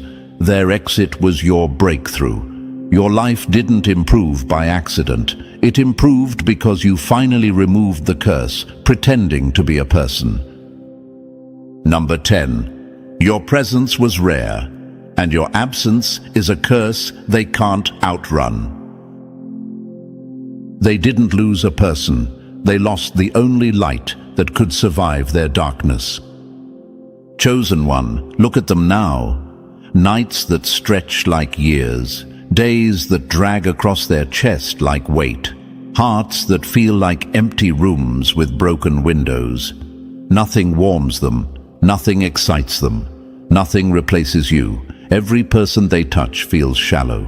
Every distraction fades too fast. Every attempt to move on collapses before it even starts. because they finally learned the truth the universe tried to hand them long ago. Your presence was the gift they never deserved, and your absence is the curse they brought on themselves. Imagine this: someone smashing the only lantern in a tunnel because they thought another one would magically appear. They mocked the light while they had it. Then darkness swallowed the path, and suddenly they understood how rare that lantern really was. That lantern was you, and the darkness they sit in now, that's your silence, your distance, your evolution, reminding them what they destroyed. Another one: picture a home with one window that lets in sunlight. They broke that window to prove a point. Now every room is cold, dim, and lifeless. No curtains can fix it. No candles can replace it. You were the sunlight. Losing you didn't just remove warmth. It froze their entire emotional world. If you're wondering, do they truly feel the loss? Do they really regret it? The answer is louder than their ego. Yes, they feel it. They choke on it. Their soul knows what their pride refuses to admit. They had a rare presence in their life, and the universe will never hand them another version of you. Your victories now, they hurt them more than any argument ever could. Every smile you wear proves they were wrong. Every blessing that comes to you echoes their mistake. Every win you collect is a reminder of what they could have grown beside, but ruined. The universe isn't punishing them, it's teaching them. Slowly, deeply, permanently. Chosen one, your presence healed them. Your absence exposes them. You were the gift they wasted. Now your evolution is the curse that will shadow them forever. And, chosen one, now you see the truth for what it is. Your presence was a gift they mishandled, and your absence became the curse shaping their regret. You didn't lose anything by walking away. You gained clarity, power, and your rightful path. If this message hit your spirit, press the like button if you haven't already. And if you're still not part of this family, make sure to subscribe. Your support pushes this mission forward, and your evolution is only getting started. The funniest thing about your enemies is how they only notice your worth after everyone else starts talking about you. That line alone hits them where it hurts, because your whole life right now is proving it true. You became the hottie they used to ignore, and now they're panicking like they just realized they tossed away a winning lottery ticket. It's wild how people act confused when the spotlight they once laughed at suddenly lands right on you. And just like that, the same ones who swore you weren't special are the ones losing sleep over you becoming the topic of every conversation, every group chat, and every quiet little envy session behind your back. Picture it for a second. It's like you were a star covered by clouds, and they shrugged because they couldn't see you shine. But now the clouds moved, your glow is clear, and they're pretending they always knew. That metaphor alone makes them itch because it exposes the truth. They didn't miss you. They missed the chance to claim you before the world noticed. And here's a fact psychologists actually talk about. Humans regret losing people more than missing opportunities. Jobs can be replaced.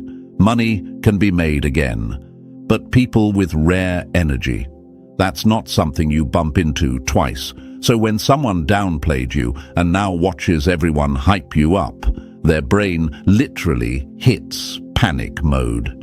It tells them, you messed up, go fix it before someone else takes them.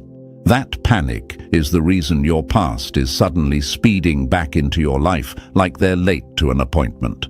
And before we go any deeper, thank you, Chosen One, for even being here. Don't forget to pay this message back by pressing like and subscribe. It helps the message reach more souls, and you're part of a force bigger than you think.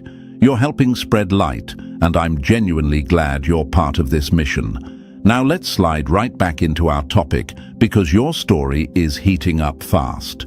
You became the person people can't stop talking about, And it's not because you begged for attention or changed yourself for validation. You just grew, healed, and stepped into a version of yourself that hits different. Your confidence is louder without making a sound. Your presence feels expensive. Your vibe feels rare. And the universe clearly decided it was time for you to take center stage. That's why there's so much motion around you right now.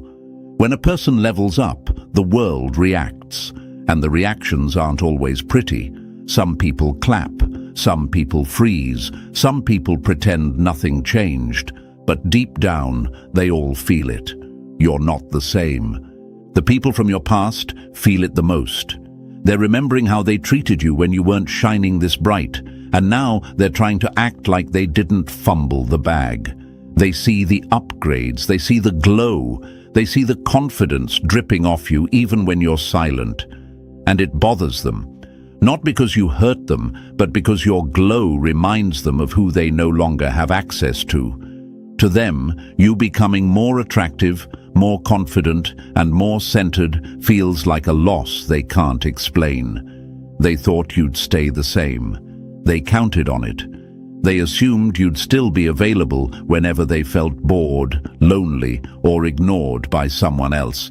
Now they're terrified because you don't orbit them anymore. Your attention used to be something they didn't value, but now your absence feels like punishment. They scroll through your life like detectives, trying to figure out who you're becoming and why the world is reacting to you. They're not looking out of love. They're looking out of fear. Fear of being replaced. Fear of being forgotten. Fear of realizing that someone else is enjoying the version of you they never appreciated. And trust me, chosen one, nothing bruises an ego harder than watching the person they underestimated become the person everyone else wants. Your rise is messing with them. It challenges their old image of you. They want to come back so they can rewrite the past, pretend they always cared, act like they didn't hold you at arm's length while you were trying to love them. They want a second chance, not because they've changed, but because you changed in ways that make them look foolish. They hate that your glow exposes the role they played in losing you. They hate that your success, your growth, and your new attention make them look like the person who dropped the ball.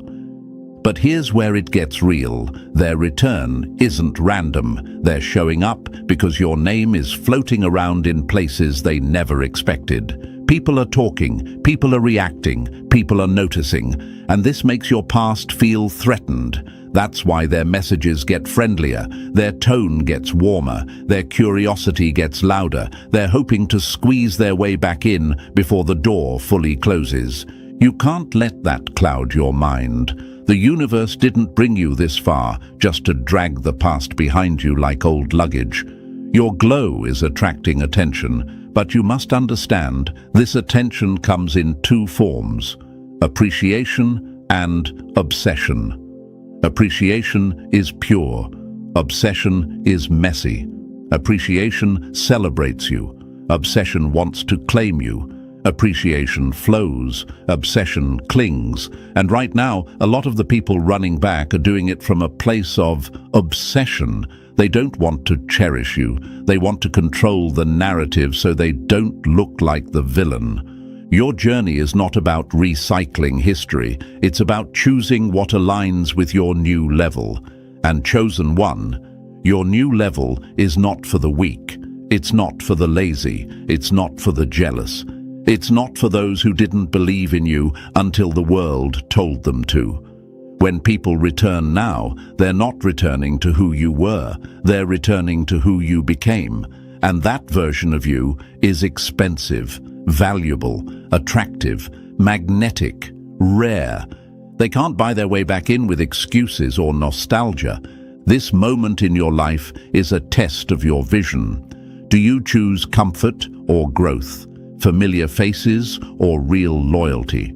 Old patterns or new standards? You're not the person who chases anymore. You're the person people chase. And that shift flips the whole dynamic. When they left, they thought you'd wait. When they return, they realize you're not even looking in their direction. That's why it stings. That's why they're desperate. That's why they can't stay away. Chosen one, your glow is not an accident. It's the universe putting you on the biggest stage of your life. Let the past watch from the audience while you steal the show. And hey, chosen one, before we keep going, thank you for being here in this moment. Your rise is loud, your glow is obvious, and the universe didn't bring you to this video by accident. If you're really ready to claim the spotlight that everyone's been whispering about, drop the number 777 in the comments so the energy stays strong. And if you feel led to support the team behind this message, even a tiny super thanks keeps this light moving forward. It fuels the work that brings you the truth people don't want you to hear. Whether it's a cent or 100, it all pushes this mission further. And now, chosen one, breathe in, lock in, and stay close. Because if you really are the hottie everyone's talking about, you're going to want to hear every word of what's coming next. Let's get into it. Number 1. The door they slammed is now the one they're begging at. Nothing humiliates an enemy more than realizing the person they threw away became the person they can't stop obsessing over. That line alone is enough to crack their ego in half because it exposes the truth they try so hard to hide. Their return isn't flattering. It's embarrassing for them. You were the one they dismissed, the one they downplayed, the one they thought would stay small. Now, you're the hottie everyone's talking about, the one the universe clearly upgraded, and they can't stand it. Their pride didn't expect this plot twist. They thought walking away put them above you. Watching you glow without them is eating them alive. It's almost funny how their memory suddenly got sharp. When they had access to you, they acted like you were nothing special. They were standing so close to the fire that they couldn't feel its heat. But now that distance pushed them into the cold. Your warmth is all they think about. You turned into the spotlight they never expected to face. And now here they are, crawling back under the excuse of checking in, when the truth is, their mind won't shut up about you. They're haunted by the question, how did someone I underestimated become the one everyone is chasing? And trust me, chosen one, the answer hurts them more than anything you could say. Think of it like this. When they were in your life, they treated you like a background character. Now the universe handed you the main role, and they're stuck in the audience watching you steal every scene. It messes with their head because they swore you'd crumble without their presence. They imagined you staying the same, waiting, hoping, shrinking. Instead, you grew sharper. Your aura got louder. Your value skyrocketed. You became the name they hear in conversations they're not even part of. Imagine how that feels to someone who bet on your downfall. That's the metaphorical slap that keeps landing on their ego. You might wonder why they're returning now. Why choose this moment? Why act like they suddenly care? Let's be honest. People don't come back because they woke up holy. They come back because reality slapped them with the truth. Losing you was the worst decision they ever made. And yes, they'll pretend they're here with good intentions. But under that mask, desperation, regret, panic. They're hoping your new shine hasn't erased the memories of how badly they treated you. They're hoping there's still a version of you that will open the door out of habit. They want to believe time froze for you the same way it froze for them. But time didn't freeze for you. It elevated you. The universe has a weird sense of humor. It will hide your glow from the wrong people and then reveal it the moment they're no longer allowed near you. That's why their return feels so strange. Their timing is too perfect and too pathetic. They show up right after you start getting noticed, right after you heal, right after they realize you were the real prize. Humans don't regret losing average energy. They regret losing rare energy. And your energy, chosen one, is rare enough to sting. They'll start with soft stories. I miss you. I've been thinking about you. I didn't realize what I had. But listen closely. Are they talking about you or the access they lost? Because access is what they're hungry for. They want your attention again because it made them feel important. They want your presence again because it made them feel chosen. Now that you've become the hottie everyone keeps mentioning, they want to claim you just to soothe their own insecurity. They can't stand the idea of someone else getting what they wasted.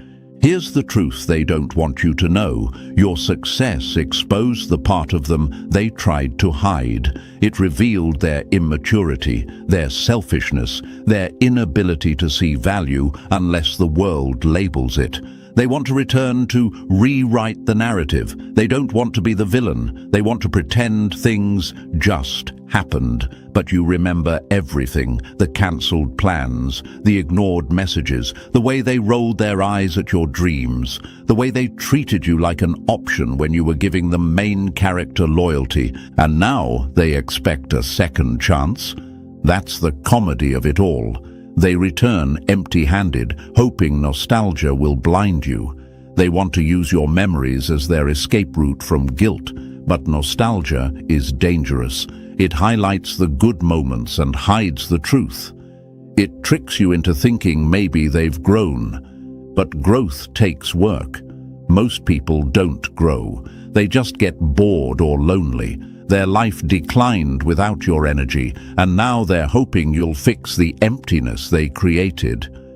Before you let anyone back, ask yourself a simple question. What are they bringing this time? If the answer is excuses, apologies without action, or recycled promises, then they're not here to give. They're here to drain. And you're not the same person they discarded.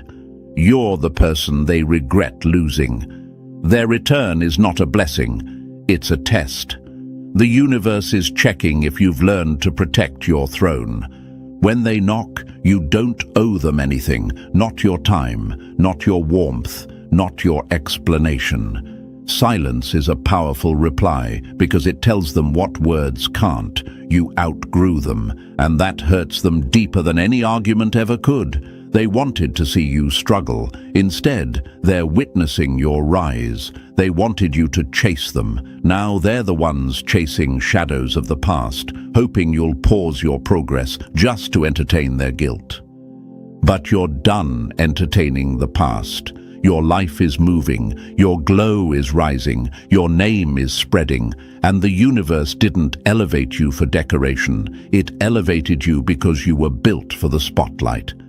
Their regret might drown them, but that's their ocean, not yours. You're not responsible for rescuing people who threw away their lifeline. If they couldn't walk with you in struggle, they don't deserve front row seats to your shine. Their return is proof, not privilege. It confirms your value, it confirms your growth, and it confirms that your presence is unforgettable. But not everyone gets a second chance to win. Keeping the door shut isn't cruelty, it's self-respect.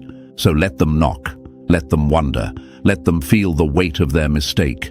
You're not here to babysit someone's regret, you're here to rise, and chosen one, your rise is only getting started. Number 2. The chase is dead, and so is their control over you.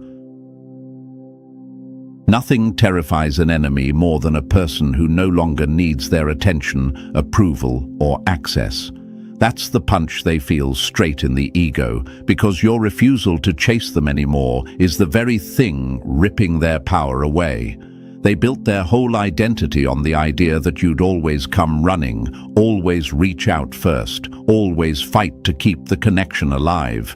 They depended on the version of you that still believed in their potential.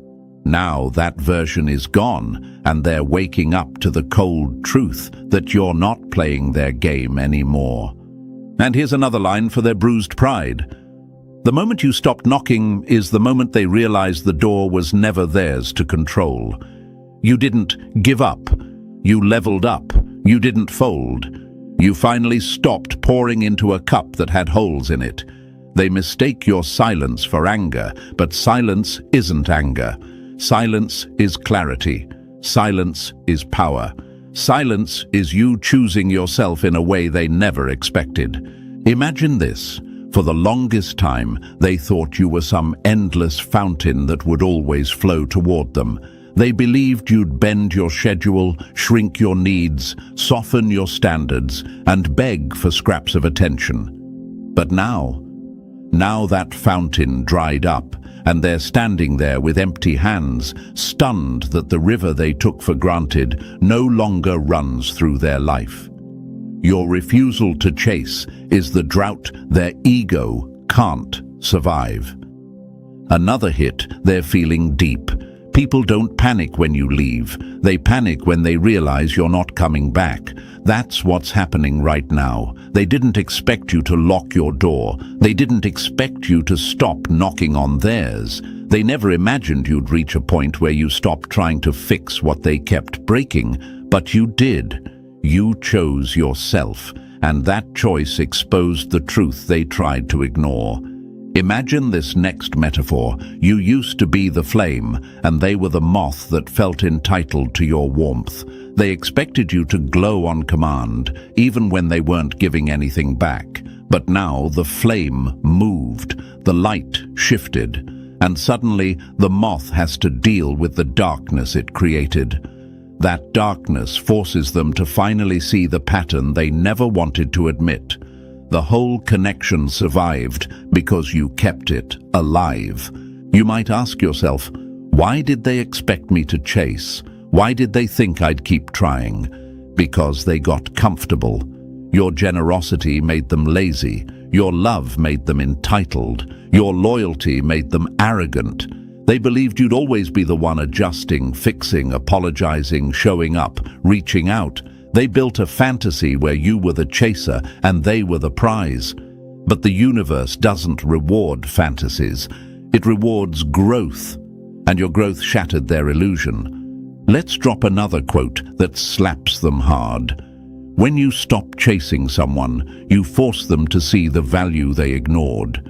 That's what's happening now. Your silence is louder than all the messages you ever sent. Your absence is heavier than all the moments they overlooked. You didn't pull back to punish them. You pulled back because you saw the truth. You realized begging for someone's presence only makes them value it less. You lived through the seasons where you gave too much and received too little. You stood in rooms where your voice echoed because no one cared enough to respond. Eventually, you learned what they never thought you would. Real connection should be a dance, not a chase. Imagine this. You're sitting on a throne you built yourself, brick by brick, through pain and growth and self-respect. They're the runaway knight wandering around in circles, expecting you to drop your crown and sprint after them. But kings don't chase wanderers. Queens don't beg for loyalty. And chosen ones, they don't dim themselves to keep someone else comfortable. You might wonder, what changed? Why does it feel different now? Because the moment you stopped chasing, the power dynamic flipped. When you were available, they were relaxed. When you stopped being available, you became a mystery. Mysteries create curiosity. Curiosity creates anxiety. Anxiety creates obsession. They went from knowing you to guessing about you, from ignoring you to refreshing your socials, from dismissing your energy to craving it.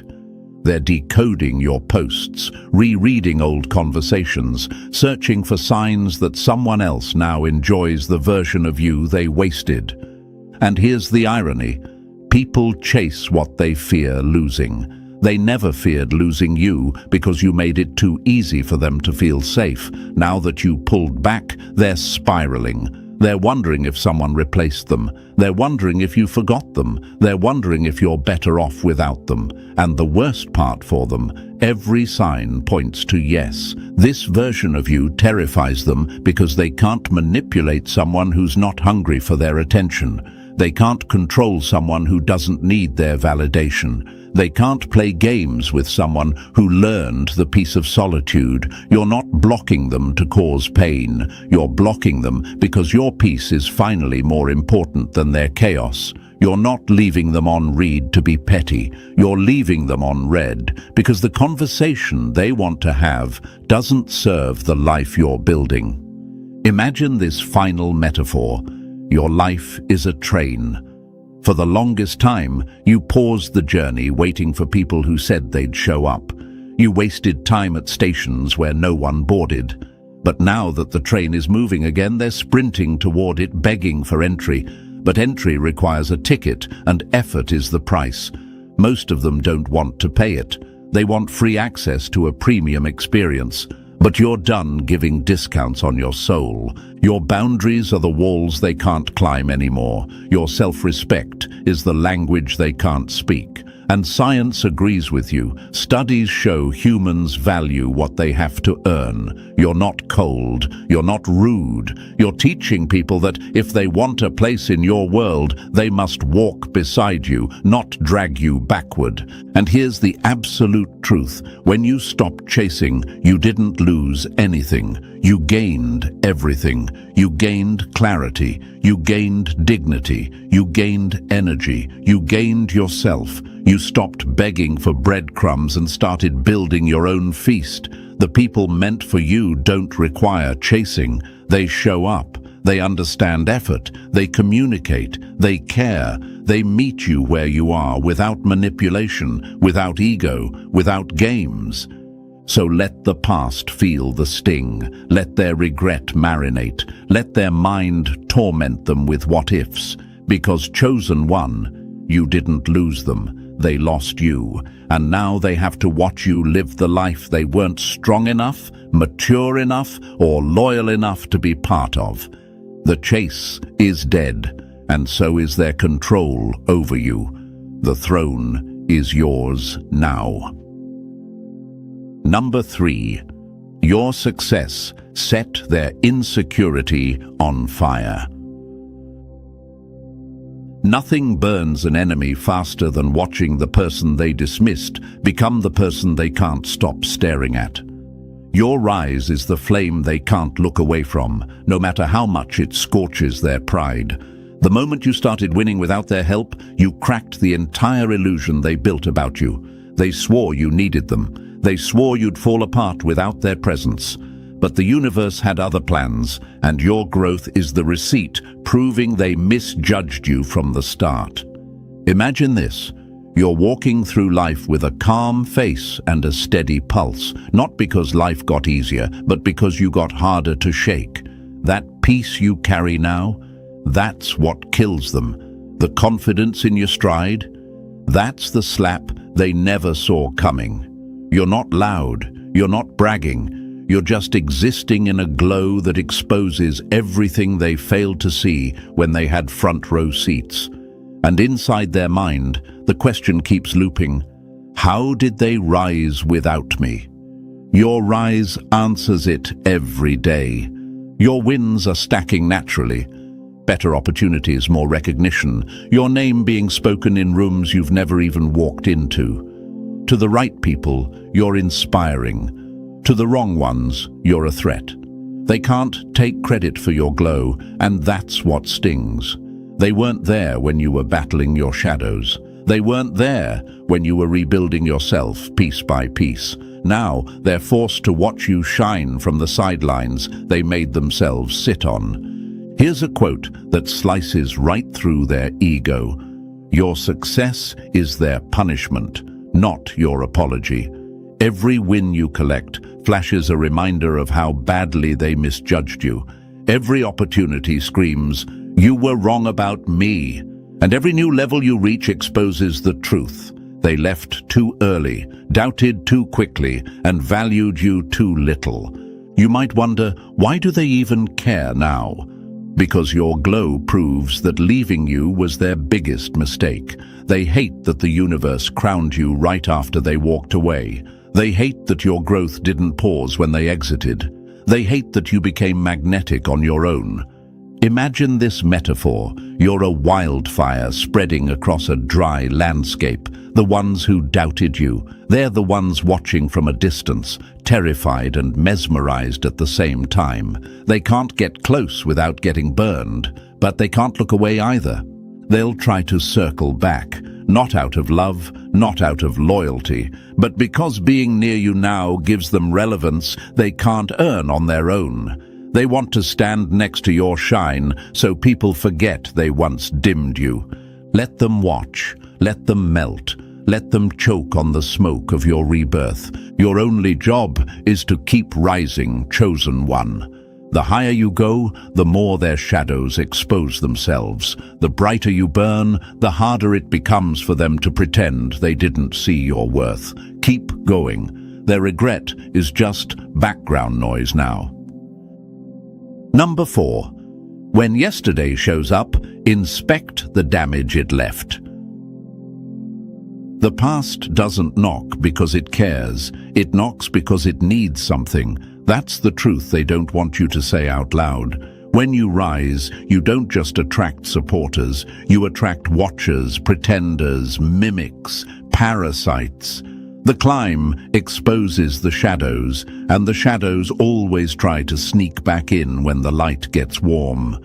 Your elevation is a staircase, and trust me, not everyone walking up it has good intentions. Some come with smiles, hiding motives. Some come with empty hands, hoping you'll fill them. Some don't want to celebrate you. They want to study you. They want to see what you're building, who you're talking to, what opportunities you're getting. Not to clap, but to calculate. Your progress threatens people who expected you to stay beneath them. Imagine this. You're in your palace, finally at peace, and you hear a knock. When you open the door, you don't see faces. You see intentions. Some hands carry support. Others carry envy. Some hands reach to help. Others reach to steal. Your job isn't to be rude. Your job is to be wise. Even a snake can look harmless after shedding its skin, but underneath, the venom stays the same. You might wonder, what if they really changed? But here's another truth knife. A return without accountability is just a strategy, not growth. If they don't come back with apologies, clarity, effort, and evidence, then they didn't grow. They just got uncomfortable watching you win without them.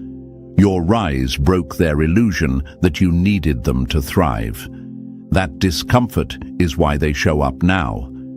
Imagine someone knocking on your door holding a gift box. You open it, and the box is empty. That's what most of these comebacks are. Pretty words, empty intentions. They want access, not connection. They want the benefits of your glow without doing the work to deserve it. Before you let anyone back in, ask yourself, are they here to add bricks to my empire, or are they loosening the foundation? Are they valuing you, or valuing what you have become? Because not every return is a reunion. Many returns are reconnaissance, attempts to gather information they can use for envy, imitation, or sabotage. Your peace is your currency now. Protect it with everything you have. Some comebacks are blessings, most are tests, and you pass by choosing yourself. Number 5. Your glow is the quake that proves you survived the collapse. They admire the shine, but they'd crumble under the storms that built it. That truth slices them open, because your glow didn't pop out of nowhere. It's the aftershock of everything you survived while they watched, doubted, mocked, or disappeared. They're mesmerized by the light, but blind to the fire that forged it. Your glow is a warning siren and a victory parade at the same time. Imagine this, a city hit by an earthquake. Everything cracks, falls apart, collapses into dust. But when the shaking stops, one structure is still standing, not because it was the prettiest, but because it was built stronger than anyone realized. That's you. Your glow isn't decoration. It's the proof you're still here. They see the aftershock, not the quake. People only see the surface. They see the glow on your face, but not the nights you drowned in your own thoughts. They see the confidence in your stride, but not the mornings you could barely get out of bed. They see the peace in your energy, but not the private wars you fought when nobody checked on you. Your glow is the result of battles the enemy would never survive. Here's another truth that punches hard. Pain is the metal. Pressure is the forge. Your shine was created in silence, not comfort. While they were busy underestimating you, the universe was stripping away everything that couldn't walk with you into your next chapter. Fake friends that became anchors, lovers who drained your soul, jobs that used you up, environments that suffocated your potential. Everything that wasn't aligned had to fall off, even if it hurt. And you might wonder, why did it hurt so bad? Why did I lose so much? Because purging isn't punishment, it's preparation. The universe couldn't let you rise while carrying dead weight. It had to break the old version of you to reveal the raw, unfiltered version that was always hidden underneath. You weren't being cut down, you were being carved out. Imagine shedding an old skin that was too tight, too heavy, too suffocating. It feels painful in the moment, but afterward, you breathe deeper, you move differently, you shine harder. That's what your glow really is. Freedom. They thought cutting you off would break you. They thought walking away would end you. They thought losing them would shrink you. But here's the plot twist they'll never admit. They didn't break you. They freed you. Every betrayal became a compass pointing you toward better. Every wound became wisdom. Every loss became fuel. Everything you survived turned into the spark that lights you up now. And now they have to watch the glow they didn't believe in. They have to watch the rise they tried to prevent. They have to watch the person they underestimated become the hottest topic in every room. Your glow is the aftershock, chosen one, and they can't escape it. Number 6. Your voice is the quake that shattered their control. They loved you silent because silence made their lies sound true. That line hits them right in the spine because your voice is the one thing they prayed you would never reclaim. Your silence kept them powerful. Your silence kept you small. Your silence let them twist the story until you became the villain and they became the victim. But that era is dead. And the moment your voice came back, the ground under their ego cracked like old pavement. They never expected you to speak. They counted on you staying quiet forever. They depended on you swallowing your pain, hiding your truth, and protecting their image. Silence made you easy to misinterpret, easy to manipulate, easy to blame. But here's the twist they couldn't predict. You didn't come back speaking softly. You came back speaking like thunder after a storm. Not loud, just undeniable. Imagine this. For years they walked around like an architect of your collapse, thinking the blueprint was theirs to control. But the second you started telling the truth, the entire structure they built on your silence began to crumble. That's what your voice does now. It shakes liars. It exposes manipulators. It flips the power dynamic until they're the ones scrambling to rewrite the narrative. You might wonder, why do they react so aggressively when I speak up?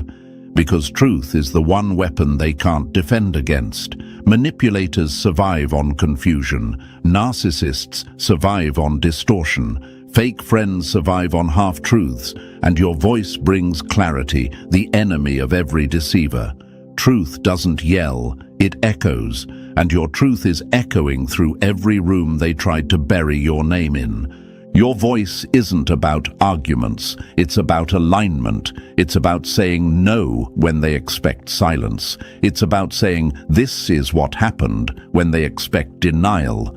It's about defending your peace without guilt, fear, or apology. And that terrifies them because they can't twist someone who knows their worth.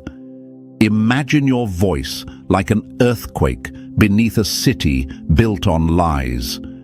At first, it's a tremor, then a shake, then the whole foundation splits open. That's what you're doing simply by telling the truth.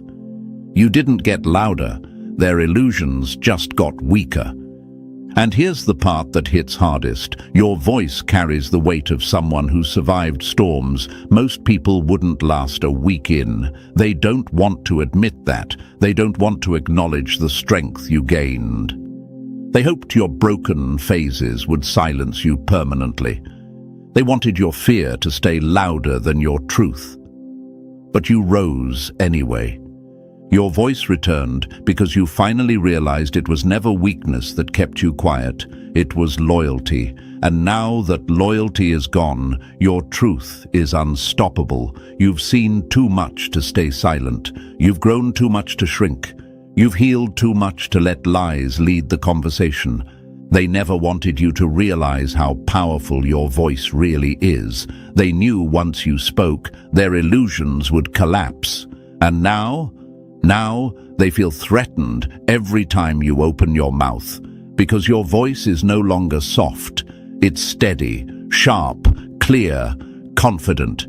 You'll never lose your voice again, chosen one, not after everything you survived. Your truth is the earthquake they didn't expect, and they can't silence a storm they didn't create. Number 7. When you shake the family tree, the truth finally hits the ground. Nothing scares a dysfunctional family more than the one member who refuses to stay silent. That's the punch they feel in their chest, because your rise didn't just rattle exes and old friends, it cracked open the whole family system. You weren't supposed to question anything. You were supposed to keep the peace, swallow the disrespect, and pretend the chaos you grew up with was normal. They expected you to inherit the dysfunction and carry it like some twisted family tradition. But you stopped. And that one decision created an earthquake in your bloodline. Imagine the family tree as this old, overgrown monster where all the rotten fruit hides behind leaves, untouched for decades. No one shakes it because shaking it drops truth. Shaking it exposes patterns. Shaking it exposes abusers, manipulators, takers, liars, and the people who hide behind family as a shield. When you shook it, you didn't just drop the rotten fruit, you exposed who planted it in the first place. Your boundaries became a threat because they break the cycle. And here's the quote they hate the most. Breaking a generational curse feels like betrayal to those who benefit from it. You weren't rebelling. You were correcting. You weren't attacking. You were healing. But healing in one generation feels like destruction to another. Some family members feel exposed because your growth shows how much they refuse to change. Some feel threatened because your strength reveals their weakness. Some quietly envy you because you did what they were too afraid to attempt. And then there are the ones who feel relieved because someone finally stood up, someone finally broke the silence. Someone finally said, "This stops with me." You might wonder, am I wrong for pulling away? Am I wrong for setting boundaries? No. Boundaries aren't betrayal. Boundaries are protection. Protection for your peace. Protection for your future. Protection for the next generation that deserves better.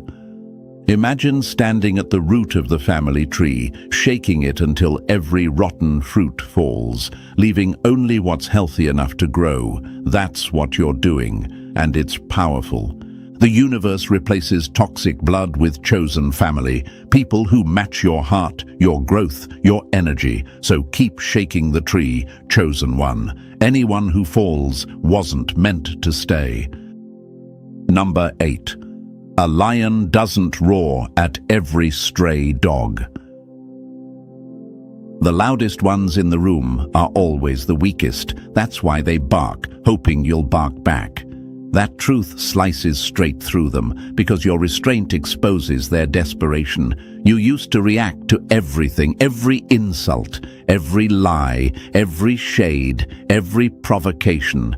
Back then, they could pull you into chaos, because chaos was the only battlefield where they stood a chance against you.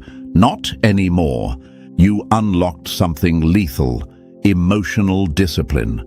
The old version of you wasted energy trying to defend your character to people who never had any. You used to explain yourself to minds too small to hold the truth. You used to argue with folks who weren't even listening.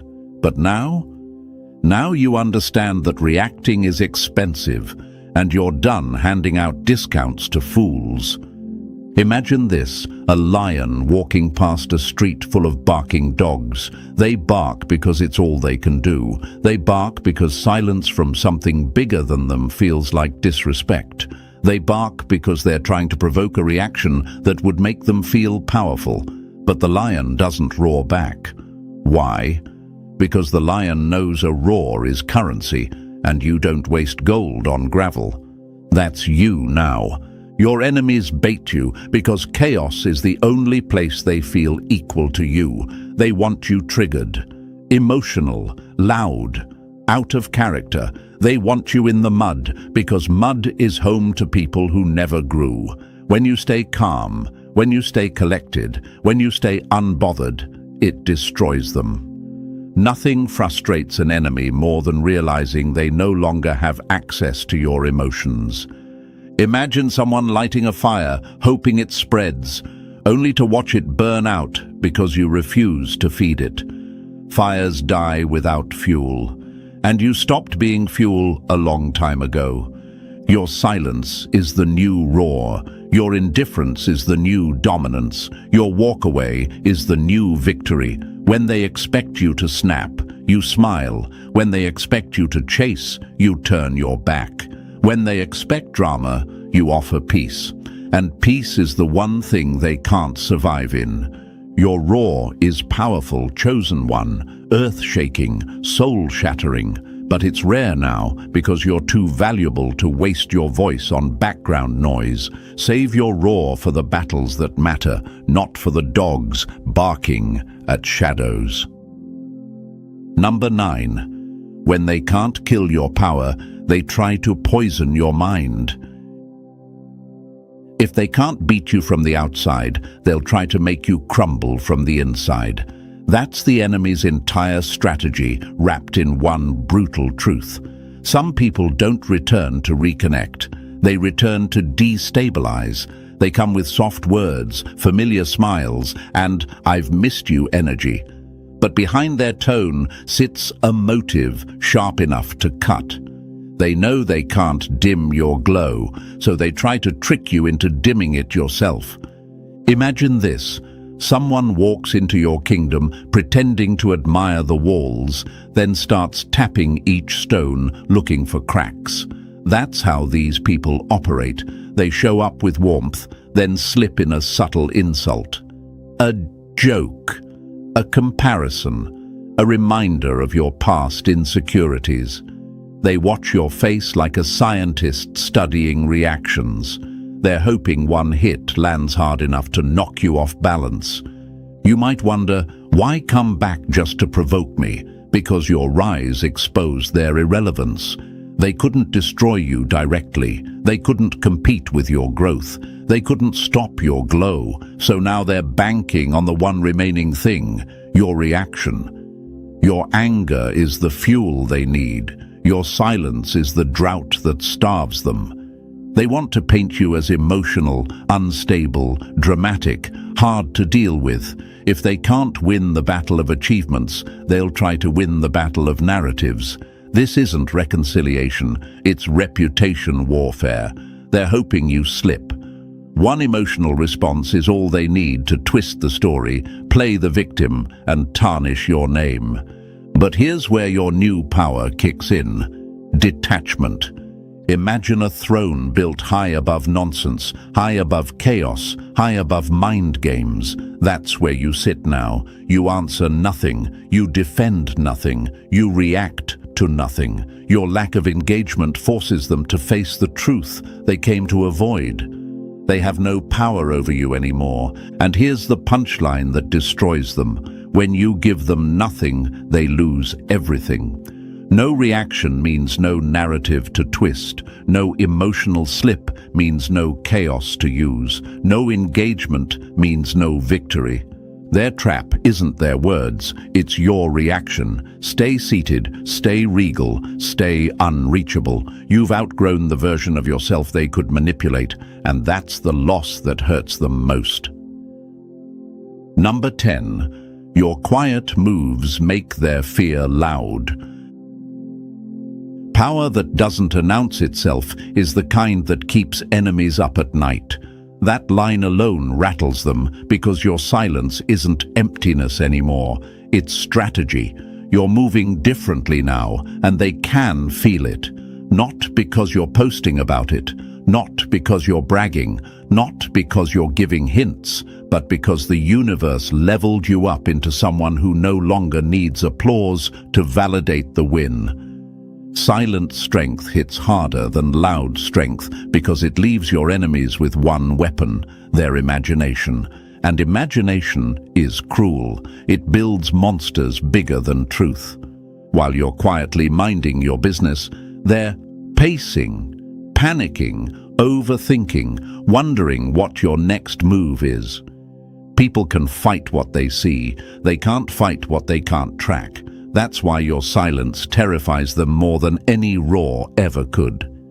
Imagine this. You're a chess master who stopped announcing every move. They're stuck staring at the board, sweating over possibilities, while you already know the checkmate is coming. They stalk your social media like detectives, zoom in on your photos, read into your captions, analyze your silence like it's a coded message. Meanwhile, the real empire you're building lives offline, out of reach, untouchable. You might wonder, why does my silence bother them so much? Because they used to read you easily. They knew your reactions, your impulses, your weaknesses. Now those doors are locked. They can't predict you, can't study you, can't map your next steps. Unpredictability is the enemy of manipulators. When they can't anticipate your moves, they lose control. And losing control terrifies them. Imagine being a storm moving across land, silent, strong, unstoppable. No warning sirens, no dramatic build-up, just pressure building where no one sees it until the sky snaps open. That's you right now. Building when they think you're resting, growing when they think you're stuck, rising when they think you're done. Your silence is not emptiness, it's precision, it's power. It's you protecting your peace, your plans, your next level. While they gossip, you strategize. While they watch, you work. While they wait for your downfall, you stack your rise. You're not playing small, you're playing smart, and nothing terrifies them more than the moves they can't see coming. Number 11. The spotlight was built for your head, not their hands.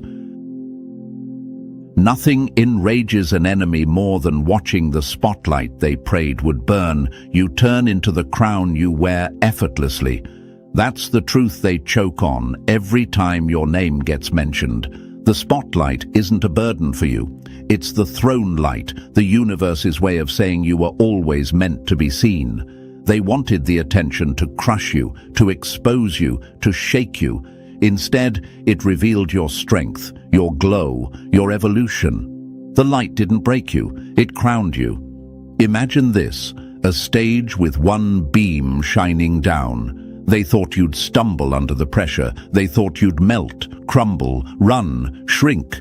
but you stepped into it like it was home, because it is. You're not intimidated by being seen. You're not scared of the attention. You're not nervous about the whispers. You are the reason the room went quiet in the first place. You might wonder, why me? Why this much attention? Why now? Because influence has a cost, and you finally grew into someone who can afford it. Attention is the tax of presence. Power attracts eyes. Glow attracts witnesses. Your rise demands observers, supporters, and yes, haters. The spotlight exposes shadows, but it also exposes greatness. And right now, greatness is dripping off you whether you announce it or not. Imagine a crown that only becomes visible under bright light. When you were healing, surviving, rebuilding, nobody saw the crown. Now the glow reveals it, and they can't unsee it.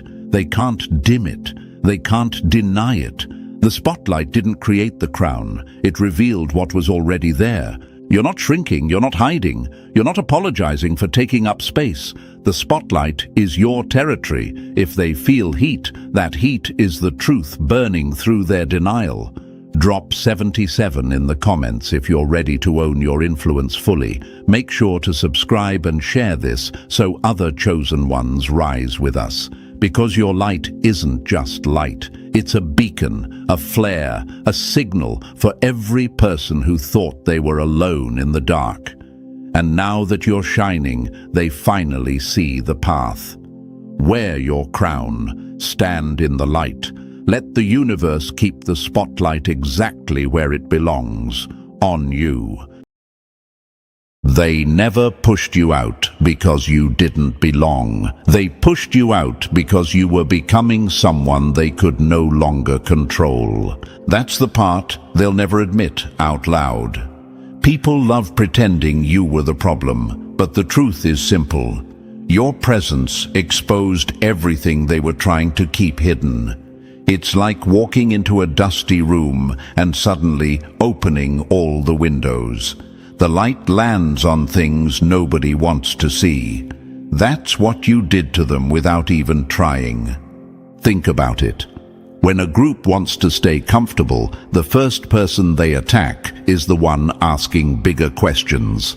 The one who sees deeper, thinks further, and refuses to shrink just to fit in. And here's a fact they hope you never figure out. Groups don't exile the weak. They exile the powerful. Studies in social psychology literally show that people who think independently get pushed out faster than followers, not because they're wrong, but because they disrupt the hierarchy. That's you. You weren't a threat to their comfort. You were a threat to their control. And thank you, chosen one. Before we go further, don't forget to pay this message back by hitting the like and subscribe.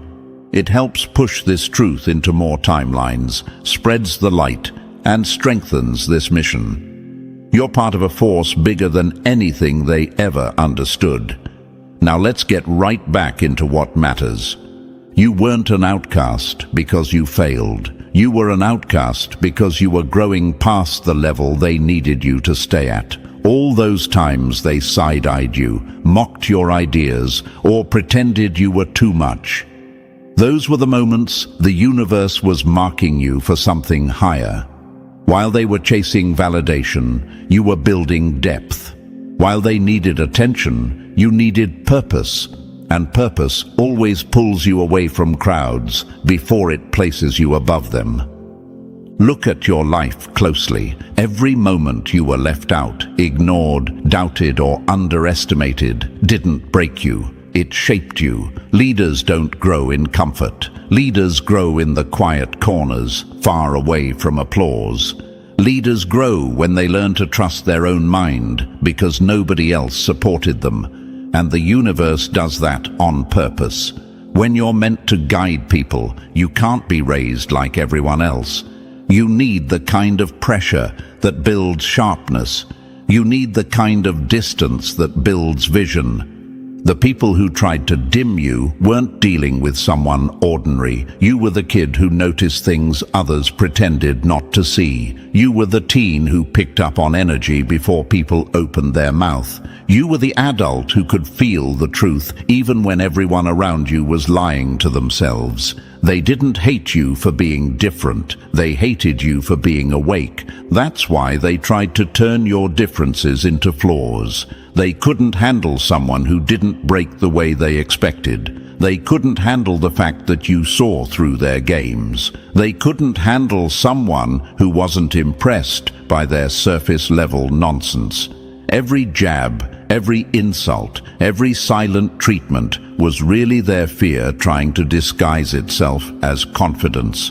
But here's the twist they never saw coming. That isolation didn't damage you, it trained you. When you sit alone long enough, you learn to hear your own voice. You develop instincts people in crowds never develop.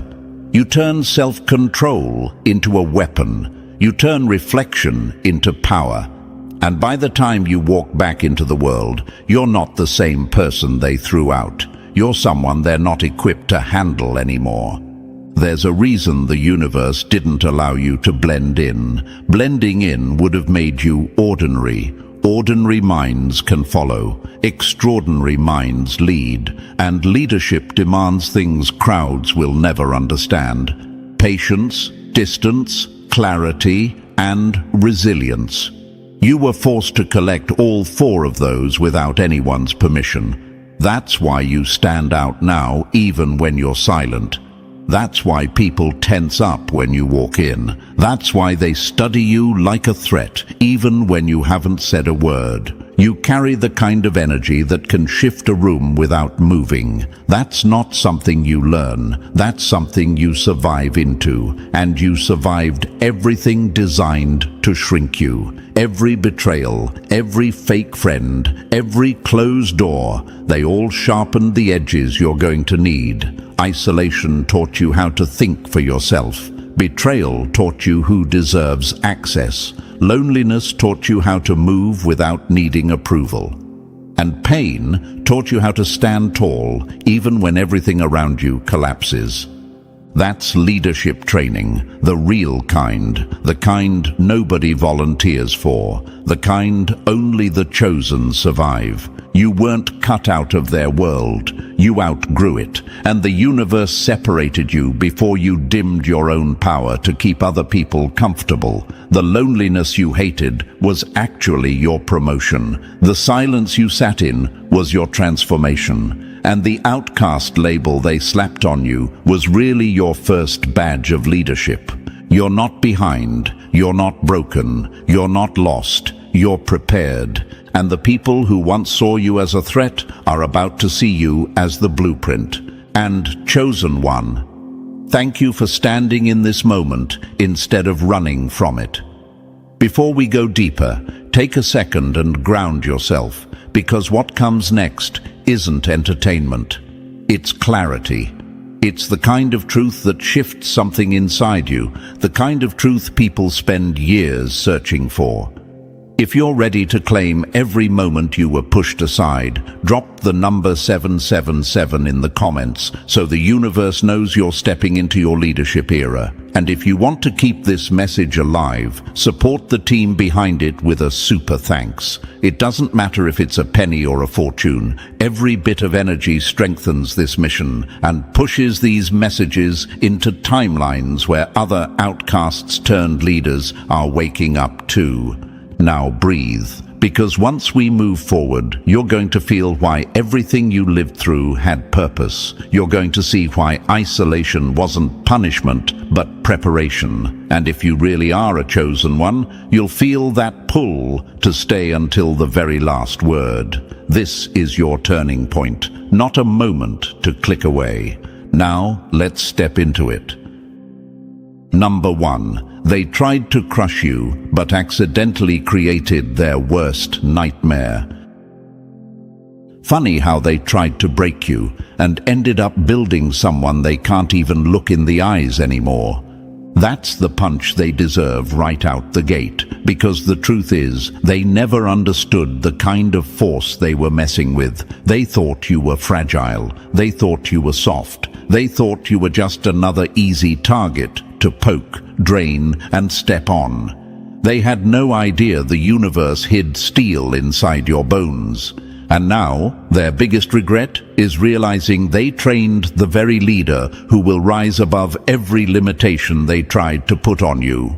Let's get something clear from the start. They didn't hurt your feelings. They tried to erase you. They pushed you out, mocked you, doubted you, and treated you like you were disposable. They threw their words like knives, hoping one would finally stick deep enough to make you fold. And yet here you are, breathing, thinking, rising. Tell me, chosen one, who really lost? If you were truly weak, why are they the ones losing sleep now? Think about it like this. When metal is thrown into the fire, does it melt into nothing? No. It becomes stronger, sharper, deadlier. And you were thrown into fires no one else could have handled. They watched the flames climb around you and smirked, convinced you'd turn to ash. What they didn't expect was that the fire wasn't consuming you. It was transforming you. You didn't walk out of those flames the same. You walked out unrecognizable, in the best possible way. Here's the part that messes with their head the most. They thought your silence meant defeat, but silence is where chosen ones download their next move. Silence is where leaders are built. Silence is where you learn to think instead of react. While they were busy gossiping, laughing, and dragging your name through mud, you were learning emotional precision. You were learning mental discipline. You were developing the kind of self-control that scares insecure people straight. You ever wonder why they kicked you when you were already down? Because deep down, they knew one truth you didn't know yet. You rise every single time. They were desperate to destroy you before you figured out you weren't just different. You were ahead. You weren't cast out. You were cast forward. They just disguised it as rejection. Let's talk about the nights nobody saw, the nights where your chest felt too heavy to breathe, the nights where you questioned everything, your worth, your direction, your existence. Those moments weren't weakness. They were the pressure points shaping you into someone whose presence would later send a chill through the same people who caused that pain. Those nights taught you how to rebuild yourself from scratch. They taught you discipline no classroom could ever teach. They taught you resilience no mentor could ever explain. You didn't break. You transformed. You didn't collapse. You recalibrated. You didn't lose yourself. You found the version of you that was hidden under all the noise they created. And here's a fact most people will never understand. The strongest leaders aren't shaped by praise. They're shaped by exclusion. Leaders aren't born on stages. They're born in the shadows, in the quiet, in the moments where nobody claps and nobody cares. You lived through that, and you didn't just survive it. You learned from it. You learned to see through people, to hear things they didn't say, to recognize intentions before they spoke. That's what isolation gifts you. That's why you're dangerous now. That's why you're unpredictable. That's why they can't read you anymore. They spent years underestimating you, and now they're scrambling to understand the person you've become. But they won't, because they weren't there for the chapters that built this version of you. Let's be real. You scare them now. Not because you're violent or loud, but because you're unshakable. You don't beg. You don't chase. You don't explain. You move with the calm of someone who has survived too much to fear anything small. Your energy says, I've seen worse than you, and I leveled up from it. Chosen one, these people didn't just try to break you. They tried to break the universe's investment, and that never works. They weren't fighting your personality. They were fighting your potential. They weren't bothered by your attitude. They were bothered by your evolution. They weren't threatened by your mistakes. They were threatened by your ability to rise from them. And now they're realizing the truth they never wanted to face. You weren't fragile. You were formative. Every hit they threw made you smarter. Every betrayal made you more selective. Every rejection taught you how to detach. Every setback carved out the leader inside you. They built a weapon, accidentally. But here's the part that really burns them. Weapons don't seek revenge. Weapons simply do what they were made to do, cut through anything standing in the way. Your growth is not revenge. Your clarity is not revenge. Your glow-up is not revenge.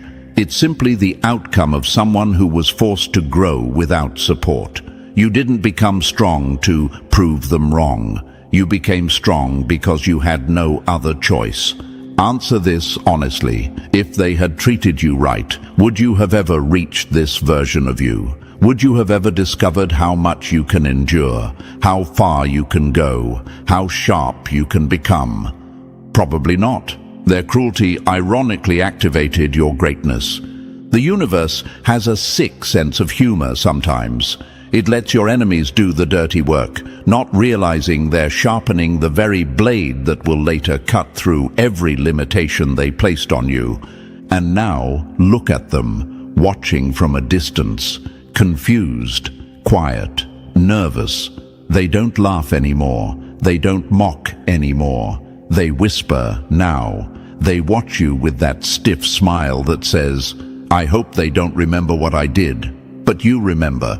You just don't carry it like a wound anymore. You carry it like a badge. This is where the tables turn. This is where the outcast becomes the leader. This is where your scars become your strategy. This is where everything they tried to use against you becomes the exact thing that sets you apart.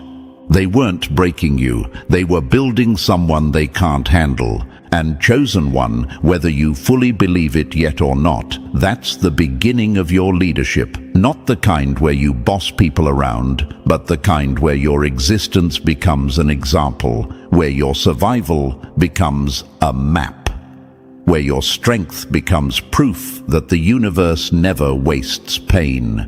You were shaped in silence, so you could rise in power. And now you're ready. Number 2. They tried to numb you, but accidentally turned you into a mind reader. Wild how they tried to blind you, and now you're the one who sees straight through them. That's the punch they earned. Because let's be honest, they didn't just hurt you. They were hoping to shut something off inside you. They wanted you confused, insecure, emotionally paralyzed, too drained to notice what they were really doing. They tried to hollow you out so you'd never look deeper than the surface. Instead, all they did was turn your senses into something razor sharp. You went from feeling lost to feeling everything. They gave you the very thing that now terrifies them, vision. Let's break this open from the top. Chosen one. When people constantly ignore your pain, dismiss your emotions, or shame you for caring, you start questioning yourself. You wonder, am I actually too much? Am I the problem? Why do I feel everything so deeply? And here's the truth. The universe wasn't breaking you down. It was rewiring you. Every moment of emotional abandonment became a quiet classroom where you learned to understand human behavior on a level most people will never reach. Imagine this, you're drowning, reaching out for a hand, and nobody reaches back. Most people would turn bitter, most people would turn numb, but you turned inward. You stopped waiting for rescue and built an inner world where you could hear yourself clearly. That is rare, that is elite. That is the kind of development leaders go through when the universe is preparing them to guide others. Here's another metaphor for you. Imagine your life like a pitch-black room. Everybody else panics in the dark. They scream, they bump into walls, they grab onto anything. But you You learned how to walk that room with your eyes closed. You mapped the shape of the shadows by feel. You learned what silence sounds like. And now, when the lights turn on, you see everything at once. Every mask, every lie, every hidden intention. That's what emotional survival does. It trains your instincts until they become a superpower. Pain didn't make you weaker, it gave you night vision. Every time someone hurt you and pretended they didn't, you learned to read tone. Every time someone said one thing and meant another, you learned to decode motives. Every time someone smiled while secretly envying you, your intuition took notes. Your brain connected patterns. Your heart refined its radar. They thought they were confusing you, when in reality they were training your emotional IQ higher than theirs will ever climb. Let's be honest, your empathy scares people, not because it's soft, but because it's accurate. You can see what people refuse to admit. You can feel tension before words even form. You can sense betrayal before the knife shows up. That level of perception makes certain people extremely uncomfortable. They hate that you pick up on the vibrations they try to hide under fake confidence. Here's the third metaphorical example. Imagine you're listening to music. Everyone else only hears the loud instruments, the drums, the vocals, but you hear the faint static in the background. You hear the hidden harmonies. You hear the tiny mistakes the artist made.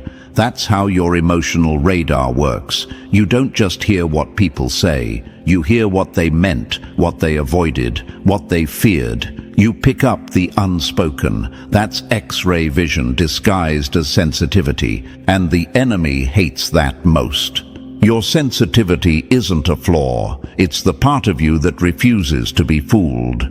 Chosen one, you didn't just walk through hell, you studied it. You learned the behavior of liars, manipulators, narcissists, cowards, pretenders. You learned their patterns before you even knew what to call them. You became the kind of person who can look into someone's eyes and tell if they're hiding pain or hiding intentions. People call that overthinking. They only call it that because they've never had to survive what you survived. Let me answer the silent questions that always hit your mind at this point. Why do I feel people so deeply? Because you had to read danger before it arrived. Why do other people stay blind? Because they never had to develop vision. Why do people get uncomfortable around me? Because you notice their truth even when they're trying to hide it. Why do I get tired around fake people? Because your nervous system can't pretend like theirs does. You see how everything suddenly makes sense? They didn't give you scars. They gave you sonar. They didn't make you sensitive. They made you aware. They didn't weaken you. They heightened your perception to a level they'll never reach. You were never too emotional. You were too awake for their comfort. Here's a fourth metaphorical example that fits you perfectly. Imagine a tree standing alone on a cliff. The wind hits it harder than the trees in the forest. The storms tear through it without mercy. But because it stands alone, its roots grow deeper than any other tree around. While everyone else's roots stay shallow, yours drilled into the core of the earth. That's your emotional depth. That's your intuition. That's why you can feel storms before they arrive. That's why you can sense when someone is lying, even if they think they're clever. Your roots are deeper than their entire foundation. Your emotional depth is not a burden, it's a weapon forged in silence. And here's what you must understand. The universe doesn't give X-ray vision to people who haven't survived darkness. It gives it to the ones who were forced to navigate emotional chaos alone. The outcasts, the quiet ones, the misfits, the ones who never got the comfort they gave others. Those are the ones who return with a level of perception that shakes people. That's why you make some people nervous. They feel naked around you. One look from you, and they know you can see straight through their mask. They sense that your intuition doesn't miss. They can't lie around you comfortably. They can't fake feelings without you noticing. They can't hide their jealousy, insecurity, or intentions. You feel the crack before it forms. That's why people either cling to you or run from you. There is no middle ground. You are a mirror, and mirrors make insecure people uncomfortable. You see people so clearly because you once had to see your own pain without anyone helping you understand it. Chosen one, you aren't emotional because you're weak. You're emotional because you're tuned in. Those scars didn't numb your heart. They refined it. Those silent nights didn't turn you cold. They sharpened your senses. That abandonment didn't shut you down. It opened your third, fourth, and fifth layers of awareness. Stop apologizing for feeling deeply. Stop shrinking your perception to make others comfortable. Stop pretending you didn't notice what you noticed. That's your gift. That's your compass. That's the mark of someone who was molded for leadership long before they even knew what leadership meant. People don't follow those who feel nothing. People follow those who understand pain, because those are the ones who guide with clarity, not ego. You've lived through storms inside your own chest. You've gone to war with emotions most people avoid their entire lives. You've rebuilt yourself with hands that were shaking, and now, ironic as it is, you are the calm in someone else's hurricane. This is why the universe made your heart sensitive, not fragile, sensitive. Sensitive hearts sense danger early. Sensitive hearts detect truth faster. Sensitive hearts love with depth that heals entire rooms. Sensitive hearts become leaders when chaos hits because they understand what others overlook.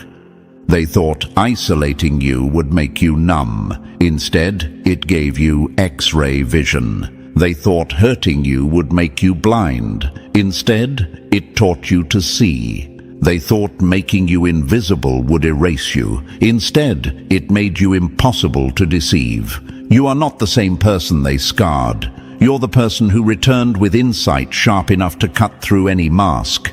You're the one who can walk into a room and feel exactly what's wrong. You're the one who can guide others because you know what it feels like to walk through emotional fire alone. Chosen one, they didn't create weakness. They created wisdom. And wisdom is what leaders are made of.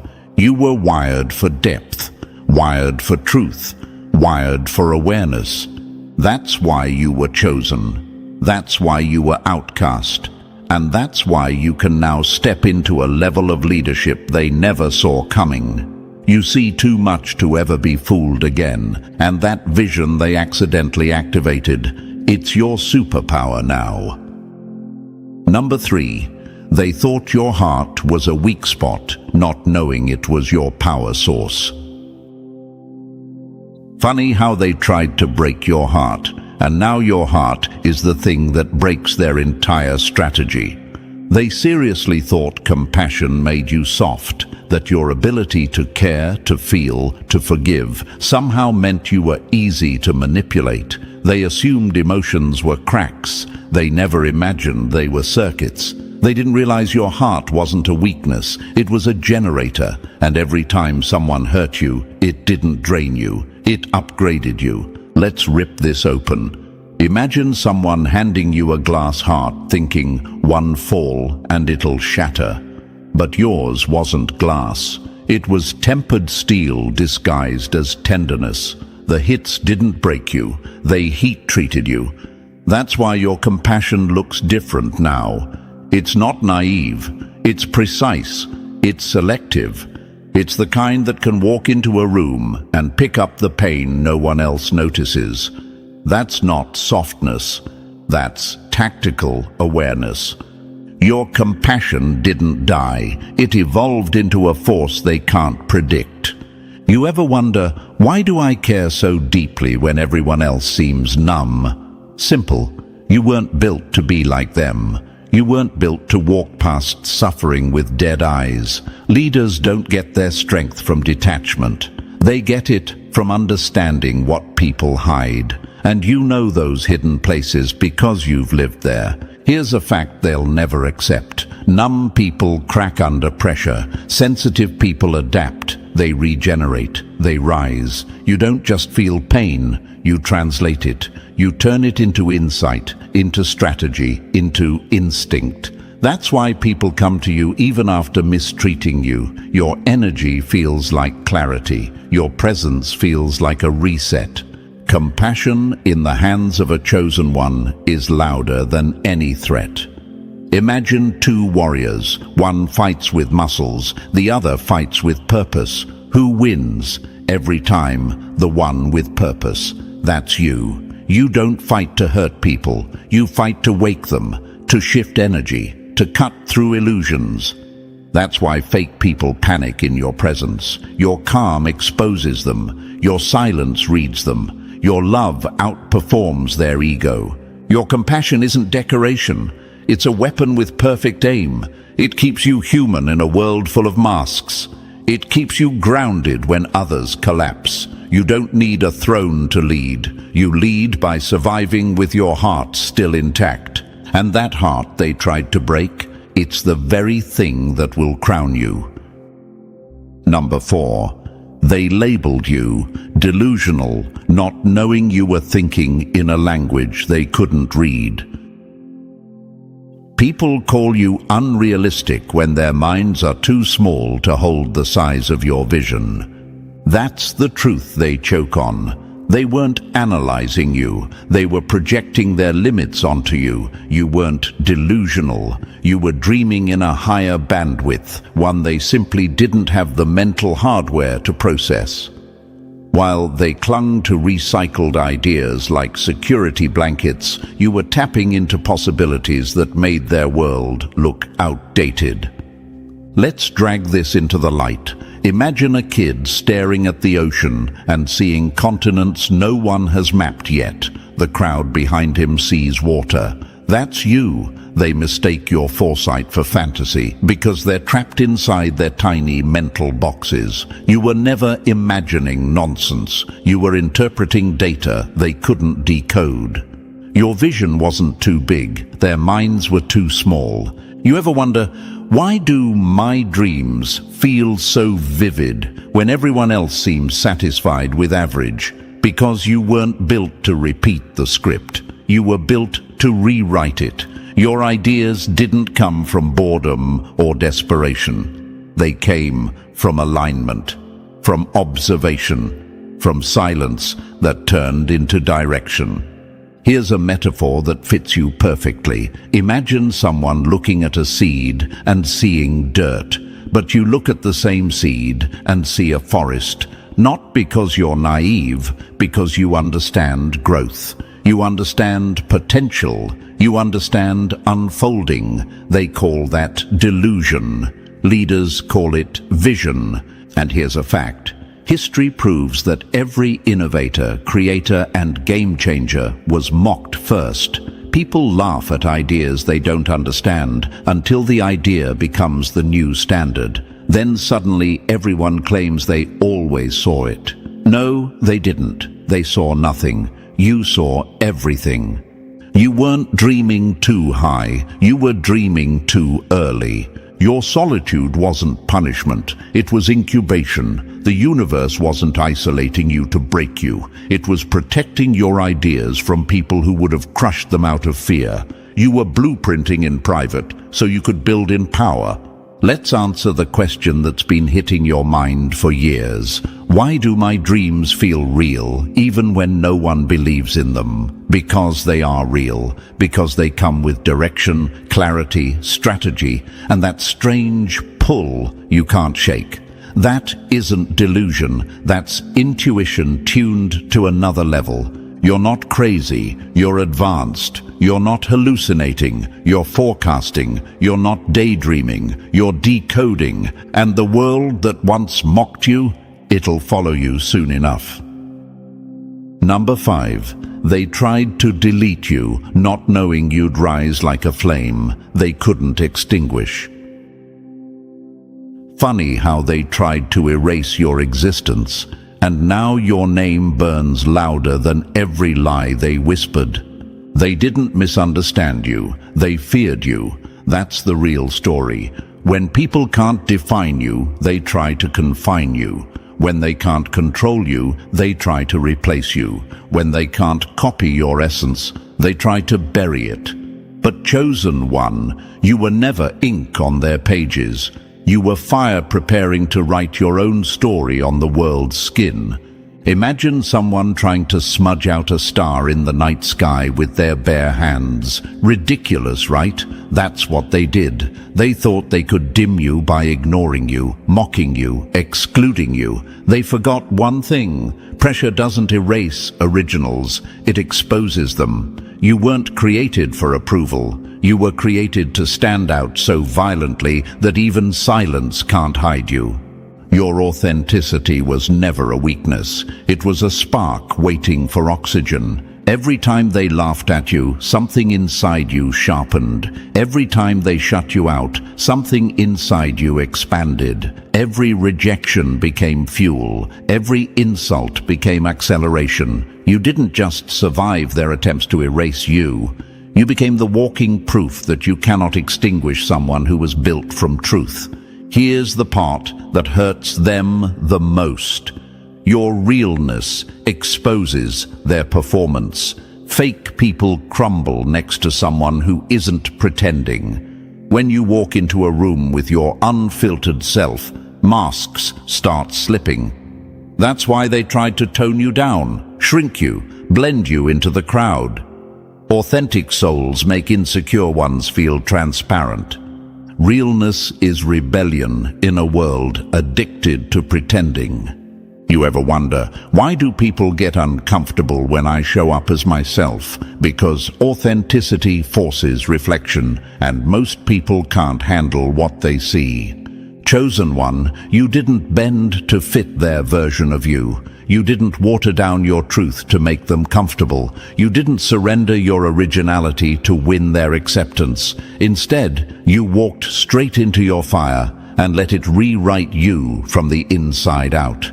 You aren't the outcast. You're the original blueprint. You aren't forgotten. You're unforgettable. You aren't erased. You're etched into the timeline with fire. And now they watch you shine with the painful realization that the person they tried to erase became the flame they can't escape. Number 6. They abandoned you, not knowing solitude was sharpening your blade. They thought leaving you alone would break you, but isolation didn't kill you. It carved you into someone they'll never be ready to face. That's the part they never saw coming. They thought your silence meant you were falling apart. They thought the empty room would swallow you. They thought walking away would finish you off. But all they did was lock you in a workshop the universe built specifically to rebuild you. Solitude wasn't your prison. It was your swordsmith. Imagine this, a blade heated, hammered, drowned, reheated, reshaped. Hard process, brutal process, but the end result is something unbreakable. That was you. While they lived loud, you lived deep. While they chased noise, you sat in the quiet and learned how to survive your own mind. That's a skill only the chosen earn. Silence didn't scare you, it trained you. You ever wonder why you became so calm? Why things that shake everyone else barely move you now? Because solitude hardened your nerves. You faced every thought people spend their whole lives avoiding. You confronted pain with no witnesses. You rebuilt yourself with no applause. The world sees your composure as confidence, but you know it's mastery. Here's a fact that hurts them. People who've survived their own storms don't fear other people's weather. That's why your presence feels like stability. That's why chaos hates you. You don't crumble. You don't beg. You don't panic. You sit, breathe, observe, and then move with intention. People who were never alone don't understand that kind of strength. Your solitude didn't break you, it broke your limits. Imagine sitting in a cave thinking you're dying, only to realize you were evolving. Isolation became your classroom. Your mind became your mentor. Your resilience became your armor. You didn't just survive being alone, you became fluent in it. Now, loneliness can't manipulate you. Silence can't scare you. Distance can't disarm you.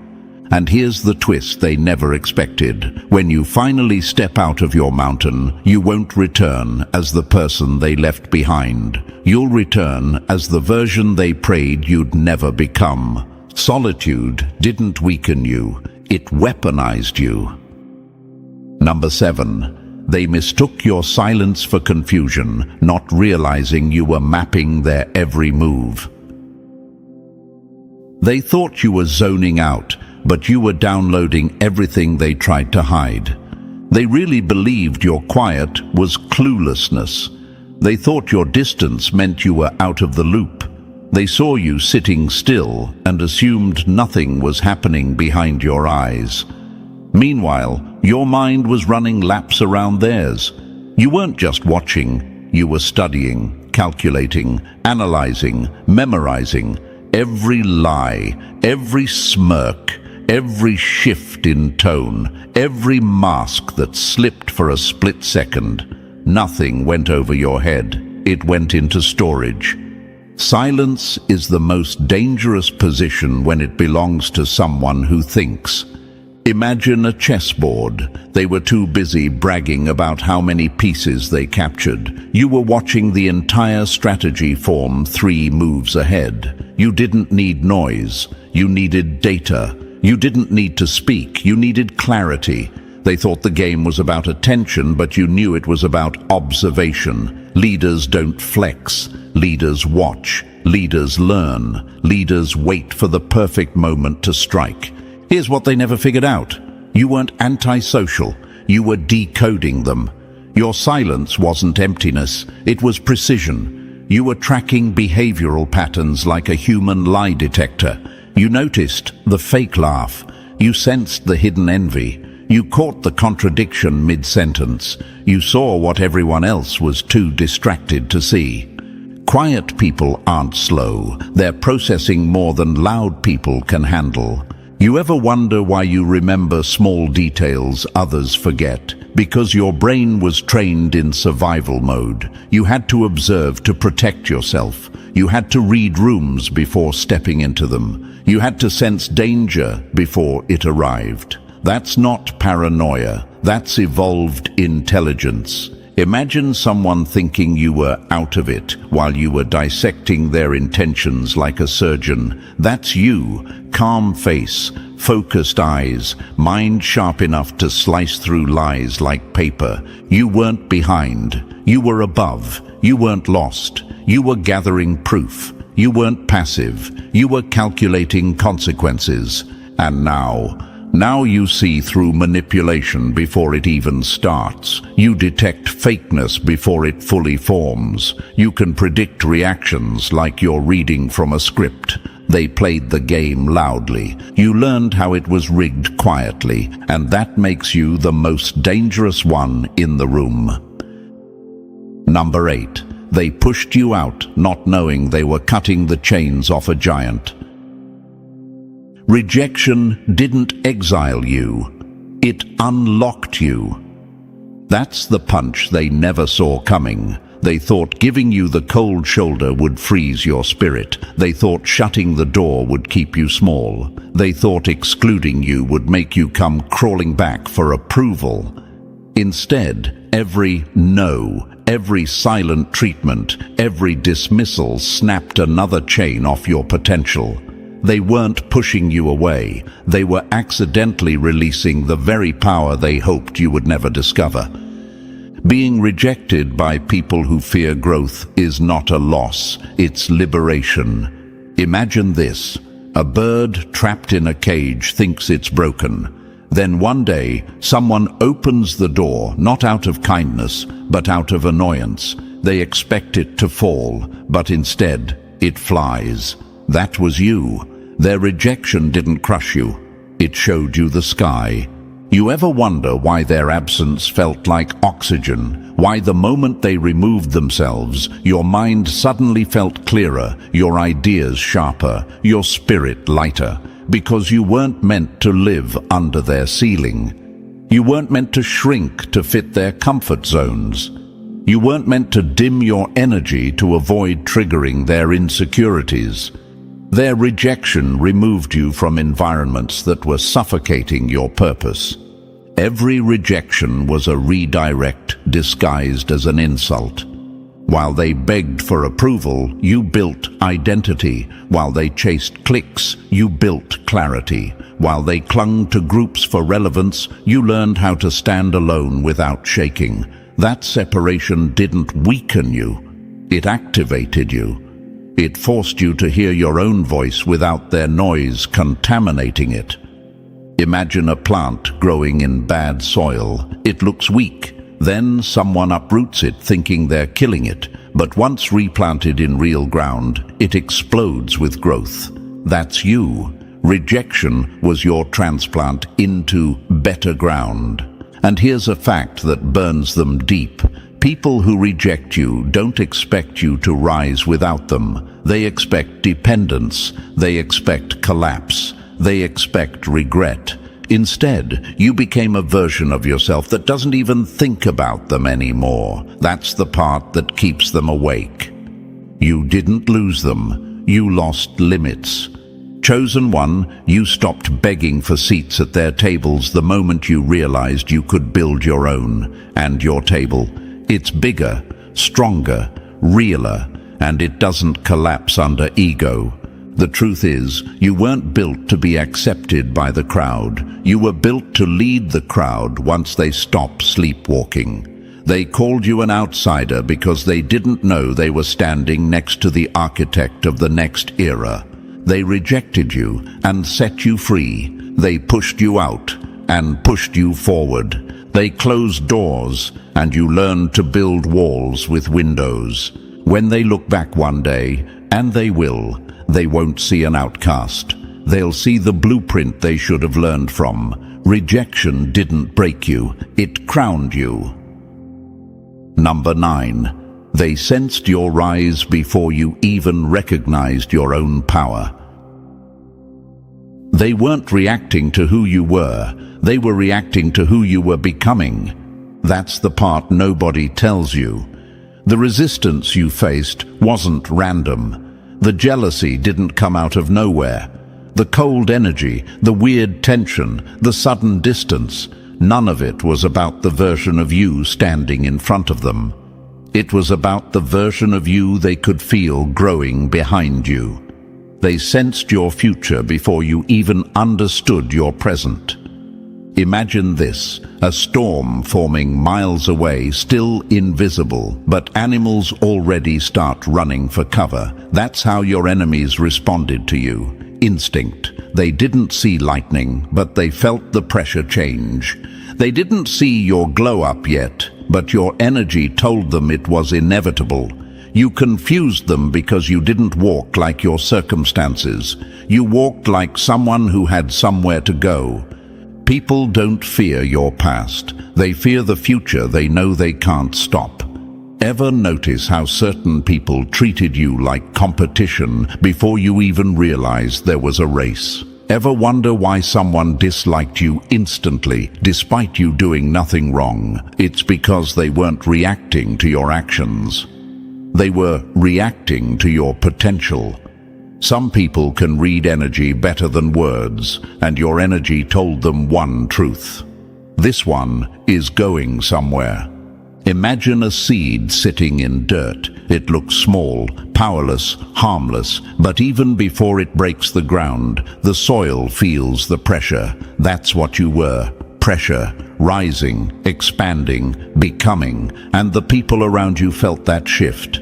They saw glimpses of greatness you hadn't grown into yet. They saw confidence forming before you could name it. They saw fire lighting before you could control it.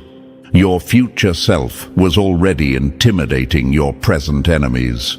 You weren't behind, you weren't lost, you were charging, and they panicked because they knew once you discovered your own strength, nobody could cage you again. They tried to discourage you, distract you, derail you, not because you were weak, but because they knew you wouldn't stay that way.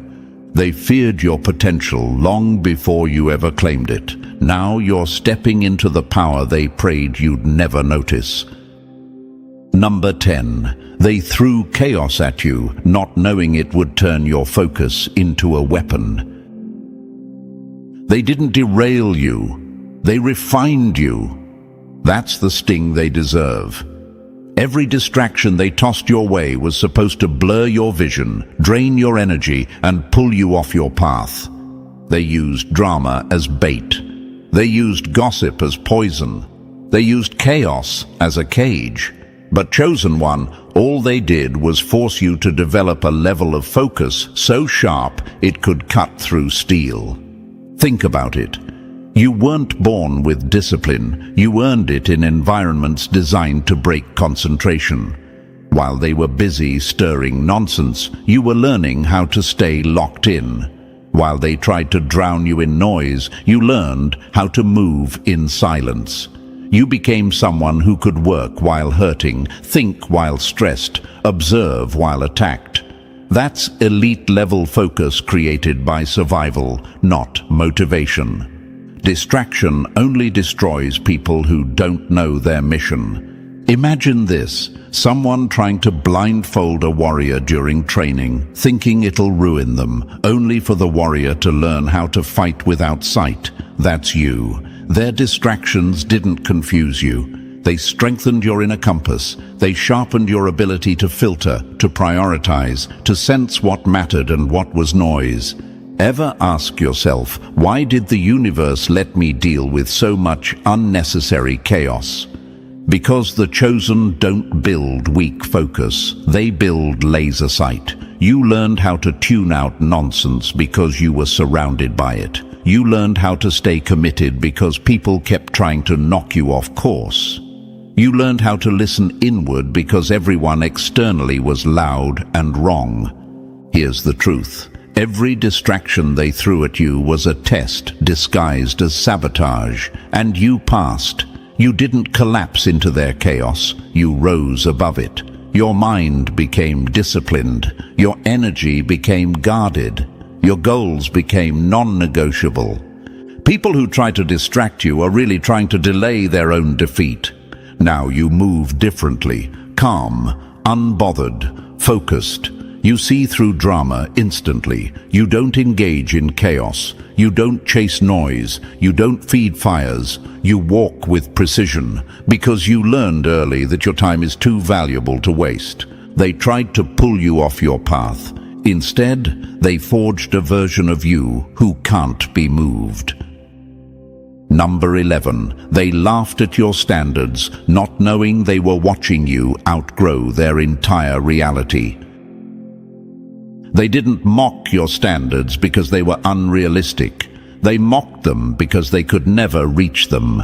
That's the truth they choke on. Every joke, every insult, every eye roll about you being too picky, too protective, or too hard to impress wasn't about your standards being wrong. It was about your evolution making them uncomfortable. People living at the bottom always hate the view from someone climbing out. Your boundaries weren't walls. They were proof your soul refused to stay small. Imagine this. You're climbing a staircase while everyone else is sitting on the floor. They call you dramatic for standing. They call you demanding for wanting higher. They call you difficult because they can't meet you where you're going. That's what standards do. They expose who's rising and who's refusing to move. Ever notice how the wrong people get loud the moment you decide you deserve better? That's because your growth shines a light on their stagnation. It's easier for them to mock your standards than admit they don't meet them. People don't hate your standards. They hate how your standards reveal their lack of depth. Imagine someone living in a cramped room mocking you for wanting a window. That's what happened. You weren't asking for too much. You were asking for what healthy people consider basic: respect, consistency, honesty, peace. But to people who thrive in chaos, your boundaries sounded like demands. Here's the twist. Every time someone said, "Your standards are too high," the universe whispered, "No, they're finally correct." You ever wonder, why does protecting my peace bother people so much? Because some people only liked you when you had none. They could take advantage when your boundaries were soft. They could manipulate when your expectations were low. But the moment you tightened your circle, the parasites panicked. Standards are the security system of the evolved. Chosen one, your standards aren't arrogance. They're evidence. Evidence that you learned. Evidence that you healed. Evidence that you refused to repeat lessons that nearly broke you. Your standards are the blueprint of your evolution. And evolution always offends the unevolved. They mocked you because they knew they couldn't go where you were going. You weren't being picky. You were ascending, and they were never built for the altitude. So, chosen one, your journey wasn't an accident. Every scar, every exile, every rejection shaped you into a leader who can't be duplicated. You rose from places that should have broken you, and now you carry a power the world can't ignore.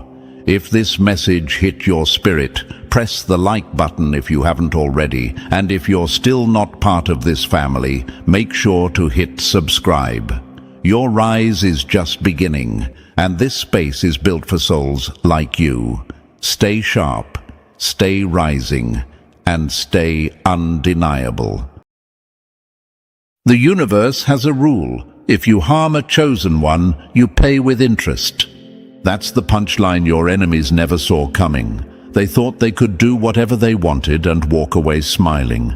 But this time, they walked straight into a wall they built with their own hands. And the universe isn't offering refunds. This is the part where their story turns dark and the spotlight moves to you.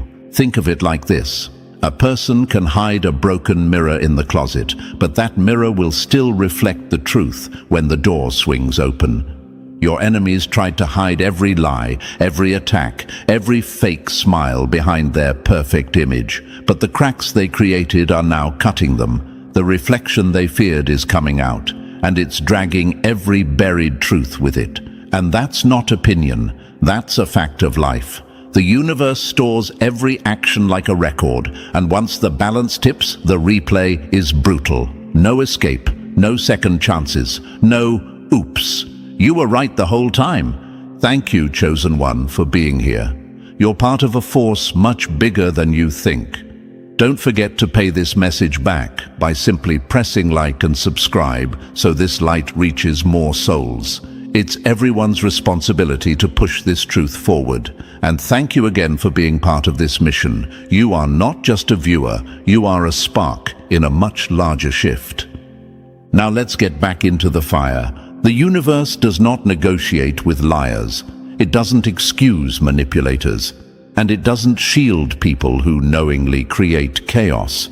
Your enemies acted like they were immune, like karma was some fairy tale for other people. They thought they could laugh, lie, cheat, steal, and twist stories without ever facing consequences.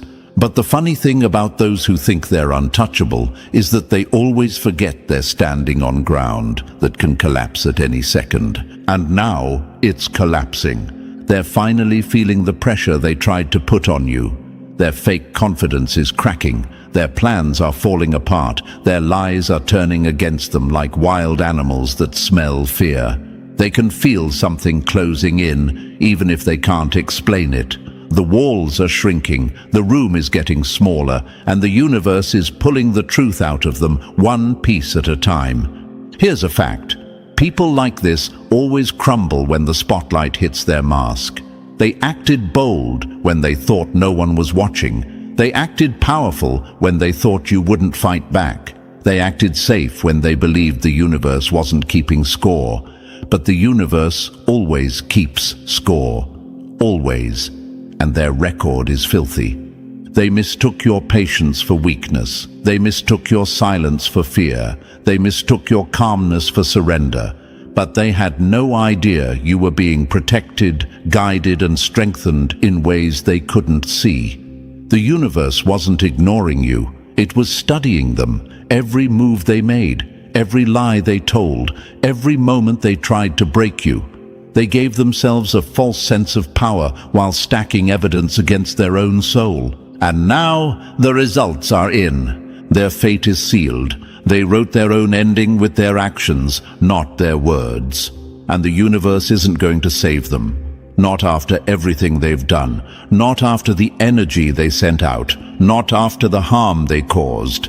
They're about to sit in the very storm they created, and no one is coming to pull them out.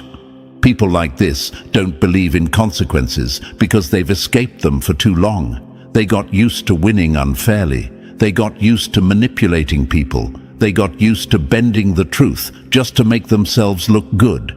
They felt bold because they mistook delay for permission. They told themselves, "See, nothing happened." But consequences don't arrive on their schedule. They arrive on the universe's schedule. And when they come, they don't knock. They break the door down. Your enemies built their reputation on lies, and now those lies are collapsing like a cheap building during a storm. Their secrets are leaking. Their alliances are breaking. Their own friends are questioning them. Their own stories don't make sense anymore. The image they fought so hard to protect is falling apart in front of people they wanted to impress. You know what's ironic? They tried to paint you as the problem. Now the truth is painting them as the villain. They dug holes for others, but they forgot the universe doesn't waste holes. If you dig enough, eventually you fall into one. That's exactly where they're heading. They can try to run, but they're running in circles. They can try to hide, but everything they buried is rising to the surface. They can try to blame others, but the universe is handing them a mirror they can't avoid.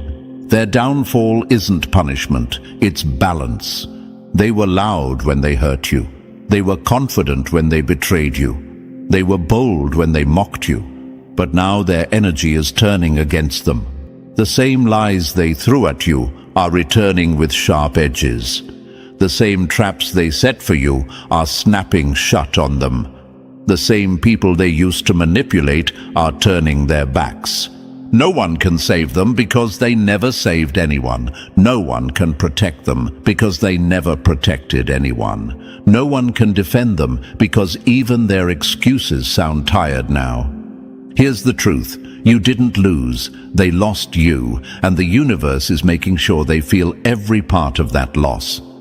The pain they tried to give you is circling back, but this time it's hitting them without mercy. Their untouchable phase is over. Their mask is melting. Their chances are gone. The final act has begun. The universe gave them time. They wasted it. The universe gave them signs. They ignored them. The universe gave them chances. They abused them. So now the universe is giving them consequences, and you, chosen one, are stepping into the light while they choke on the darkness they created. Their fate is sealed because the universe decided enough is enough. You are not here by accident. You survived what was meant to break you. You kept your heart clean while theirs turned cold. You grew while they hid. You rose while they lied. And now the universe is shifting the entire game in your favor. The storm isn't coming for them. The storm is already here. And it's not stopping until every lie is exposed, every mask is ripped off, and every enemy who crossed you gets exactly what they earned. Enough is enough. Their fate is sealed. And the universe doesn't save those who chose to destroy themselves. And chosen one, seriously, thank you for being here. Your energy fuels this entire shift. Before we go deeper, take a second and anchor yourself into this message. Drop a comment with 888 if you're ready to stand firm in the truth that enough is enough, and that those who tried to break you are about to face everything they earned. Hit the like button, subscribe, and if you're able, bless the mission with a super thanks. It doesn't matter if it's tiny or huge, your support keeps this truth alive and pushes it to more souls who need to hear that their enemies will not be saved from the consequences they created. You're part of a force that refuses to stay silent while the universe delivers justice. And now, let's move forward step by step. If you really are a chosen one, you'll feel the pull to stay until the very end, because what comes next exposes everything they tried to hide. Let's get into it. Number 1, they pushed their luck, and now the universe is done playing with them. Every enemy who thought you were an easy target is about to learn that the universe cashes every debt in full. Your enemies thought life was a game where they could cheat the rules, twist the truth, and walk away without paying the bill. They acted like they were above consequences, like they had some magical immunity to everything they caused. But here's the punchline. Nobody escapes the energy they create. Nobody. And the universe is not offering them a refund, a shortcut, or a second chance. That window slammed shut the moment they decided to treat you like you were disposable. Now they're trapped in the mess they created, and the universe is pulling every thread tight. Think of it like a matchstick. They kept striking match after match, trying to burn your peace, burn your name, burn your strength. They believed those tiny flames would scare you. But they forgot something embarrassingly simple. When you play with fire long enough, you stop burning others and start burning yourself. Their matches have turned into a wildfire they can't outrun, can't control, and can't negotiate with. The flames they aimed at you have circled back around, and now they're stuck in the center with no escape route. And here's a fact that hits harder than anything they were ready for. When truth shows up, lies collapse instantly. Every fake story they told, every rumor they tried to spread, every moment they acted superior while hiding their insecurities, all of it is folding in on them like a broken chair. They can't sit on their fake confidence anymore. They can't lean on their lies. They can't hide behind their image. The universe is stripping them down to the reality they tried to bury.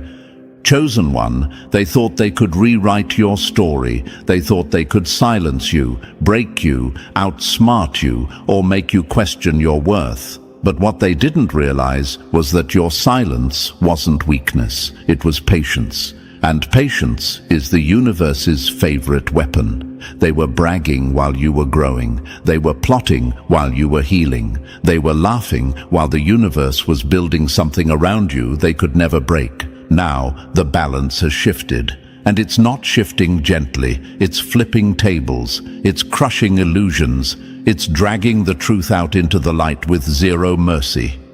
The universe isn't even mad. It's just done. Done letting them play games. Done letting them pretend. Done letting them walk around like they won something. They didn't win. They stalled. They delayed the inevitable. And the inevitable has finally arrived. Your enemies are feeling the pressure. Even if they won't admit it, they can feel something heavy pressing on their chest. They can feel their own actions chasing them, hunting them, cutting off every exit. They feel watched. They feel exposed. They feel like every day is closing in tighter than the last. Because it is. When the universe decides a person is overdue for consequences, the energy shifts fast. Doors close. Opportunities die, people distance themselves, secrets leak, and nothing they do can stop the downfall they earned. They gambled with fate, but they were terrible players. They bet against the universe. They bet against truth. Worst of all, they bet against a chosen one, and that's the one move they should have never made. Because when someone goes against you, they're not just messing with a person, they're messing with the force that protects you. And that force has decided enough is enough.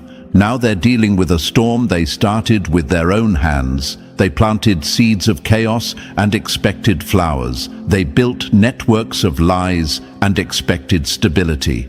They tried to control outcomes they had no business controlling. And now the universe is making them taste every ounce of the energy they gave out. That's not revenge. That's alignment. That's balance, finally snapping into place. People like this always think they're winning when they're actually destroying themselves. They brag about their small victories while losing the big picture. They hurt others while pretending they're angels. They hide behind their fake smiles, their fake confidence, their fake charm. But fakeness is brittle. It shatters under pressure, and right now they're standing on glass floors while the cracks are spreading beneath their feet. You might be asking yourself, why now? Why not earlier? Simple. The universe waits until the perfect moment. It waits until the mask is tight. It waits until the lies stack high. It waits until they're comfortable and blind to their own destruction. Then it hits. And when it hits hard. This is that moment. The scales didn't just tip, they slammed, and there's no coming back from this shift. Chosen one, understand this clearly. Their downfall is not because of you, it's because of their choices. They wrote their own ending, they sealed their own fate, they created their own storm. You just happened to be the target they underestimated. And now the universe is using their own actions as the punishment. They are drowning in the very energy they tried to use against you. Let me give you another metaphor they deserve. Imagine digging a hole every day, trying to bury someone else. You dig and dig and dig. But one day, the dirt shifts and the hole becomes deeper than you expected. And suddenly, you're the one standing at the bottom. That's where your enemies are now, trapped in the pit they created, and there's no ladder left for them. They wanted control. Now they've lost it. They wanted power. Now they're powerless. They wanted to rewrite your story. Now their own story is collapsing. And here's the part that burns them the most. You didn't have to do anything. You didn't have to fight. You didn't have to expose them. You didn't have to lift a finger. The universe handled everything. All you had to do was survive. And you did that with strength they couldn't even understand. They thought you were breakable. Now they're breaking because they finally see you weren't. The universe is not saving them. Not this time. Not after what they did. Not after how they moved. They wasted every warning. They ignored every chance. They mistook grace for weakness. They mistook patience for permission. They mistook silence for submission. Now they're learning, painfully, that nothing they built was solid. It was all dust, and dust gets blown away. You, on the other hand, are rising. You're stepping into clarity. You're stepping into strength. You're stepping into a version of yourself they hoped you'd never reach. Your enemies didn't just lose the battle, they lost access to your energy forever. That's the true punishment. Watching you elevate while they sink. Watching you glow while they fade. Watching you win while everything they touch falls apart. They wanted you to hurt. Now they're hurting. They wanted your downfall. Now they're experiencing theirs. They wanted you to doubt yourself. Now they're drowning in doubt. The scales have tipped, not gently, but violently. There is no going back, no apologizing, no explaining, no manipulating their way out. Their fate is sealed because the universe decided they're done, and the universe doesn't reconsider decisions like this. Chosen one, understand this final truth. A fool always thinks they're winning while they're digging their own grave, and your enemies have been digging for a long time. Now the dirt is collapsing, and the universe has no intention of pulling them out. Number 2. The final buzzer just went off, and they can't rewind the game. Mercy runs out the moment someone starts treating it like a joke. That's the line your enemies never learned. They confused your patience with weakness. They mistook every chance the universe gave them as some endless supply of grace. They walked around thinking time was their personal shield, that every mistake they made would be forgiven, erased, overlooked. But the clock doesn't tick forever, and for them, the clock has struck zero. Not almost, not soon, zero. Imagine this. someone hanging from a rope over a cliff. The universe hands them the rope to pull themselves back up, but instead of climbing, they swing, kick, brag, and laugh. They cut pieces of the rope off because they think it'll always grow back. They treat the rope like a toy. They forget it's the only thing keeping them alive. Then one day the rope snaps. No warning, no countdown, just silence and gravity. That's where your enemies are now, falling through consequences they created with their own hands. Here's another truth they never took seriously. Grace is a gift, not a loophole. They treated grace like a cheat code. They lied and said, "I'll change."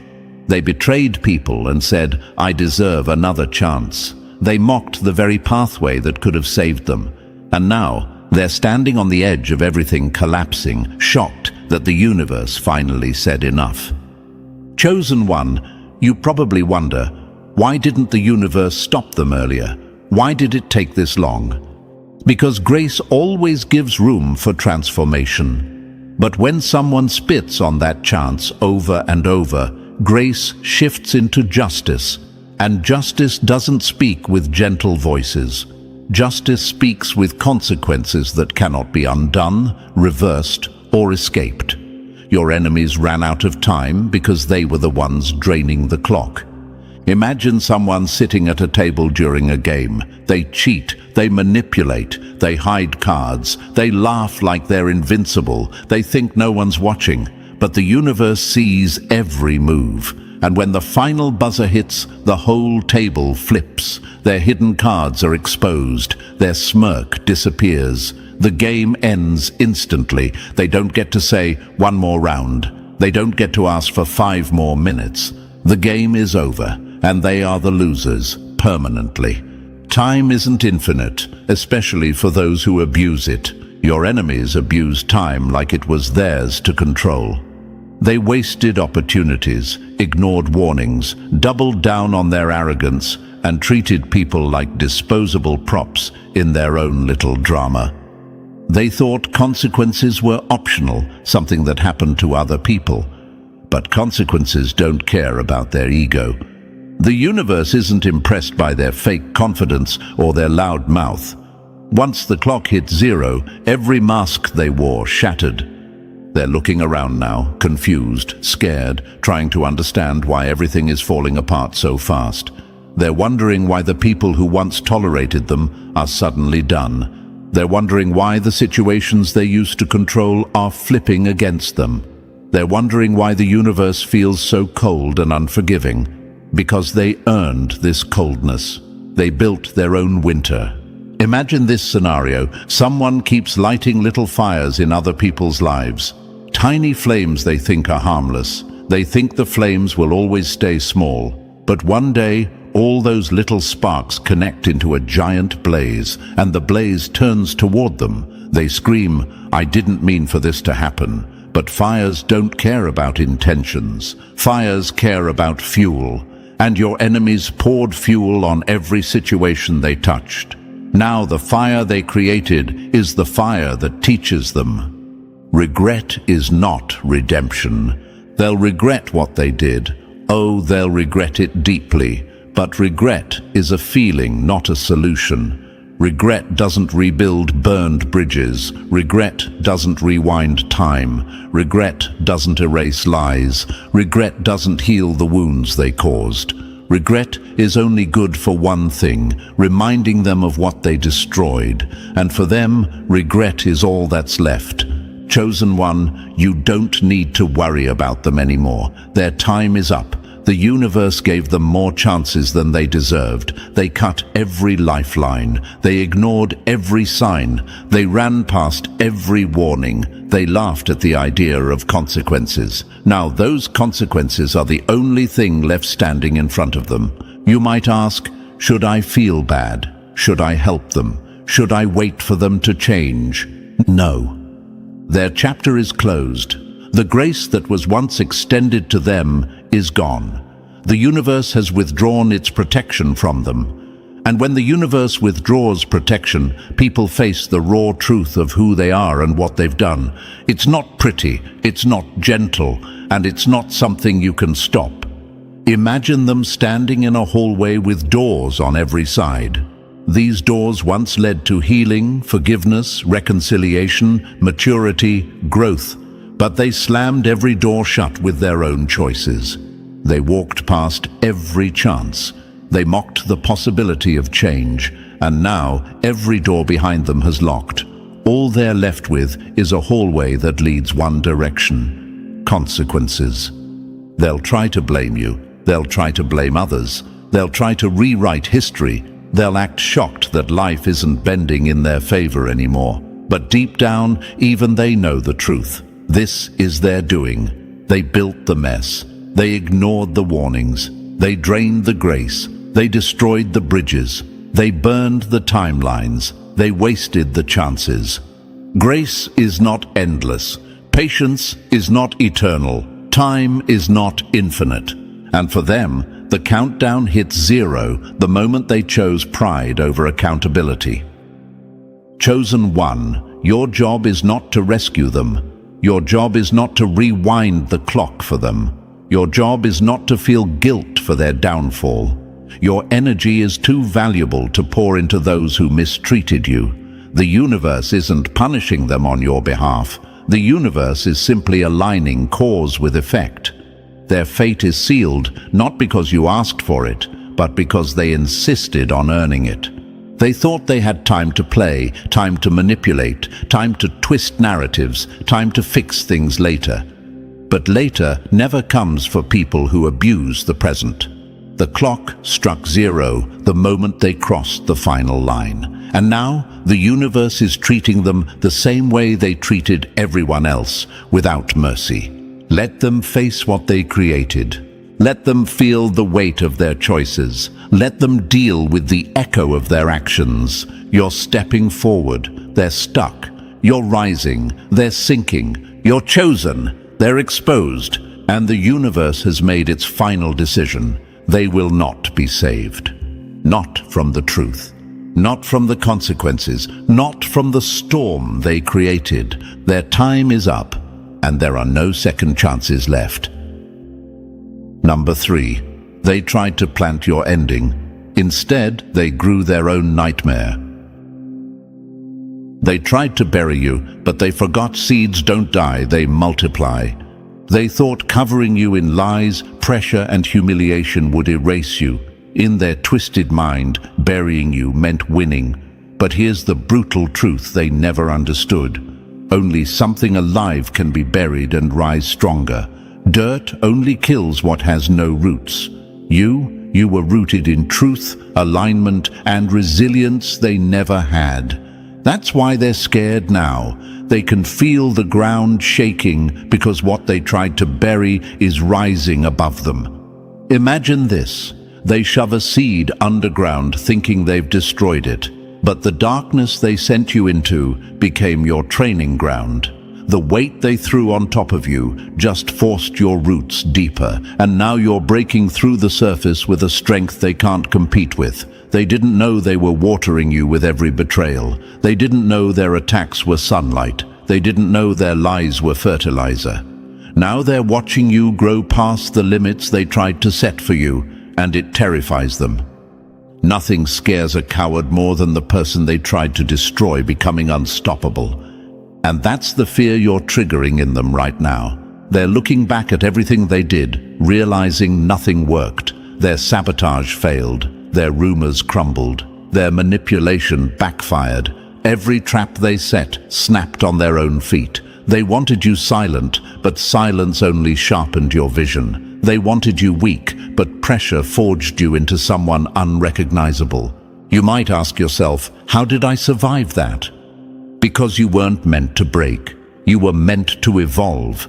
The universe shielded you in ways you didn't even see. Every time they tried to bury you, something protected you. Every time they tried to erase you, the universe marked you. They thought they were ending you, but they were actually exposing themselves. Now they fear you, not because you're loud, but because you're undeniable. They see your rise, they see your glow, they see the strength they accidentally built, and the truth burns them. They didn't bury you, They planted their own downfall. Number 4, they swung the shovel and hit their own future. Every enemy who comes for a chosen one ends up tripping into the hole they dug for you. Your enemies were never strategic geniuses, they were emotional gamblers. They saw your light and panicked because standing next to you exposed everything hollow inside them. Instead of fixing themselves, they decided you were the problem. They assigned themselves to a war that you never even entered. They confused your purpose with an attack, your growth with a threat, and your existence with a competition. That insecurity, that was their curse long before they ever spoke your name. Imagine this. Someone so desperate to see you fall that they start digging a pit in the dark. They're sweating, rushing, obsessed. But while they're digging, you're not even standing near them. You're walking forward, minding your business, glowing up. They dig deeper, thinking they're being clever. They don't notice the dirt crumbling under their own feet. And one day, without warning, the edge gives out. They fall straight into the grave they created. That's the story of your enemies. Self-inflicted karma. Jealousy makes people do the work of their own destruction. They weren't fighting you. They were fighting their reflection. They were trying to run from the emptiness they felt every time they compared themselves to you. They thought hurting you would fill the hole inside them, but hurting you only widened the cracks in their own soul. Their envy became acid, their arrogance made them blind, and now they're standing in the ruins of everything they sabotaged with their own hands. You might wonder, why didn't they just stop? Why didn't they grow? Because growth requires accountability, and accountability requires honesty. They chose neither. They kept lying, plotting, pretending, hoping one more attack would finally make them feel powerful. But every attack drained them, not you. Every lie weakened them, not you. Every move they made against you tightened the noose around their own life. You didn't have to fight back. You didn't even have to speak. You just kept moving forward, and your progress exposed them. Regret can't rebuild what they destroyed. Apologies can't fix what they poisoned. And the universe won't save someone from a grave they dug willingly. The only enemy left in their story is the one staring back at them in the mirror. Number 5. They built the trap, then stepped in it like fools. Every lie is a shovel, and they swung it until the dirt swallowed them whole. Your enemies love to pretend they were victims of bad luck or unfair timing. But let's drop the fantasy. They weren't destroyed by destiny. They weren't ruined by you. They weren't cursed by some invisible force. They were buried by their own hands. Every lie they whispered, every betrayal they planned, every mask they wore, those were bricks in the coffin they built for themselves. Imagine someone bragging while tightening their own chains. That's exactly what they did. They strutted around like winners, acting untouchable, acting clever, acting invincible. But the whole time, their ego was pushing them closer to the edge. They mocked consequences because they thought they were above them. They laughed at warnings because they thought time was infinite. They ignored every sign the universe threw their way, thinking the rules didn't apply to them. But rules don't bend just because someone is arrogant enough to ignore them. A liar can fool people, but never the mirror. And that's the part killing them right now. They can run from the truth, but they can't outrun themselves. Late at night, when there's no audience left to impress, they know exactly who destroyed their life. Their reflection is the judge, jury, and executioner. You might ask, why didn't the universe stop them? Because the universe doesn't interfere with self-destruction. It lets people walk straight into the results they choose. They were handed chances, lifelines, warnings, signs, even moments of grace, and they spit on all of it. They thought second chances were infinite. They thought apologies were shortcuts. They thought karma was slow. They thought consequences were optional. Now they're learning the hard way that the bill always arrives. Their collapse isn't random. It's earned. It's the final chapter of a story they wrote with their own actions. You didn't push them. You didn't sabotage them. You didn't curse them. They were their own downfall long before you even realized they were an enemy. Now the dirt is closing in, and there's no one left to blame. They dug this hole, and the universe simply stepped back and let gravity do the rest. Number 6. You don't owe them a rescue. Let the ocean take what it claimed. Not everyone drowning wants to be saved. Some just want someone to blame while they sink. You've spent too much of your life throwing lifelines to people who cut their own ropes. You kept helping, forgiving, explaining, comforting, thinking maybe this time they'd choose healing over chaos. But they never did. They didn't want peace. They wanted control. They didn't want growth. They wanted access to your energy. And every time you reached into their storm to pull them out, they tried to pull you under with them. Imagine dragging someone through a burning house while they're busy lighting new fires behind you. That's exactly what you've been doing. You weren't helping them. You were exhausting yourself. You weren't saving them. You were enabling them. And now the universe is stepping in with a truth that hits harder than any blow they ever aimed at you. You are not responsible for saving people who are committed to their own destruction. You might wonder, but what if they change? What if they finally get it? What if I gave one more chance? Stop. If they wanted to change, they would have done it the first 10 chances. People who want healing don't fight the hand reaching out. They hold on to it. These people slapped your hand away every time. They wanted your compassion, but rejected your honesty. They wanted your support, but despised your boundaries. They wanted your presence, but disrespected your worth. Dead weight doesn't get lighter just because you feel guilty. The universe closed that door for a reason. It saw things you didn't.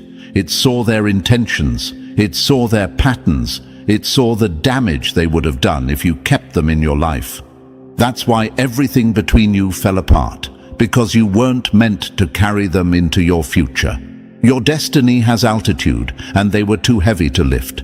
Imagine a lifeboat in the middle of a storm. You're rowing with everything in you, but the ones you're trying to save are poking holes in the floor because they're addicted to chaos. You can't reach calm waters with people who don't want the storm to end. Let them sink. That's their lesson, not your burden. You're not heartless. You're not cruel. You're not abandoning anyone who wanted healing. You're letting the universe teach them what your kindness couldn't. You are not their savior, their therapist, their crutch, or their emotional hostage. You are a chosen one, not a lifeboat. Let the tide pull them where they insisted on going. Your path is forward. Their fate is sealed by their own refusal to grow. Number 7. Justice tailored to their sins, tight enough to choke them. The universe doesn't send generic justice. It sends consequences shaped exactly like the harm they caused. When justice finally shows up, it doesn't come swinging blindly. It comes with precision. It knows exactly where to cut, exactly what to expose, and exactly which wound will make them feel everything they tried to make you feel. Your enemies spent so long thinking they were untouchable, playing with knives they didn't know how to handle. Now the same blade they sharpened for your downfall is pressed against their own throat, and they can't stop the pressure. Imagine this. Someone carving your name into the dirt, hoping to bury your reputation. But dirt shifts, and now their own name is sinking into the ground while yours stands untouched. That's how the universe works. Every action returns home. Every dark intention circles back. Every lie they spread now wraps around them like barbed wire. They scream unfair, but fairness is exactly what's happening. This isn't revenge. This is calibration. What they tried to take from you becomes the cage they're trapped in. They wanted to destroy your peace. Now their mind is a battlefield they can't escape. They wanted to stain your name. Now their own reputation is evaporating. They wanted you to look small. Now their world is shrinking until it fits like a coffin. You might wonder, is this really justice? Is this really deserved? Yes, because justice isn't random. Justice is mathematical, energetic, surgical. It returns to every person in the exact shape of their intentions. They created this outcome with steady hands. They fed the consequences with their own decisions. They wrote the ending they're now choking on. Imagine a tailor crafting a suit, measuring every inch so it fits perfectly. That's how justice is fitting them now. Too tight to wriggle out of, too precise to avoid, too personal to deny. The universe didn't miss. It never misses. And now their punishment fits so perfectly, it feels custom-made, because it is. Number 8. Forgive the wound, but never invite the knife back in. A snake can play dead, but it still bites the moment you get close enough. Forgiveness is freedom, chosen one. But let's not twist it into something it's not. Forgiveness clears your heart, not their name. It removes the weight from your chest, not the responsibility from theirs. You're not forgiving them because they changed. You're forgiving them because you're done carrying poison that never belonged to you. But forgiveness is not an invitation. It's not a handshake. It's not a new beginning. It's a release. Nothing more. Imagine someone breaks a glass and hands you the pieces. Forgiveness is putting the shards down so they don't keep cutting your hands. Reconciliation is grabbing the glass again and pretending it won't slice you open the second time. That's why so many people stay hurt, because they confuse healing with letting the same person reload the weapon. A changed tone isn't a changed character. Your enemies will try to appear different. They'll soften their voice. They'll act calm. They'll pretend to reflect. They'll say things like, "I've grown, I understand now," or "Let's start fresh." But fresh for them means give me access again. And access is what they lost the moment they betrayed you. You might be asking, but what if they really changed? If they did, they'd respect your distance. They wouldn't beg to re-enter the space they destroyed. True growth doesn't demand a reunion, it accepts accountability. And people like this, the ones who hurt you intentionally, they don't want accountability, they want opportunity. Opportunity to try again, opportunity to reclaim control, opportunity to test your boundaries. Imagine a locked door. Forgiveness is removing your emotional chains from it, but the lock stays. Because they already proved what they do when they get inside. They made your trust an open wound. They turned your kindness into a playground. They treated your love like a weapon they could swing whenever they felt insecure. You can forgive them, but only from a distance, safe enough that they can never reach you again. Forgiveness frees you from the past. Staying away protects your future. Release them, but never ever reopen the door they poisoned. Number 9. Your presence is the thing that breaks them, without you lifting a finger. Nothing torments a guilty soul more than the person who survived their attempts to destroy them. Your enemies aren't just bothered by you, they're haunted by you. Your existence is the reminder they spend every day trying to outrun. You don't even have to speak. You don't have to retaliate. You don't have to flex. Just breathing in the same world as them is enough to make their insecurities scream. That's because you don't simply exist. You disrupt their delusions. Imagine a broken mirror taped together. It looks fine from far away, but the second a real reflection walks past, every crack shows. That's what you are to them, the real reflection. The truth they avoided, the standard they couldn't reach, the reminder of everything they failed to become. They don't hate you because you hurt them. They hate you because you expose them. Your light doesn't burn them. What burns them is realizing they never had any light to begin with. Their anger isn't about you, it's about the emptiness they carry inside. Every time they see you move forward, they're forced to face the parts of themselves they tried to hide. Every time you rise, they're reminded of the choices that destroyed their own path.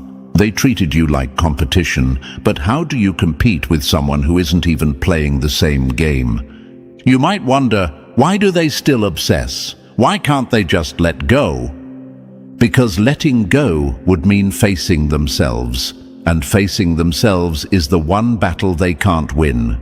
They tried to paint you as the villain, but now they're staring at consequences with no one left to blame. Their mind is the prison, their guilt is the sentence, their envy is the punishment. Imagine someone trying to block the sun with their hand. They look ridiculous, and the only one who ends up blinded is them. That's exactly what your enemies did. They tried to dim you, mute you, erase you, and all they did was blind themselves to their own downfall. Your existence is their agony because it proves one thing they can't escape. You survived them, and they can't survive the truth of that. Number 10. They tried to edit your story and erase themselves in the process. Anyone who swings at destiny ends up punching their own future. You were never a random target. You weren't some convenient victim your enemies stumbled into. You were placed, aligned, and positioned with purpose. And when someone tries to sabotage a life that is connected to purpose, the universe doesn't just watch, it intervenes. Your enemies didn't just attack you. They interfered with the trajectory you were born to rise into. That's not a mistake. That's a death wish. Imagine someone trying to rewrite a script they didn't create.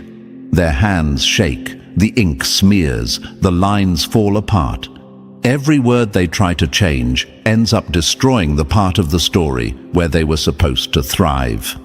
That's exactly what happened. Every attempt to dim you only spotlighted you. Every lie they told only sharpened your truth. Every trap they set only snapped on their own ankles. Destiny isn't fragile, it's armored, and it hits back harder than any enemy ever could.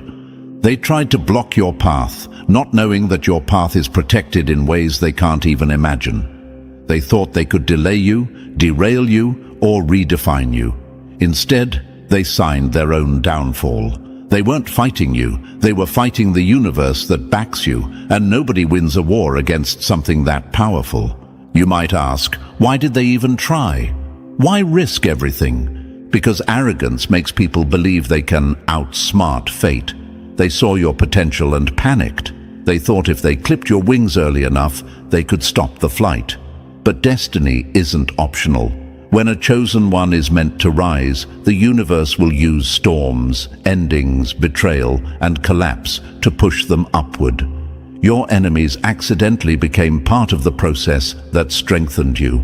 Imagine someone trying to stand in front of a tidal wave, arms out, chest puffed, pretending to be unstoppable. And in the next second, they get torn apart by a force they never understood. That's them right now, facing the storm they summoned. Destiny doesn't tolerate interference, sabotage, or manipulation. Their war was unwinnable from the start. Their price is the collapse they're drowning in now. You rise because destiny never loses its favorites. Number 11. Your rise is the one loss they can never recover from. The moment you survived what was designed to break you, their entire war collapsed. Your enemies aren't scared of your anger. They aren't scared of your voice. They aren't even scared of your power. What terrifies them is something far simpler and far deadlier. You survived. You're still here, still breathing, still moving, still leveling up. Your existence is the one piece of evidence they can't argue with, can't deny, can't rewrite. Every day you stand tall is another day their schemes rot in the grave they dug. Imagine someone pouring poison into your water, hoping it'll end you. You drink it burns, you hurt. But you don't die. You get stronger. Meanwhile, the poison leaks back into their own cup. They watch you rising while their life collapses from the inside out. That feeling in their chest? That's the panic of realizing the attack missed and boomeranged. Your survival is their defeat. Your glow is their punishment. Every step forward you take slaps their ego. Every win you collect drains what little confidence they had. Every dream you manifest shatters the illusion of control they once bragged about. They didn't just fail to destroy you, they destroyed themselves trying. Their obsession became their downfall. Their envy poisoned their own path. Their desperation blinded them to the simple truth. You can't beat someone who's protected by purpose. You might wonder, why are they still bothered? Why can't they move on? Because your victory exposes their failure. Your growth reveals their stagnation. Your survival highlights their weakness. You're the walking reminder that they lost the war they started. They tried to dim you, bury you, silence you, rewrite you, and all they managed to do was prove how untouchable you really are. Imagine a candle they tried to blow out. Every breath they used only made the flame stronger. Now you're not just a candle, you're a wildfire they can't hide from. Their fear isn't about the past, it's about the future. A future where you thrive while they're stuck in the ruins of the choices they made. So stand tall, chosen one. The shift isn't coming, it's here. Their fate is sealed. Your survival is the victory. And this time the universe isn't offering them mercy. So, your story is the proof, chosen one. You survived every attack, every lie, every storm they sent your way, and now your rise speaks louder than anything they ever tried to do. Their fate is sealed, and your victory is already echoing through the universe. Walk forward with your head high. You earned every ounce of this power, and if you haven't already, press the like button and show your energy. And if you still aren't part of this family, hit subscribe so you never miss the messages built for chosen ones like you. The mission continues. If you weren't dangerous, they wouldn't be digging into your life.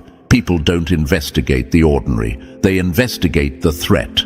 That's the part they hate the most about you. Your existence doesn't fit their little system, and nothing irritates insecure people more than someone they can't predict, control, or decode.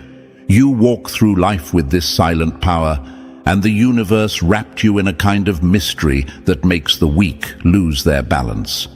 Someone out there is watching you way too closely, trying too hard to figure you out, because you've become the puzzle their mind can't solve. They stare at you like you're a locked file they weren't cleared to access. It's funny, honestly. It's like watching someone tap their screen over and over, thinking the password will magically reveal itself. They follow you because you don't behave the way they expect. You don't react the way they planned. You don't fall apart on schedule. Your energy throws their expectations in the trash, and that alone feels like an attack to people who live off control. Psychologists say the human brain panics when it can't categorize something, and that's basically your whole existence to them, uncategorized, unboxed, undefined. They think studying you will give them clarity, but every time they look, they just get more confused. Before we go deeper, thank you, chosen one, for even being here. Don't forget to pay this message back by pressing like and subscribe so it reaches more souls. It's our shared mission to spread the light and break the traps built around people like us. Thanks for being part of this force. Now, let's get back to the truth they don't want to hear. You are the most mysterious existence they've ever come across, and it's driving them insane. The universe didn't build you to be a plain, readable blueprint. You're more like encrypted code that reacts differently depending on who tries to access it. That's why some people feel inspired around you, while others feel threatened. You expose who they are without saying a word. You make the insecure feel smaller. You make the fake feel seen. You make the weak feel exposed. And they deal with that exposure the only way they know how: by trying to study you like a suspicious signal on a radar that won't stop blinking. The truth is, your silence is louder than their noise, your calm is more confusing than their chaos, and your mystery is the exact reason they can't stop investigating you. You break their patterns, you ruin their assumptions. You are the glitch in the system that reminds them the universe still produces uncopyable originals. They watch you like you're an unsolved case file that keeps getting reopened because nobody can figure out what you'll do next. Every move you make adds new pages to the report they're mentally writing about you. They don't even realize how obvious they look. People pretend to be uninterested, but they track your every step like a detective trying to catch a ghost. They ask about you behind your back. They scroll through your profiles more times than you'd imagine. They watch your stories within seconds. They overthink your silence. They replay your conversations in their mind like analysts reviewing footage. If they could install cameras in your shadow, they would. They're obsessed, but obsession sounds too flattering for them, so they call it concern, curiosity, just checking, or whatever excuse makes them feel less desperate. The funniest part? They assume watching you will give them power, but it only proves how much power you have over them. When someone feels the need to investigate you, it means you're unpredictable. When they stalk, study, or track you, it means you shook something inside them that they can't put back together. You turned into that unsettling variable they can't delete. You force them to question themselves, their confidence, and even their decisions. They wonder why you move like you know something they don't. And honestly, you do. You read rooms without trying. You sense intentions without being told. You pick up on energy faster than they can hide it. You're 5 steps ahead in a game they didn't even know they started. And you're doing all this while staying calm, quiet, and minding your own business. That's what terrifies them the most. You're powerful without showing power. You're intimidating without trying to be intimidating. You're mysterious without forcing mystery. You exist like an unanswered question. You walk like a plot twist. You speak like someone who already knows the ending. They think studying you will expose your weakness, but all it exposes is theirs. People who feel secure don't analyze others this hard. People who feel confident don't spy, track, or investigate. Only the worried do. Only the shaken do. Only the ones who see you as a threat try to gather intel on you. They aren't searching for your flaws. They're searching for reassurance, hoping you're not as powerful as they feel you are. But every time they look closer, that hope dies a little more. You don't live by their rules. You don't fit into their timelines. You don't react like someone who's predictable. You respond based on intuition, not pressure. You move with timing that feels impossible to read. One day you're silent. One day you're unstoppable. One day you're still. One day you're everywhere. It keeps them on edge because they have no way of calculating your next step. You move like someone guided by the universe itself, and people who fear uncertainty can't handle that. Here's a fact they hate. Mystery is magnetic. The harder you are to read, the more people want to know your story, and the more they investigate, the more they expose their fascination. You've become that rare signal in the noise, the one frequency they can't tune out. You trigger their curiosity, their jealousy, their insecurity, and their fear all at the same time. That cocktail of emotions is why they keep looking. Your presence alone reveals the truth about the people around you. Masks slip, lies crumble, fake personalities glitch. You don't have to confront anyone. Your energy confronts them for you. That's what makes you dangerous. That's what makes you hunted. That's what makes you followed. You're the unsolved mystery that keeps them awake at night, whispering to themselves, what is it about them? You're not just being watched, You're being studied. You're being examined. Someone is trying to figure out how you keep getting back up after everything, how you stay quiet yet powerful, how you stay real in a world built on performance, how you know things without being told, how you maintain your energy when theirs collapses with the smallest pressure. They can't match your strength, so they try to dissect it. But here's the twist. Mystery isn't something you created. It's something the universe stitched into your DNA. You were never meant to blend in. You were never meant to be understood by everyone. And you were definitely never meant to be predictable. You operate on a different wavelength, and people who lack depth will always feel disturbed by what they can't grasp. So let them investigate. Let them dig. Let them try to decode you. They can search, spy, track, or analyze, but they'll never understand the full picture. You're not a file. You're not a pattern. You're not a formula. You are an entire storm system disguised as a human being. You are the unanswered question their mind keeps looping. You are the mystery they were never built to solve, and nothing terrifies them more than that. And chosen one, thanks for staying locked in so far. Before we dive deeper, take a second and pay this message forward by liking and subscribing so it reaches more people who feel watched, analyzed, and misunderstood just like you. Drop a comment with 777 if you're ready to step into your power and own the fact that someone out there has been studying you because they can't ignore your presence anymore. And if you want to support the team behind these messages, your gifts mean more than you think. Whether it's a tiny amount or something big, it helps us keep bringing these truth bombs to every soul that needs them. You're fueling a movement built around exposing what's really happening in the shadows. Now, chosen one, let's step into the next part. If you're truly one of the mysterious ones, you'll feel the pull to stay till the end. Let's continue. Number 1. The phenomenon their system can't process. If you were easy to understand, they wouldn't be tearing their hair out trying to figure out what planet you came from. Confusion is the confession of your power. They hate how you move, not because you're doing anything wrong, but because everything about you messes with their sense of control. You don't walk into rooms like a person, you walk in like an energy shift.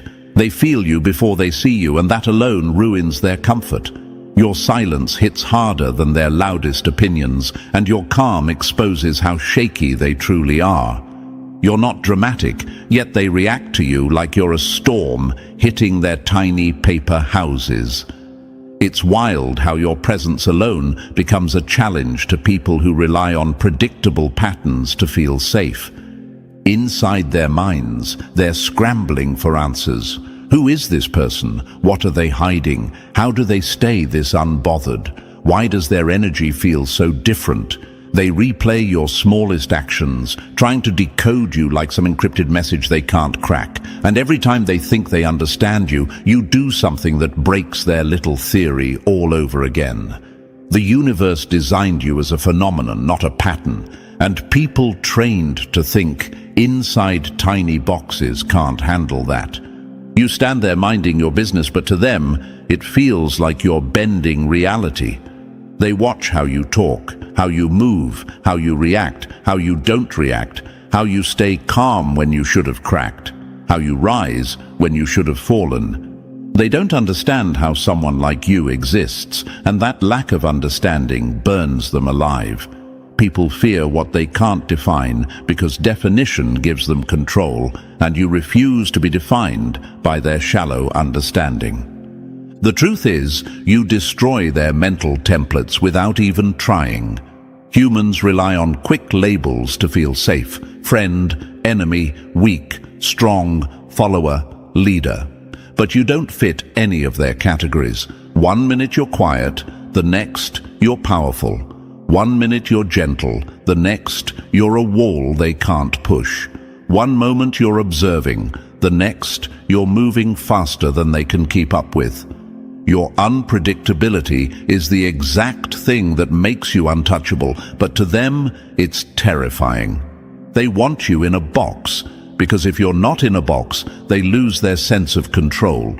You've become the unknown variable they keep circling in their mind. Imagine a scientist running tests, and every result comes back with a different answer. That's you. You break the experiment. You ruin the data. You mess up the entire chart. You react differently than expected, survive things you shouldn't survive, and rise from situations that should have buried you.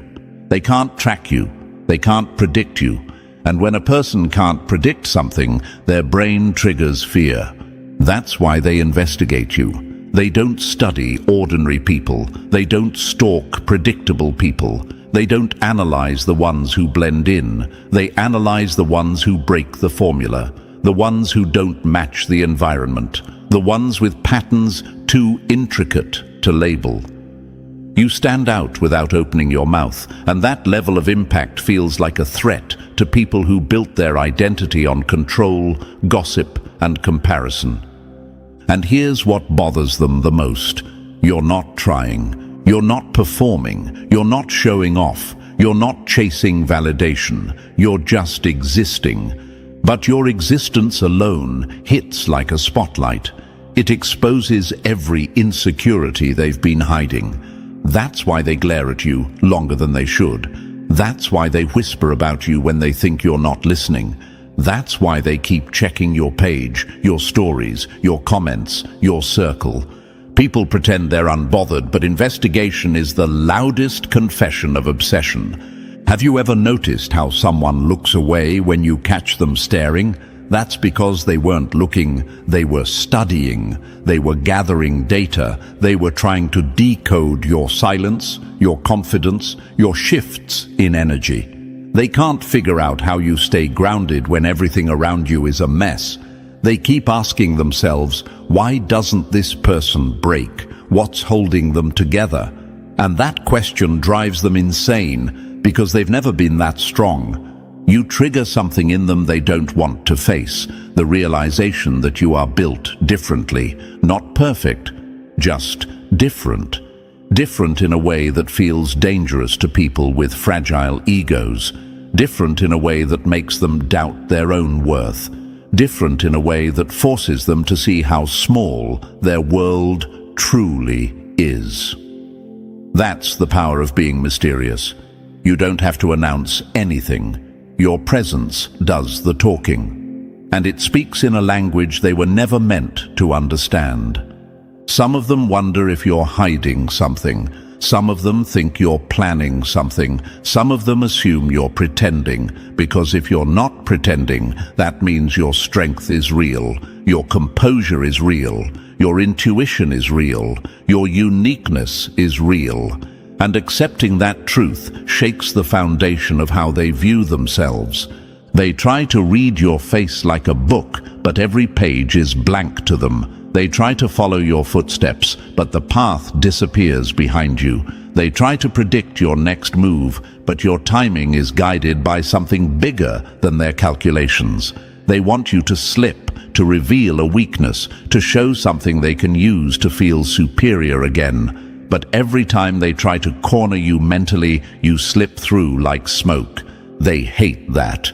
And at this point, you might wonder, why do they care so much? Why not just leave me alone? Because you remind them of who they're not. You're calm where they panic. You're stable where they break. You're grounded while they collapse. You rise while they crumble. And nothing threatens a small mind more than someone who refuses to shrink just to make others comfortable. Even your silence feels like a message. Even your distance feels like a boundary they can't cross. Even your mistakes terrify them because you recover so quickly it makes them question if you even felt the impact. And your success. That's the part that burns them the most. You win in ways they didn't think were possible, and you do it without asking anyone for permission. You are an unstoppable force moving through their predictable world, and they don't have the vocabulary to classify you. They call you weird because they can't understand. They call you mysterious because they can't categorize. They call you cold because they can't influence. They call you different because they can't imitate. Everything they say is just code for "you make me uncomfortable because you remind me I'm not in control." And honestly, let them choke on that discomfort. Your mystery is your shield. Your unpredictability is your power. Your silence is your announcement. When someone can't figure you out, they can't manipulate you, imitate you, or box you in. They're stuck trying to solve a puzzle with missing pieces, and the missing pieces are the parts of you they were never meant to access. Let them investigate. Let them whisper. Let them overthink. Let them burn with curiosity. Their confusion is the proof that you are operating on a level they can't reach. You are the phenomenon their mind can't process, the presence their systems can't track, the energy their labels can't hold. You are the force they can't classify, and that's exactly why you're unstoppable. Number 2, the revelation they never wanted to face. They're not scared you're dangerous. They're scared you're nothing like the version of you they created in their head. That's the truth they choke on. They built a little story about who they thought you were, and now every move you make smashes that fake story into dust. They expected predictable. They got powerful. They expected simple. They got layered. They expected easy to read. They got encrypted. And nothing terrifies shallow people more than realizing their assumptions about you were wrong from the very beginning. Imagine this. Someone confidently draws a map, convinced they know the whole route. Then, halfway through the journey, they learn the land doesn't match the map at all. That sinking feeling in their stomach, that's what they feel every time you show another part of yourself they never expected. Their panic grows because if their map is wrong, it means they're not as smart as they thought. And insecure people hate that. They'd rather blame the terrain than admit they mapped it wrong. You didn't change. Their illusion shattered. That's the part they'll never admit. They need you to stay inside a small mental drawer so they can keep pretending they understand the world. But the moment you step outside that drawer, the whole illusion shakes. Suddenly their judgments don't hold up. Their labels don't stick. Their narratives start sounding stupid, even to themselves. You're like a glitch in their worldview, proving their logic isn't as solid as they claimed. And here's the kicker. They built that idea of you not because it was true, but because it made them feel safe. They wanted you predictable so they could predict their own place in comparison to you. They wanted you limited so they could feel limitless. They wanted you small so they could feel tall. When that illusion collapses, their ego collapses with it. People panic when their favorite lie stops working. You are that broken lie. The moment they realize you're not who they hoped, their whole attitude flips. Suddenly they're tense around you. Suddenly they're watching you closer. Suddenly they're trying to figure out what you're really about. As if they haven't been guessing wrong this whole time. Their fear isn't about who you are. It's about who you're not. You're not passive. You're not naive. You're not easily manipulated. You're not controlled by their opinions. And you're definitely not the character they assigned you to play. Imagine someone trying to solve a puzzle, confident they know the picture on the box. But the more pieces they put together, the more they realize the picture is completely different. That's you. You're the puzzle that refuses to match the picture they imagined. You're not confusing, they're just wrong, and being wrong makes them furious. You can almost hear the questions spinning in their head, and let's answer them right here so the chosen one hears the truth. Why doesn't this person act the way I thought they would? Because they never knew you. They only knew their fantasy version of you. Why can't I predict their next move? Because you're not running on fear or validation like they are. You move with purpose, not panic. Why does their confidence feel so real? Because it is real. You built yours from pain and growth, not ego. Why do I feel so off around them? Because being near someone authentic exposes everything fake inside you. You see, their questions reveal everything. They didn't want you to be strong. They wanted you to be convenient. But strength has a way of ruining convenience. When you rise beyond their expectation, they lose the leverage they thought they had over you. And that loss triggers fear. Their biggest fear? If I can't define them, I can't control them. That's the heart of it. That's why they investigate you. That's why they watch your every move. That's why they stalk your reactions like detectives analyzing evidence. They're terrified that the real you is far more powerful than the version they imagined. They wanted you boxed in so they could predict you, manipulate you, and stay comfortable in their superiority. But you didn't stay in the box. You broke the whole box apart. Imagine standing in front of a mirror that suddenly starts reflecting truths instead of appearances. Every time they face you, they see the truth about themselves, their insecurities, their lies, their fakeness, their limitations. Your presence doesn't change them, it reveals them, and nobody likes seeing their reflection when they've spent years avoiding it. You don't threaten their safety, you threaten their illusion. Your unpredictability is torture to people who want control. They want certainty, but you keep moving in ways they never saw coming. You're not rebellious, you're just authentic, and authenticity is something they've never mastered. When you act from intuition instead of fear, they don't know how to respond. They misinterpret your silence as arrogance. They misinterpret your calm as calculation. They misinterpret your boundaries as coldness. They misinterpret your strength as danger. That's because they don't understand power unless it's loud, messy, or violent. Your quiet power is something they've never experienced, so they assume it's a threat. Imagine this. A candle freaks out when it sees a wildfire. Not because the wildfire wants to hurt it, but because the wildfire shows how tiny the candle actually is. That's you. They're the candle. You're the wildfire. Your existence exposes their limits, and instead of growing, they panic. When you don't react the way they expect, they spiral. When you don't crumble, they panic. When you don't play the role they gave you, they lose control. They stare at you like a glitch because your energy breaks their script. People who rely on a script cannot handle someone who improvises.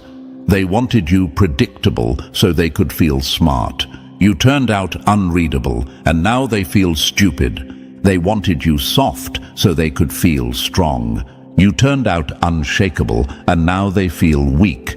They wanted you small so they could shine. You turned out brighter than their imagination, and now they feel exposed. Your strength forces them to confront their own weakness. Your clarity forces them to confront their confusion. Your authenticity forces them to confront their lies. You're not attacking them. Just existing in your truth attacks everything fake in them. The truth doesn't destroy people, it destroys their illusions. And you are living, walking, breathing truth. That's why they panic. That's why they watch. That's why they whisper. That's why they investigate. They're terrified of discovering that the person they underestimated is actually 10 times more powerful than they prepared for.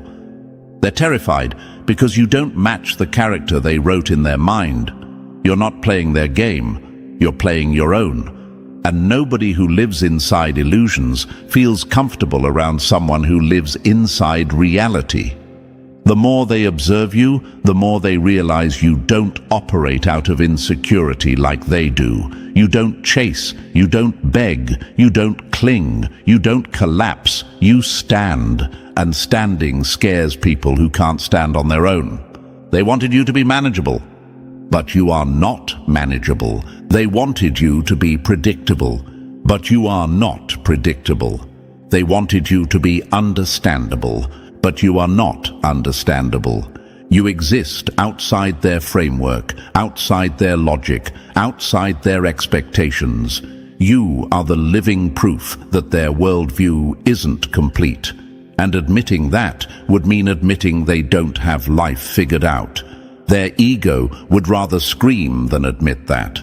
So let them scream, let them whisper, let them stare, let them dig, let them panic. Their terror isn't proof of your danger, it's proof of your strength. Their confusion isn't proof that you're complicated, it's proof that you're deeper than the world they come from. Their investigation isn't proof that you're suspicious, it's proof that you're significant.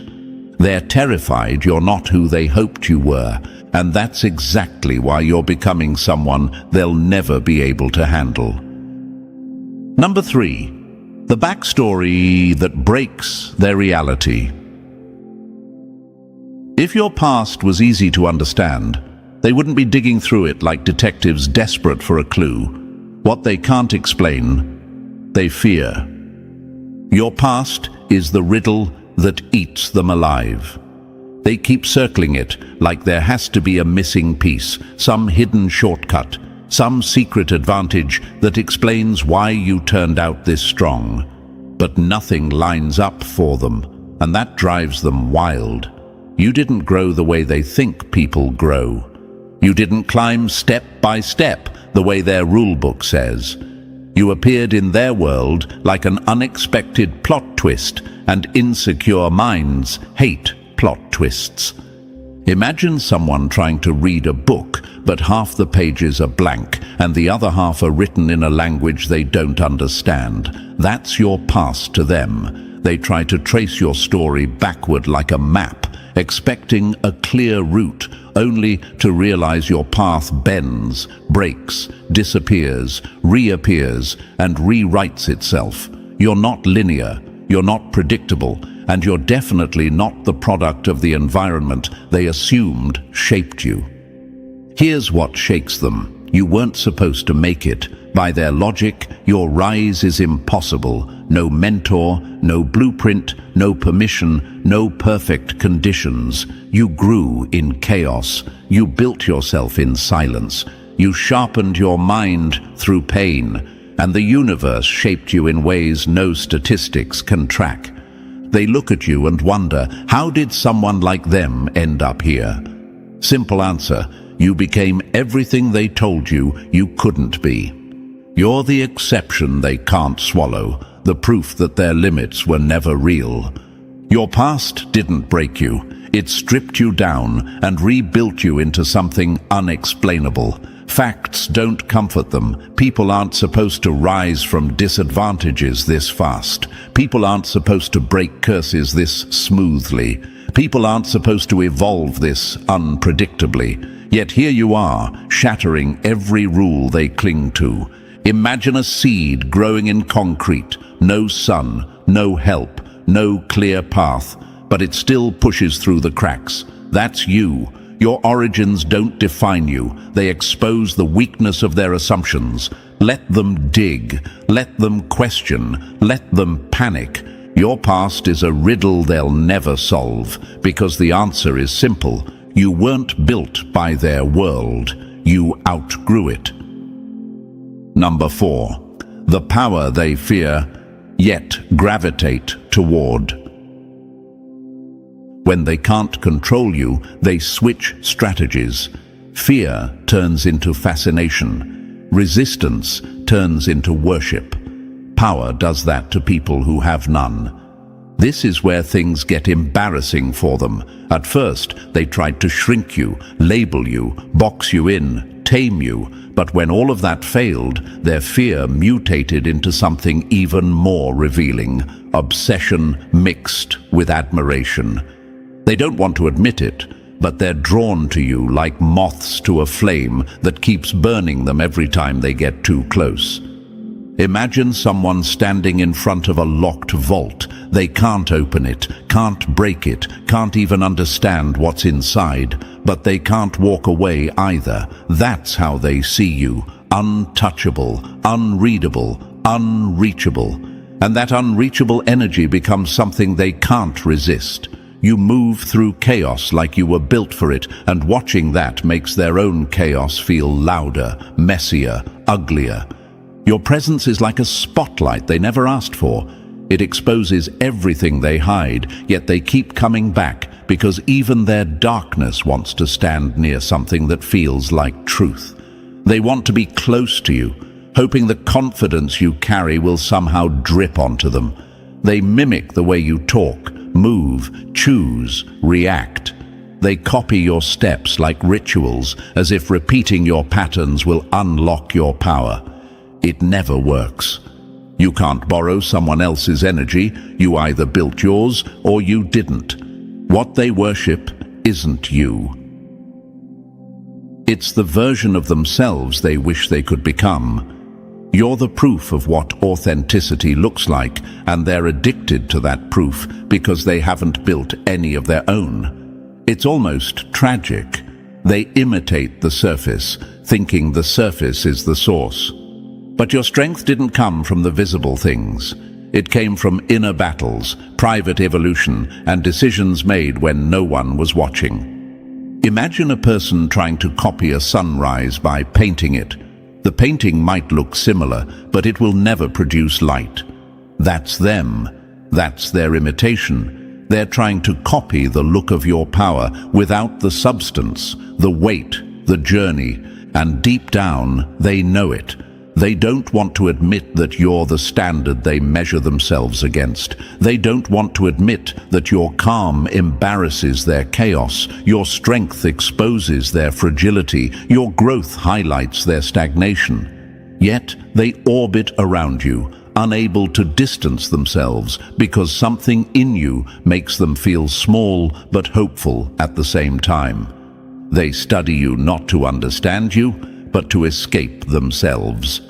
That's why they hang on to your every move, why they read your silence like scripture, why they react to you with contradiction, fear one moment, admiration the next. Being near you feels like being near a force that shifts the atmosphere, and even if they can't handle the intensity, they crave it anyway. Your energy has gravity, and gravity doesn't ask for permission. You make them feel things they can't name. You expose parts of them they don't want to face. And still, they want to be in your orbit. They want the glow without surviving the fire that created it. They want your composure without the battles that shaped it. They want your resilience without the scars that forged it. They want you without becoming who you had to become. That's why their obsession starts looking like worship. They don't praise you openly, but their behavior reveals everything: watching, copying, studying, orbiting. They don't want to lose control, but the truth is, they never had control in the first place. You're not just someone they admire, you're the ideal they'll never reach.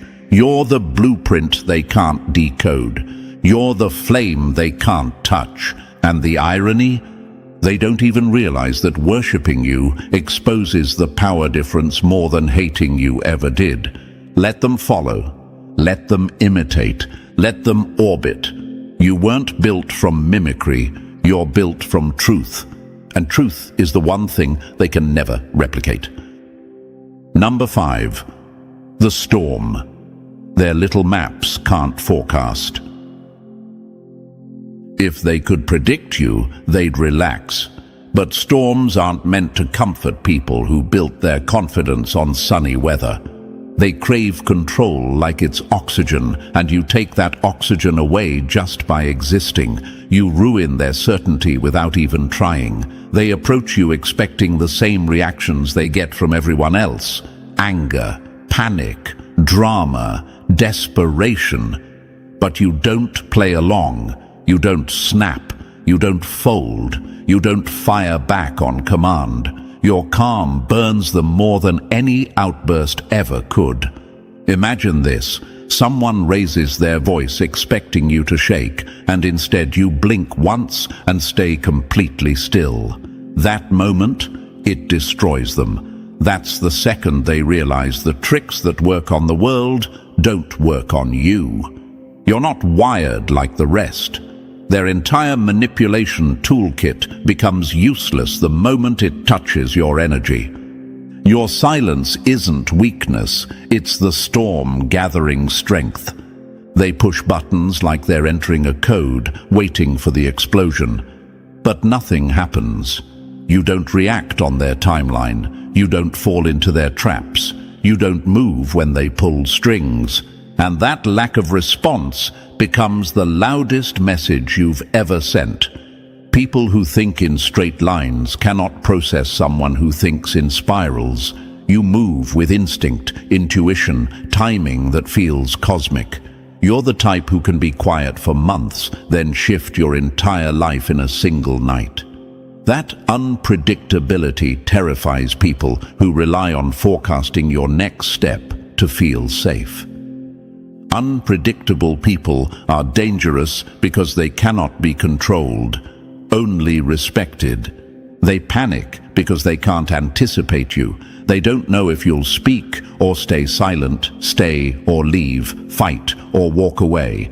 And that uncertainty shakes their identity because they've always depended on controlling narratives to feel important. Imagine someone watching the sky, predicting sunshine. Then out of nowhere, lightning hits a tree behind them. That's you.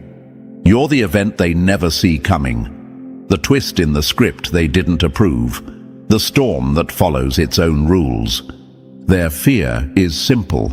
They can't prepare for a force that doesn't move on a schedule. Let them panic. You're not here to be predictable. You're here to be inevitable. Number 6. The mirror that makes their souls flinch. You're not their problem. You're the reflection they've been running from. Nothing scares a person more than meeting the version of themselves they refuse to become. You don't chase them. You don't compete with them. You don't attack them. Yet somehow, your very existence feels like a confrontation they never agreed to. When they look at you, they don't actually see you. They see the reminders of everything they didn't build. Your confidence forces them to face their insecurity. Your growth forces them to face their stagnation. Your authenticity forces them to face the masks they glued onto their own faces. You're not causing the fear, you're revealing it. Imagine this. Someone walks past a clean mirror after years of avoiding their own reflection. One glimpse, and suddenly they're exposed. That shock, that discomfort, that anger, that's how they feel around you.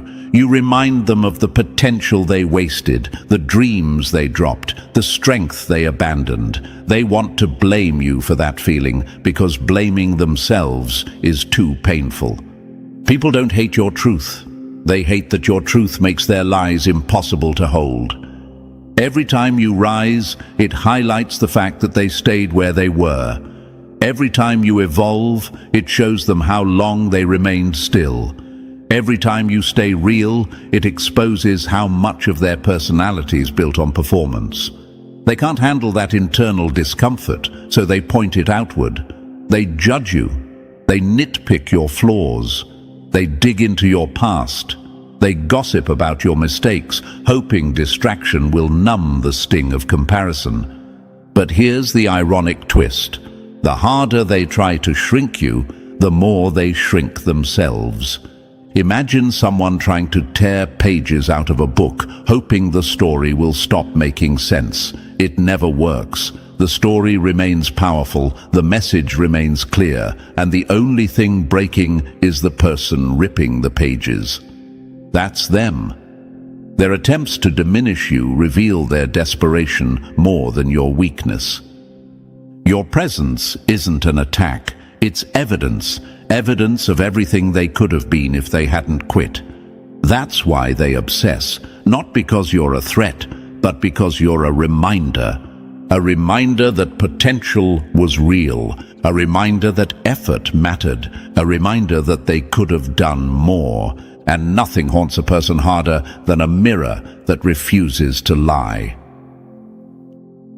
Number 7. The quiet that rattles their skulls. Silence is harmless until it comes from someone they can't control. Then it becomes torture. Your silence isn't passive. It's a pressure chamber. The second you stop speaking, they start sinking. You don't have to argue. You don't have to explain. You don't have to defend. You just go quiet, and their whole mind lights up like a broken alarm system. They replay every word you ever said, zoom into things that didn't matter, and invent meanings you never intended. Your stillness becomes the horror movie they can't switch off. Imagine this. You drop a single pebble into a calm lake. The ripples go wild. That's your silence. A tiny action from you unleashes waves inside them because their mind isn't stable enough to handle the void. They start asking themselves, did I mess up? Did they figure me out? Why aren't they reacting? Why are they so calm? What do they know that I don't? They think you're plotting, but really you're just living. When someone fears losing control, your silence sounds like a threat. Your lack of response exposes their lack of confidence. The quieter you become, the louder their insecurity screams. They create entire stories about your silence. Stories where they're the victim, the hero, the detective, whatever makes them feel less powerless. But every story they invent is just proof of their own paranoia. Imagine someone left alone in a dark room. There's no danger, but their mind turns every shadow into a monster. That's them with your silence. They project their guilt, their fears, their flaws onto the blank space you leave behind. You're not hurting them, they're hurting themselves. They expected you to react. They pushed buttons waiting for a show. They wanted anger, drama, chaos, anything that proved they still had influence over you, but you didn't give them what they wanted, and that denial destroys them. Your silence says, "You don't matter enough to disturb my peace," and that single message is the one they can't survive. Your silence isn't punishment, it's exposure. It shows who they really are when you stop playing along. Let them spiral. Let them overthink. Let them drown in the noise of their own mind. You're not the one breaking them. You just stopped participating in their illusion, and the silence filled the rest. Number 8. The calm gravity that pulls them out of their own lies. Real power doesn't yell. It walks in quietly and makes the loud ones choke on their own noise. You're the force they can't escape, not because you chase attention, but because attention refuses to leave you alone. You don't beg for respect. You don't perform for validation. You don't parade yourself around like desperate souls who confuse volume with influence. Yet somehow, every time you show up, the whole atmosphere tilts toward you, and that tilt exposes who's truly powerful and who's just pretending. Imagine this: a room full of people talking, bragging, showing off. Then you walk in, calm, grounded, not trying to impress a single soul, and suddenly the noise feels embarrassing. That's your effect. You don't overpower the room, you reset it. People who need applause hate those who don't need an audience. Your quiet confidence challenges everything their ego relies on. They don't understand how someone can move with so much presence without putting on a show. They don't understand how you get noticed without lifting a finger. They don't understand how respect seems to meet you halfway, like the universe is whispering your name before you even speak. And that confusion, that's where their fear begins. They study you because you break their logic. They hover around you because they want to know how you move without chasing. They monitor you because you threaten the fake status they built on noise. How can someone so silent command more gravity than people who've spent their whole lives shouting? Imagine a candle screaming to be seen and a full moon rising without saying a word. They're the candle, you're the moon, and deep down they know it. Some people have influence, others are influence. You're the second type. You walk like you're connected to something bigger. You speak only when you need to. You move with purpose instead of panic. And people who rely on drama to feel alive can't handle that kind of self-control. They need noise to feel relevant. You need nothing. Your silence pulls them. Your aura disarms them. Your presence unmasks them. They try to escape your gravity, but they can't, because what they're running from isn't you. It's the truth that your quiet strength exposes about their fake confidence. Let them shake. Let them talk. Let them stare. You're the quiet force their world will never outrun. Number 9. The enigma. Their minds weren't built to solve. They don't want to understand you. They want to extract you, and that's exactly why they'll fail. People like them study others the way thieves study vaults, not out of curiosity, but out of hunger. They analyze your wisdom, your moves, your silence, hoping they can steal whatever force you carry. But you're not an open book. You're not a public file. You're not a blueprint anyone can download. Your inner world is encrypted with layers they will never have the patience, depth, or courage to decode. Your code was forged through experiences they've never survived, through pain they never faced, through evolution their egos could never handle. They think watching you closely will give them answers, but every time they dig deeper, all they uncover is their own lack. Your mind moves too fast. Your intuition sees too far. Your energy holds too much depth. They try to break you down like a formula, only to realize you're not a formula. Imagine someone trying to hack a system that upgrades itself every time they touch it. That's you. The second they think they've figured you out, you grow in a new direction. You shift. You evolve. You unlock another part of yourself they didn't even know existed. You are always 10 steps ahead because your growth is internal, not performative. They're decoding a language their soul was never meant to speak. You don't overshare. You don't hand out your secrets. You don't reveal your blueprint just because someone is curious. Your boundaries are tight. Your privacy is intentional, and your silence is reinforced like armor. The more they try to analyze you, the more insecure they become, because every failed attempt to understand you reminds them that you are not like them. You are not predictable. You are not exposed. You are not accessible. Imagine someone trying to read a locked journal with a flashlight that keeps dying. They see flashes, glimpses, pieces, but never the whole page. That's all they will ever get from you. Flashlight-level access to a universe-level soul. You can't crack what wasn't built for public access. They'll never decode your wisdom. They'll never gain control over your spirit. They'll never understand the current running through your existence. They can only watch. Watch you rise. Watch you shift. Watch you evolve into something even more untouchable and chosen one. If you're ready to claim that mystery fully, hit like, subscribe, drop 77, and share this message with those who walk the same path. This mission grows through you. Your mystery is the blade they can't defend against, and every day it cuts deeper. The funniest thing about all of this is that they thought they were using you. when the whole time the universe was using them to sharpen you. That's the slap they never saw coming, chosen one. And honestly, they should have seen it, because their behavior was louder than their lies. They tried to move like they ran the show, but the universe had already handed you the main role before they even learned their lines.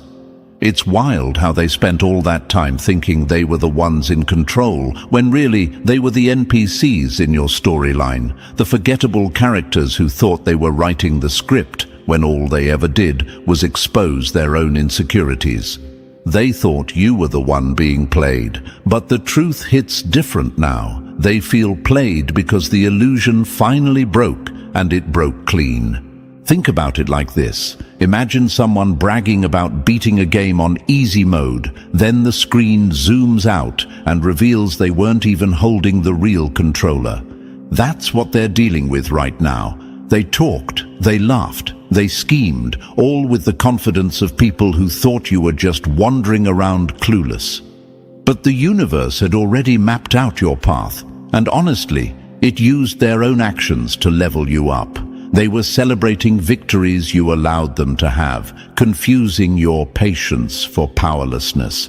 And now that your growth is undeniable, they're realizing their whole strategy was built on misreading you. That's why their embarrassment hurts so much. They feel played because the truth is screaming in their face. You never needed them, but they needed you more than they ever admitted. Before we go deeper into what's really happening here, Chosen One, take a second to show some love. And thank you, Chosen One.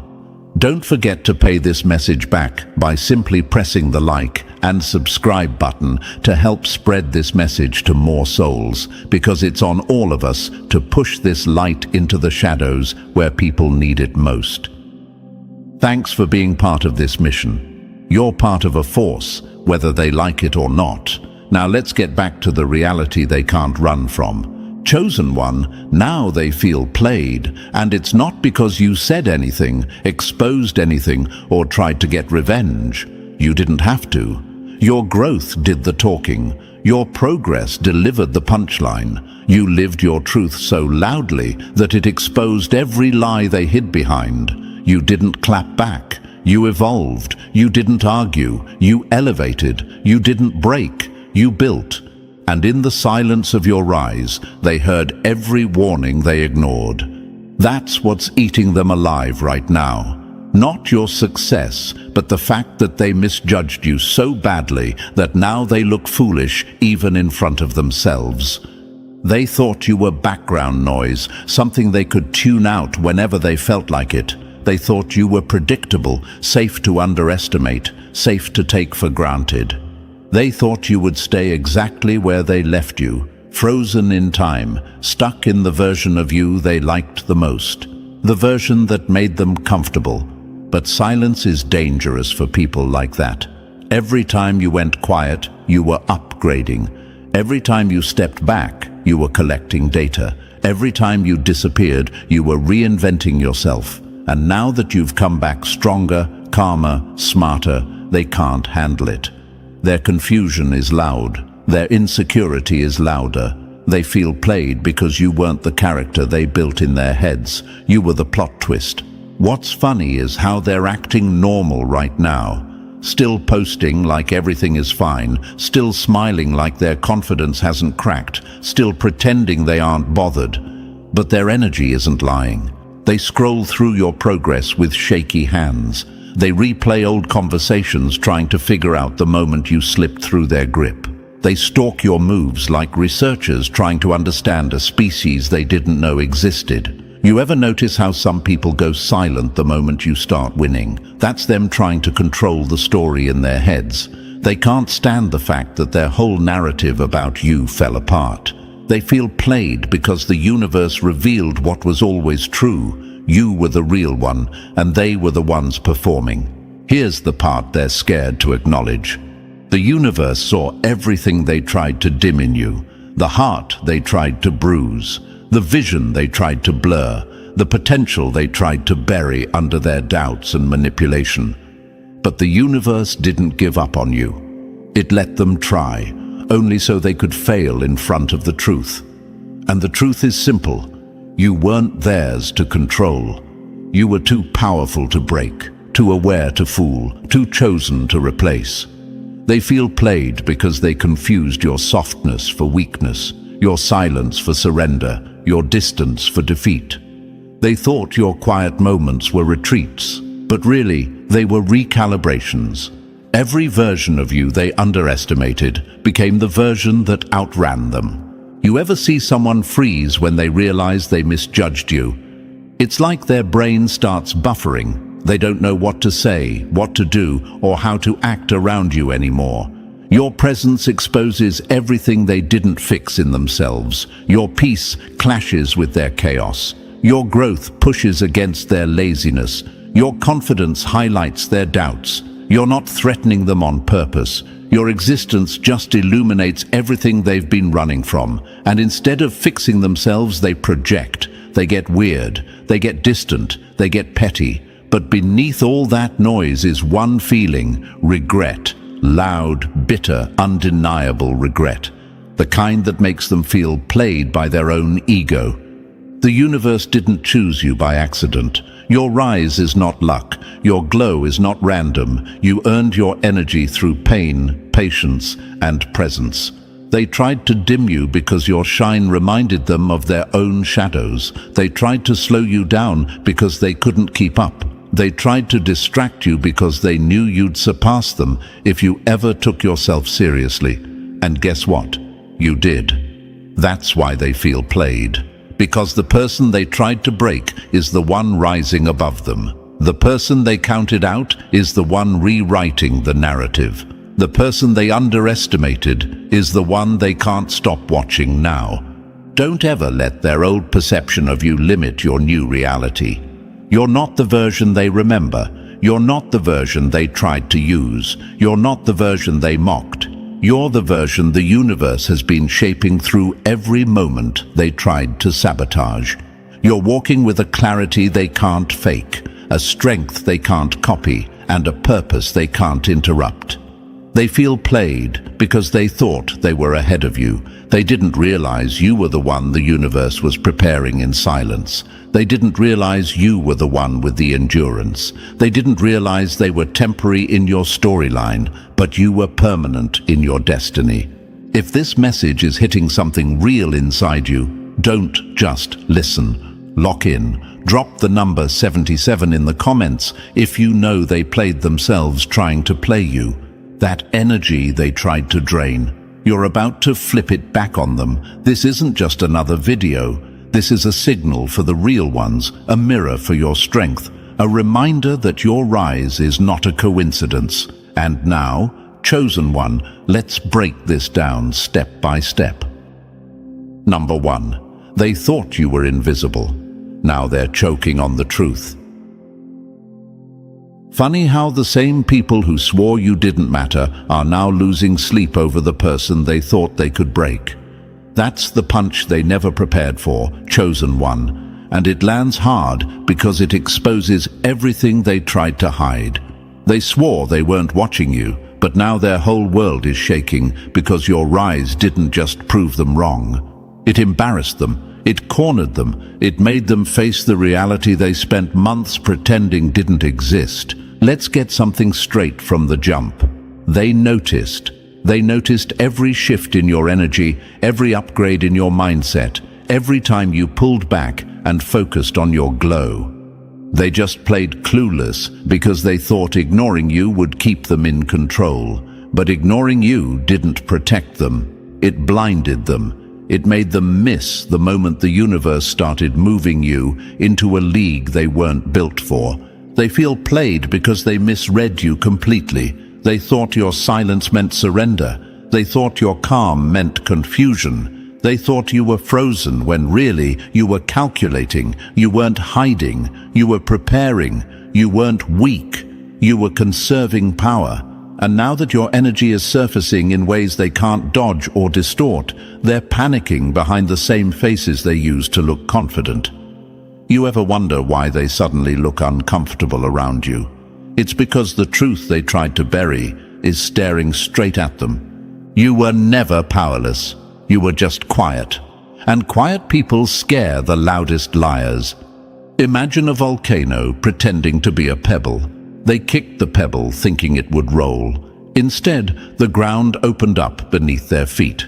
That's what's happening right now. They're not scrambling because you attacked them. They're scrambling because you turned into the version of yourself they prayed you'd never become. The version that sees everything. The version that listens more than you speak. The version that doesn't react when provoked. The version that moves with intention, not emotion. The version they can't manipulate anymore. They're asking themselves questions they should have asked months ago. How did we miss this? Since when did they get this strong?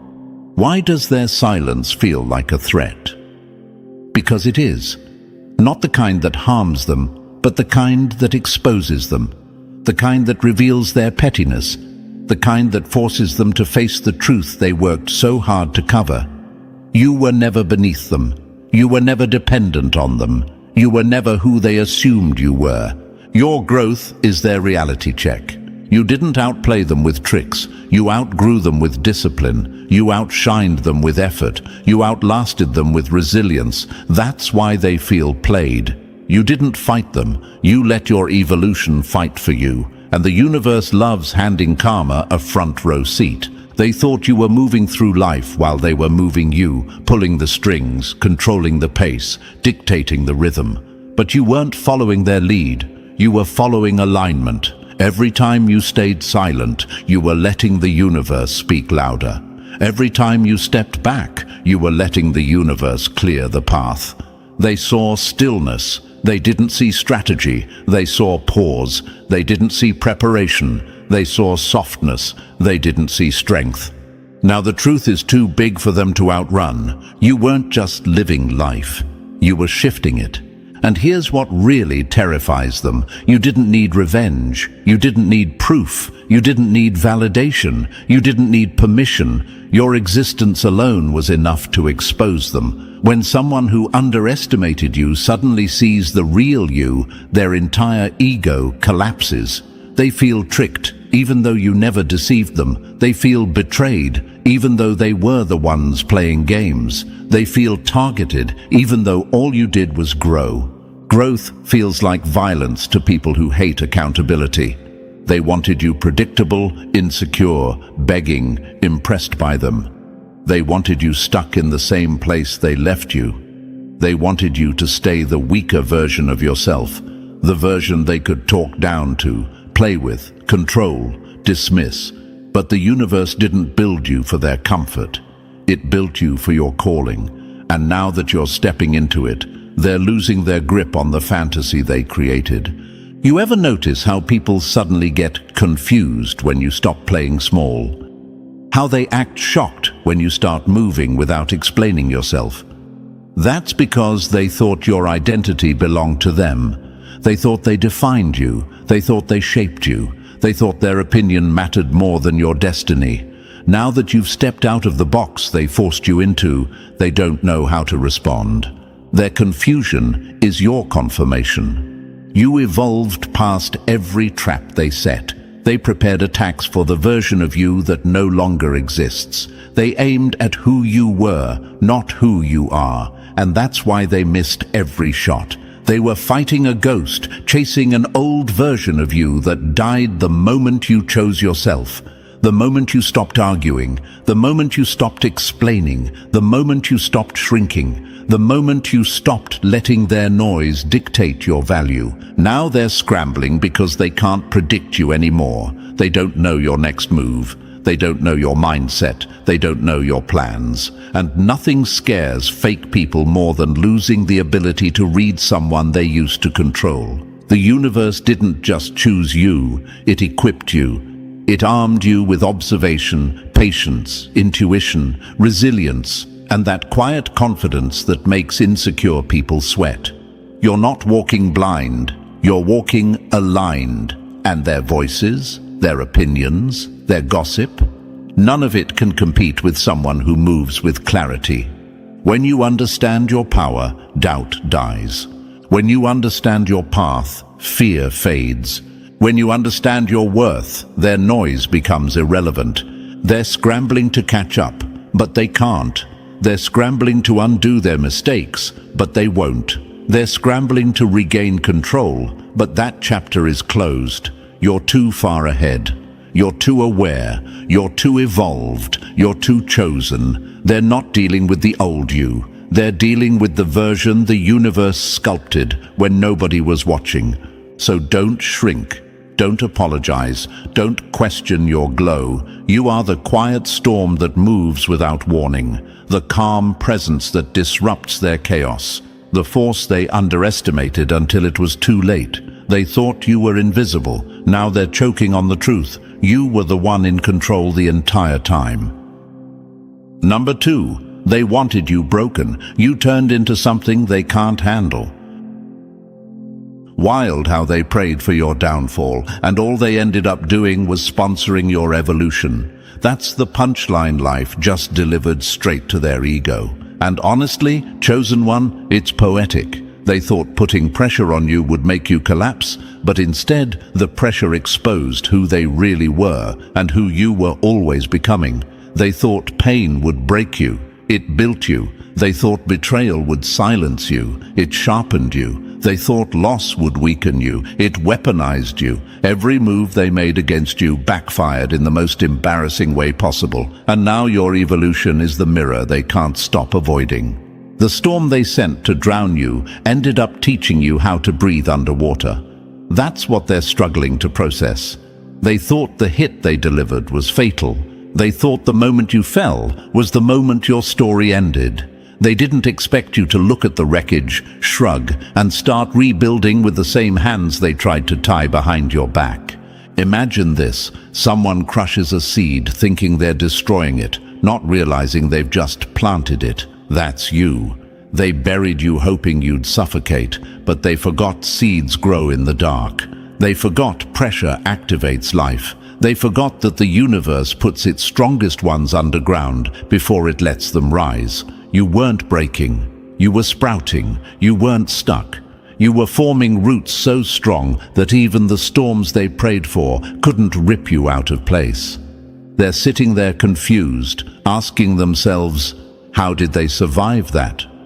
How did they get stronger? How did they turn pain into power like that? Because you didn't survive. You upgraded. You evolved. You turned the worst moments into the best versions of yourself. They were planning your downfall while the universe was planning your evolution. They underestimated your breaking point, not knowing you didn't have one. They thought one betrayal would freeze your heart. Instead, it gave you clarity. You stopped emotional shopping for people who couldn't afford your loyalty. You stopped chasing validation from people who couldn't validate themselves.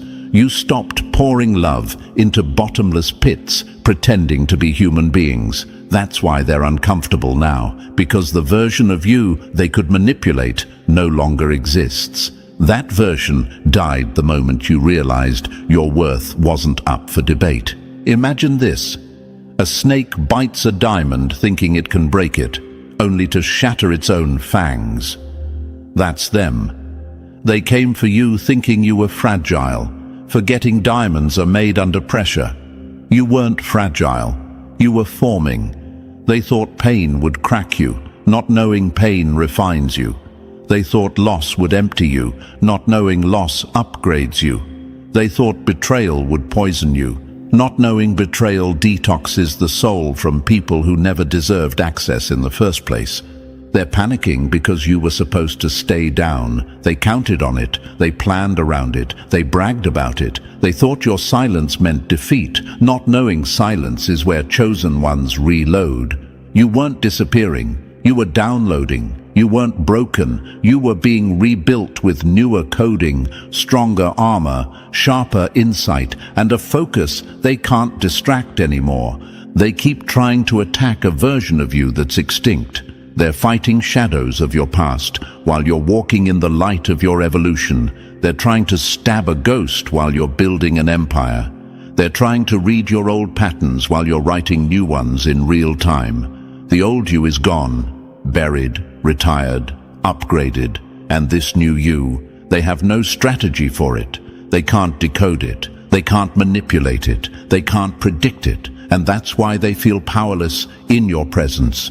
You didn't bounce back. You rebuilt yourself from scratch. You didn't recover. You reinvented. You didn't get lucky. You got intentional. And that's what eats them alive. They react to pressure. You become pressure. That's the part they didn't calculate. They crumble under weight. You transform under it. They run from challenges. You evolve through them. They cling to comfort. You chase growth with both hands. They stay stagnant because movement scares them. You move forward because staying still scares you. They're stuck repeating their same old cycles while you break every cycle that tried to chain you. Imagine this. Someone tries to trap a butterfly in the same box they trapped the caterpillar in. That's them. They're panicking because the version of you they tried to control doesn't fit in their box anymore. You grew wings while they were celebrating your downfall. They thought they buried you. You were becoming. They told you setbacks meant failure. They told you losses meant unworthiness. They told you isolation meant abandonment. But your setbacks were training. Your losses were clearing space. Your isolation was the universe saying, "Watch how high we're about to take you." Everything they tried to use to break you became the exact thing the universe used to build you. They didn't count on your resilience. They didn't count on your adaptability. They didn't count on your ability to turn pain into fuel. They didn't expect you to rise without warning. They didn't expect you to evolve faster than they could sabotage. They didn't expect your silence to be a strategy. They didn't expect your patience to be a weapon. They thought you were done. They thought you were out. They thought you were defeated. They thought wrong. You shed versions of yourself the way snakes shed skin, quietly, naturally, without asking permission. You evolve past situations that once held you hostage. You walk away from people who drain you without second-guessing yourself. You release old identities like outdated software. You load new strengths like upgrades. That's why they're so thrown off. They don't know who they're dealing with anymore. Reinvention isn't your hobby. It's your survival instinct. They stay the same because growth terrifies them. You evolve because stagnation terrifies you. They cling to whatever feels familiar. You run toward whatever feels aligned. They only change when forced. You change by choice. That's why they feel inferior in your presence. Not because you're arrogant, but because your evolution forces them to look at their own stagnation. Imagine this. Two people fall into the same pit. One sits there crying. The other builds a ladder out of the debris. You're the ladder builder. You use every hit, every heartbreak, every rejection as a resource. You turn storms into strength. You turn endings into beginnings. You turn wounds into wisdom. They thought breaking you would stop you. They didn't realize breaking you only releases your next form. They're witnessing your evolution now, and it's hitting them harder than any revenge ever could. Your glow exposes their guilt. Your rise exposes their pettiness. Your confidence exposes their insecurity. Your healed version exposes the brokenness they never confronted. They didn't expect to be this wrong about you. They didn't expect to watch you rise from the ashes they thought would bury you. Pressure doesn't break chosen ones. Pressure activates them. Pressure awakens them. Pressure transforms them. Pressure reveals their final form. So keep evolving, keep shedding, keep rising, keep breaking molds they built to contain you. Let them watch while you transform into something they'll never understand. They wanted you broken. They needed you broken. But you turned into something they can't handle, can't predict, and can't replace. And the best part, you're just getting started. Number 3. They thought you were waiting. You were winding up. The loud ones always think they're winning until the quiet one moves. That's the gut punch they earned, chosen one. They thought your stillness meant you fell off. They didn't realize you were the moment everyone else was orbiting around. They misread your silence because insecure people always assume lack of noise means lack of power. Meanwhile, you were learning the art that scares every enemy alive. The art of moving at the exact second the universe says move. They were sprinting for attention like it was oxygen. You were studying angles, patterns, motives. You weren't behind. You were calculating. Imagine a bow being pulled back so far it looks motionless. That was you. They didn't understand that stillness before impact is where the real force is created. They thought the arrow wasn't going anywhere. Now they're watching it fly straight through every illusion they built. Patience hits harder than pressure when it drops at the right time. They rushed. They bragged. They celebrated victories you never even competed for. They thought you missed your shot. But how can you miss your moment when you are the moment? They don't get that chosen ones move off intuition, not impulse. You weren't scared. You were synced. Every delay, alignment, every pause, preparation, every moment of silence, energy gathering in the shadows. Imagine a lion sitting in the grass looking half asleep. The prey gets comfortable. The lion isn't resting, it's calculating distance. That was you. They thought you were out of the game, but you were simply waiting for the exact second their mask slipped, their ego cracked, and their foundation tilted. Timing exposes people long before action does. They're asking themselves now, why did their silence feel so heavy? Why did their presence get louder without saying anything? Why does their move hit harder than anything we planned? Because restraint is a weapon, and you mastered it. You didn't announce your comeback. You didn't drop hints. You didn't warn them. You let them dig their own hole while you sharpened your strategy. Real power doesn't rush. Real power arrives when it chooses to. They feared your voice, but your timing. That's what breaks them. You're not late. You're not behind. You're not overlooked. You're perfectly aligned. Your next move isn't just a step forward. It's the shift that shakes everything they built on arrogance. The wave you've been holding back is rising, and when it hits, every person who doubted your timing will finally understand the truth. They weren't waiting for your moment. Your moment was waiting for you. Number 4, they wanted you shattered. The universe reinforced you instead. The funniest part is they aimed to break you, and all they did was expose how unbreakable you really are. That's the punch to their ego they didn't budget for. They threw storms at you expecting to watch you drown. They didn't realize you weren't the one sinking. You were the force holding the whole ocean steady. They came with chaos, hoping you'd collapse. Instead, you got quieter, stronger, heavier in ways they can't measure or mimic. They still don't understand what held you up when everything around you was falling apart. They saw you take hits that should have erased you. They saw you lose people, lose places, lose versions of yourself. They saw nights where anyone else would have snapped, but you didn't, and it haunts them. Because if they had lived even one chapter of your story, they would have folded. Meanwhile, you kept standing like nothing could drag you under. Imagine this. A building gets hit by earthquakes again and again, and everyone swears it'll collapse. But every time the dust settles, it's somehow stronger, reinforced, rebuilt, without anyone seeing the work happen. That's you. They were waiting for the moment you crumbled. The universe was fortifying you behind the scenes. Your strength didn't come from applause, validation, or support. It came from surviving moments you never talked about. Your calm isn't weakness. It's the proof you already lived through worse. They panic when life gets messy. You anchor yourself. They scream, they scatter, they blame. You breathe. You move slow. You react like someone who already knows the universe will sort what needs to be sorted. That stillness of yours? It scares them. Because stillness under pressure is something only the built-for-impact ones possess. They tried to damage your name, your confidence, your direction. They whispered, they lied, they hoped you'd drown in confusion. But the universe had you on a path they couldn't interfere with.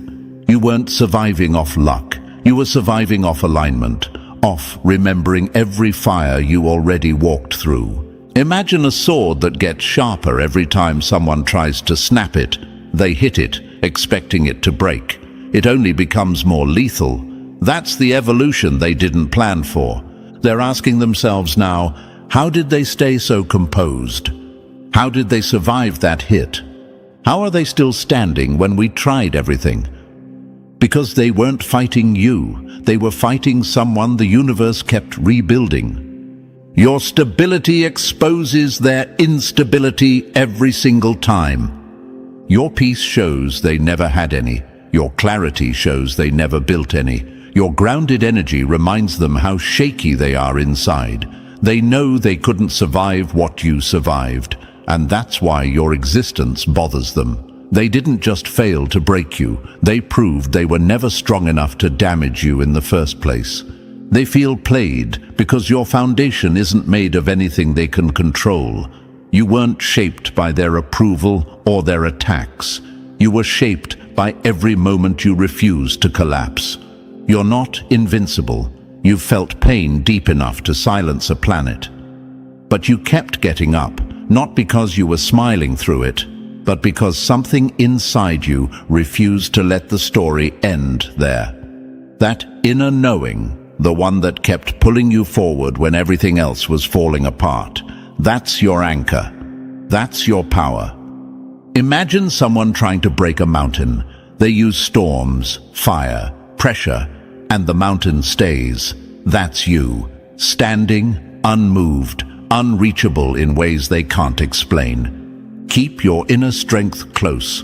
Let them wonder how you survived. Let them wonder why you keep rising. They'll never understand what holds you up. And honestly, that confusion is part of their punishment. You weren't built to break. You were built to outlast. And you did. Number 5. They wanted you contained. You became the system reset. They tried to box you in, not realizing you were the reason the box collapsed. That's the sting burning them right now. They wanted you predictable, shrinkable, forgettable. They couldn't handle that you were never designed to blend into their tired little patterns. You were designed to break them. They expected a spark they could snuff out. Instead, they got a wildfire that rewrote the landscape.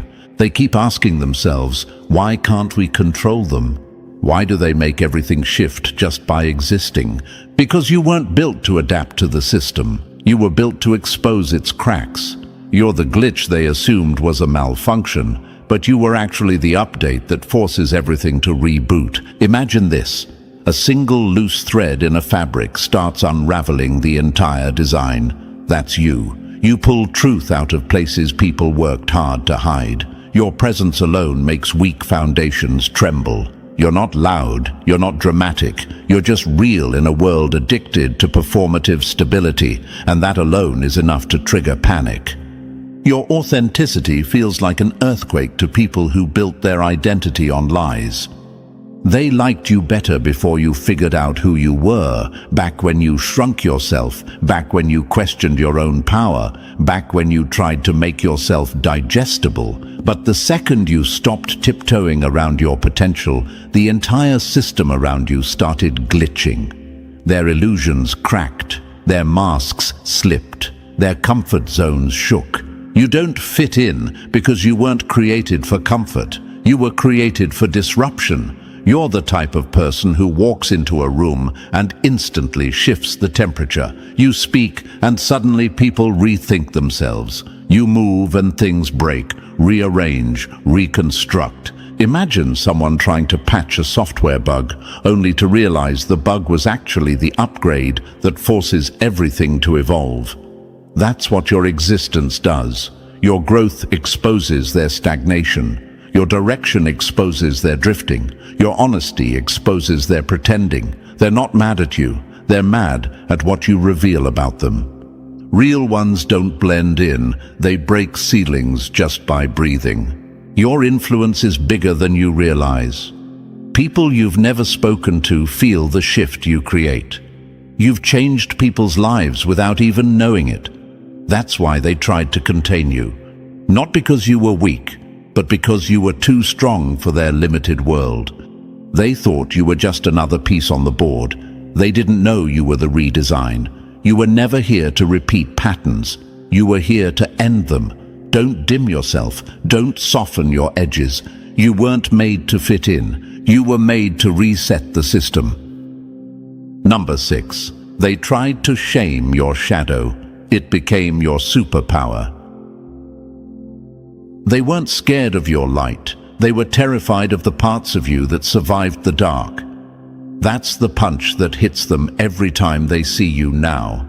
They thought exposing your flaws, your wounds, your messy chapters would weaken you. They didn't realize you had already walked through your own darkness long before they tried to use it against you. You didn't run from your shadow. You sat with it, learned from it, and forged yourself into someone they can't play with anymore. People love the idea of strength, but they only respect the clean parts. You didn't get your power from clean places. You got it from the nights you didn't know how to keep going but kept going anyway. They chased perfection like it would save them. You walked straight into your chaos because you understood something they never will. Darkness is not the opposite of power. It's where power is born. Imagine this. 2 people fall into the same pit. One screams because it's dark. The other feels the walls, learns the space, and starts carving stairs out of the stone. That second person was you. You didn't freeze. You adapted. You didn't numb your pain. You listened to it until it became your guide. You're dangerous because you healed the parts they hoped would destroy you. They tried to shame your intensity, your ambition, your anger, your depth. But those were the exact edges that kept you alive. They thought your darkness made you unstable. Instead, it made you unstoppable. They tried to turn your past into a prison, but you used it as a blueprint. Every wound became knowledge. Every mistake became armor. Every heartbreak became strategy. You know what shakes people the most? Someone who faced every demon inside themselves and came back whole. They can't blackmail you with your past. They can't intimidate you with your pain. They can't embarrass someone who already sat in their own fire. Imagine a sword being forged. Fire doesn't scare it. Fire shapes it. That's you. They thought your darkness would bury you, but it crowned you. You're not dangerous because you're perfect. You're dangerous because you're real. And nothing threatens weak people more than someone who mastered both their light and their shadow. Number 7. They celebrated too early. You were quietly reloading. They thought the silence meant you vanished. They never imagined you were sharpening the strike that would end the whole illusion. That's the reality hitting them right now. They saw you go quiet and threw a party in their heads. They assumed you fell off, faded out, ran out of power. They didn't understand that chosen ones don't roar while calculating. You weren't defeated. You were downloading the version of yourself they were never ready to face. You stepped back because you're strategic, not scared. Weak people think movement equals power.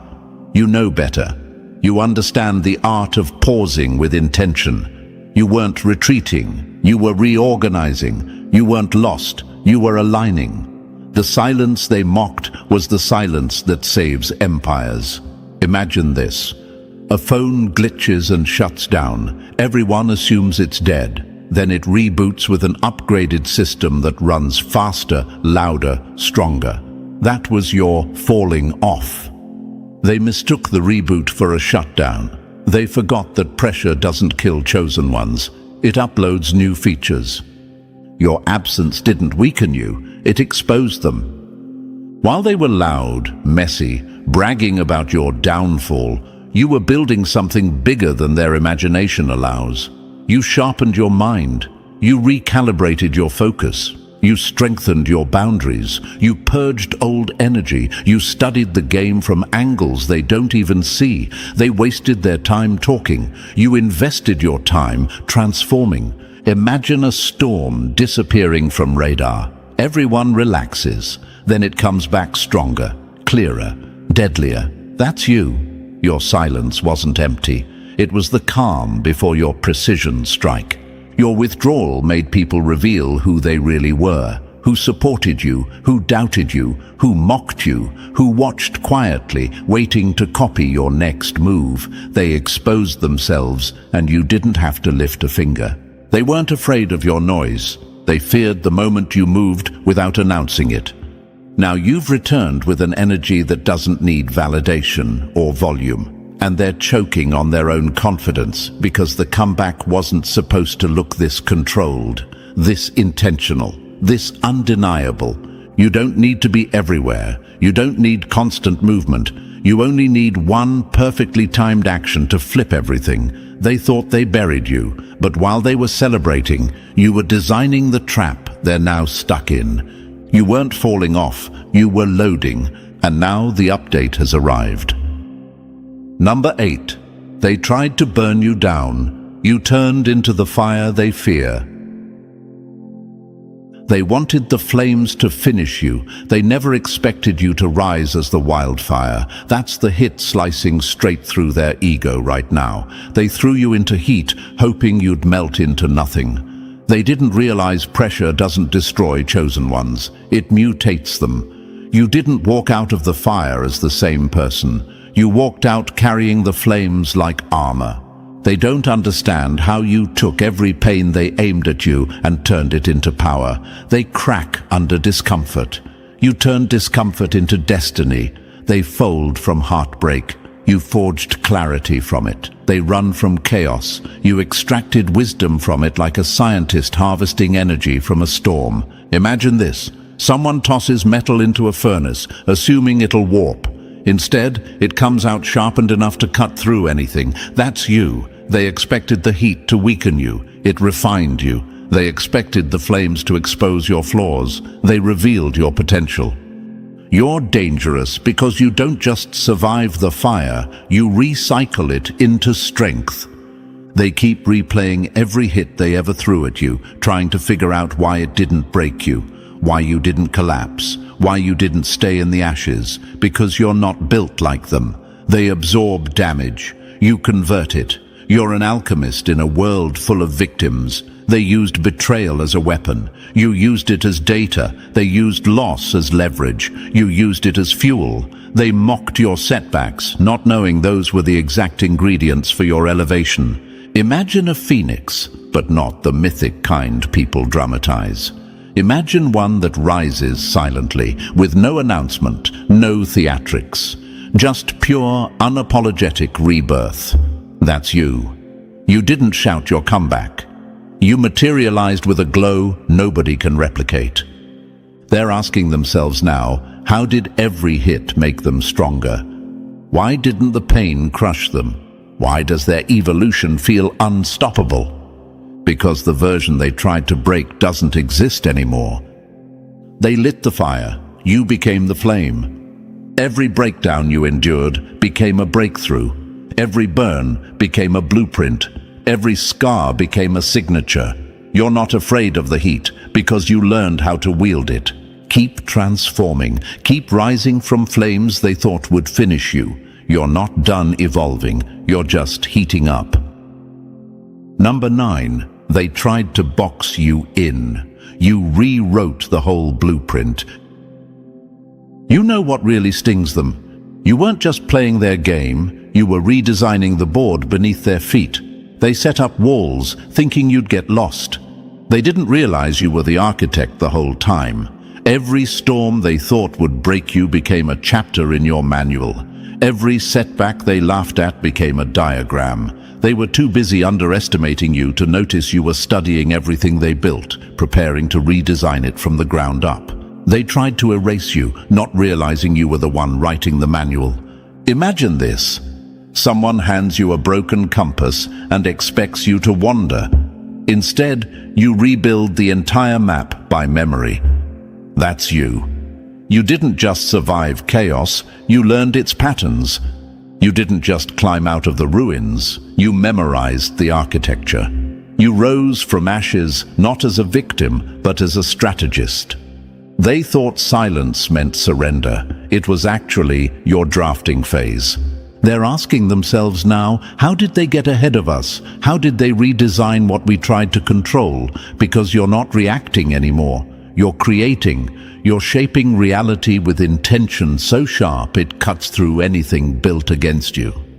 You're not following the lines. You're the one drawing them. They feel played because the one they dismissed is now the one defining the path. You're not chasing approval, you are the approval. You're not waiting for doors, you're building them. You're not surviving the system, you're overriding it. You went from player to programmer, and they never saw the transition coming. Imagine someone trying to cage a storm. They build the walls, they reinforce the structure. Then the storm shifts, reshapes and blows past every boundary. That's you, uncontainable. Unpredictable, unrepeatable. You turned losses into strategy, pain into precision, failure into firepower. That's why they're uneasy. You don't move like someone trying to get through the world. You move like someone shaping it. You carry scars that function like coordinates. You carry vision that functions like a compass. You earned your direction the hard way, and that's why it's unshakable. Let them whisper. Let them hope you fall. Even if you collapse, you'd build your next empire from the rubble like it's nothing, because you're not the accessory in the story. You're the blueprint. You're the author. You're the one redrawing the map they're now forced to follow. Number 10, everything came back around, and you're the one standing on top. Funny how the same people who counted you out are now forced to watch you close the circle they never thought you'd finish. That's the sting crawling under their skin right now. You've walked through every terrain life threw at you. The silence they mocked, the fire they lit, the shadows you mastered, the glow they couldn't dim. You didn't just survive the storyline, you rewrote the entire arc, and now you're standing at the point they never thought you'd reach. The point where everything comes full circle and all the power sits in your hands. Look at the path behind you, the betrayals that were supposed to break you, the pauses that were supposed to paralyze you, the darkness that was supposed to consume you. You faced every phase like it was training. And it was. Every step shaped you into someone they can't imitate, can't predict, can't control. They feel it now. Your presence is heavier, your vision is sharper, your energy is not something they can casually dismiss anymore.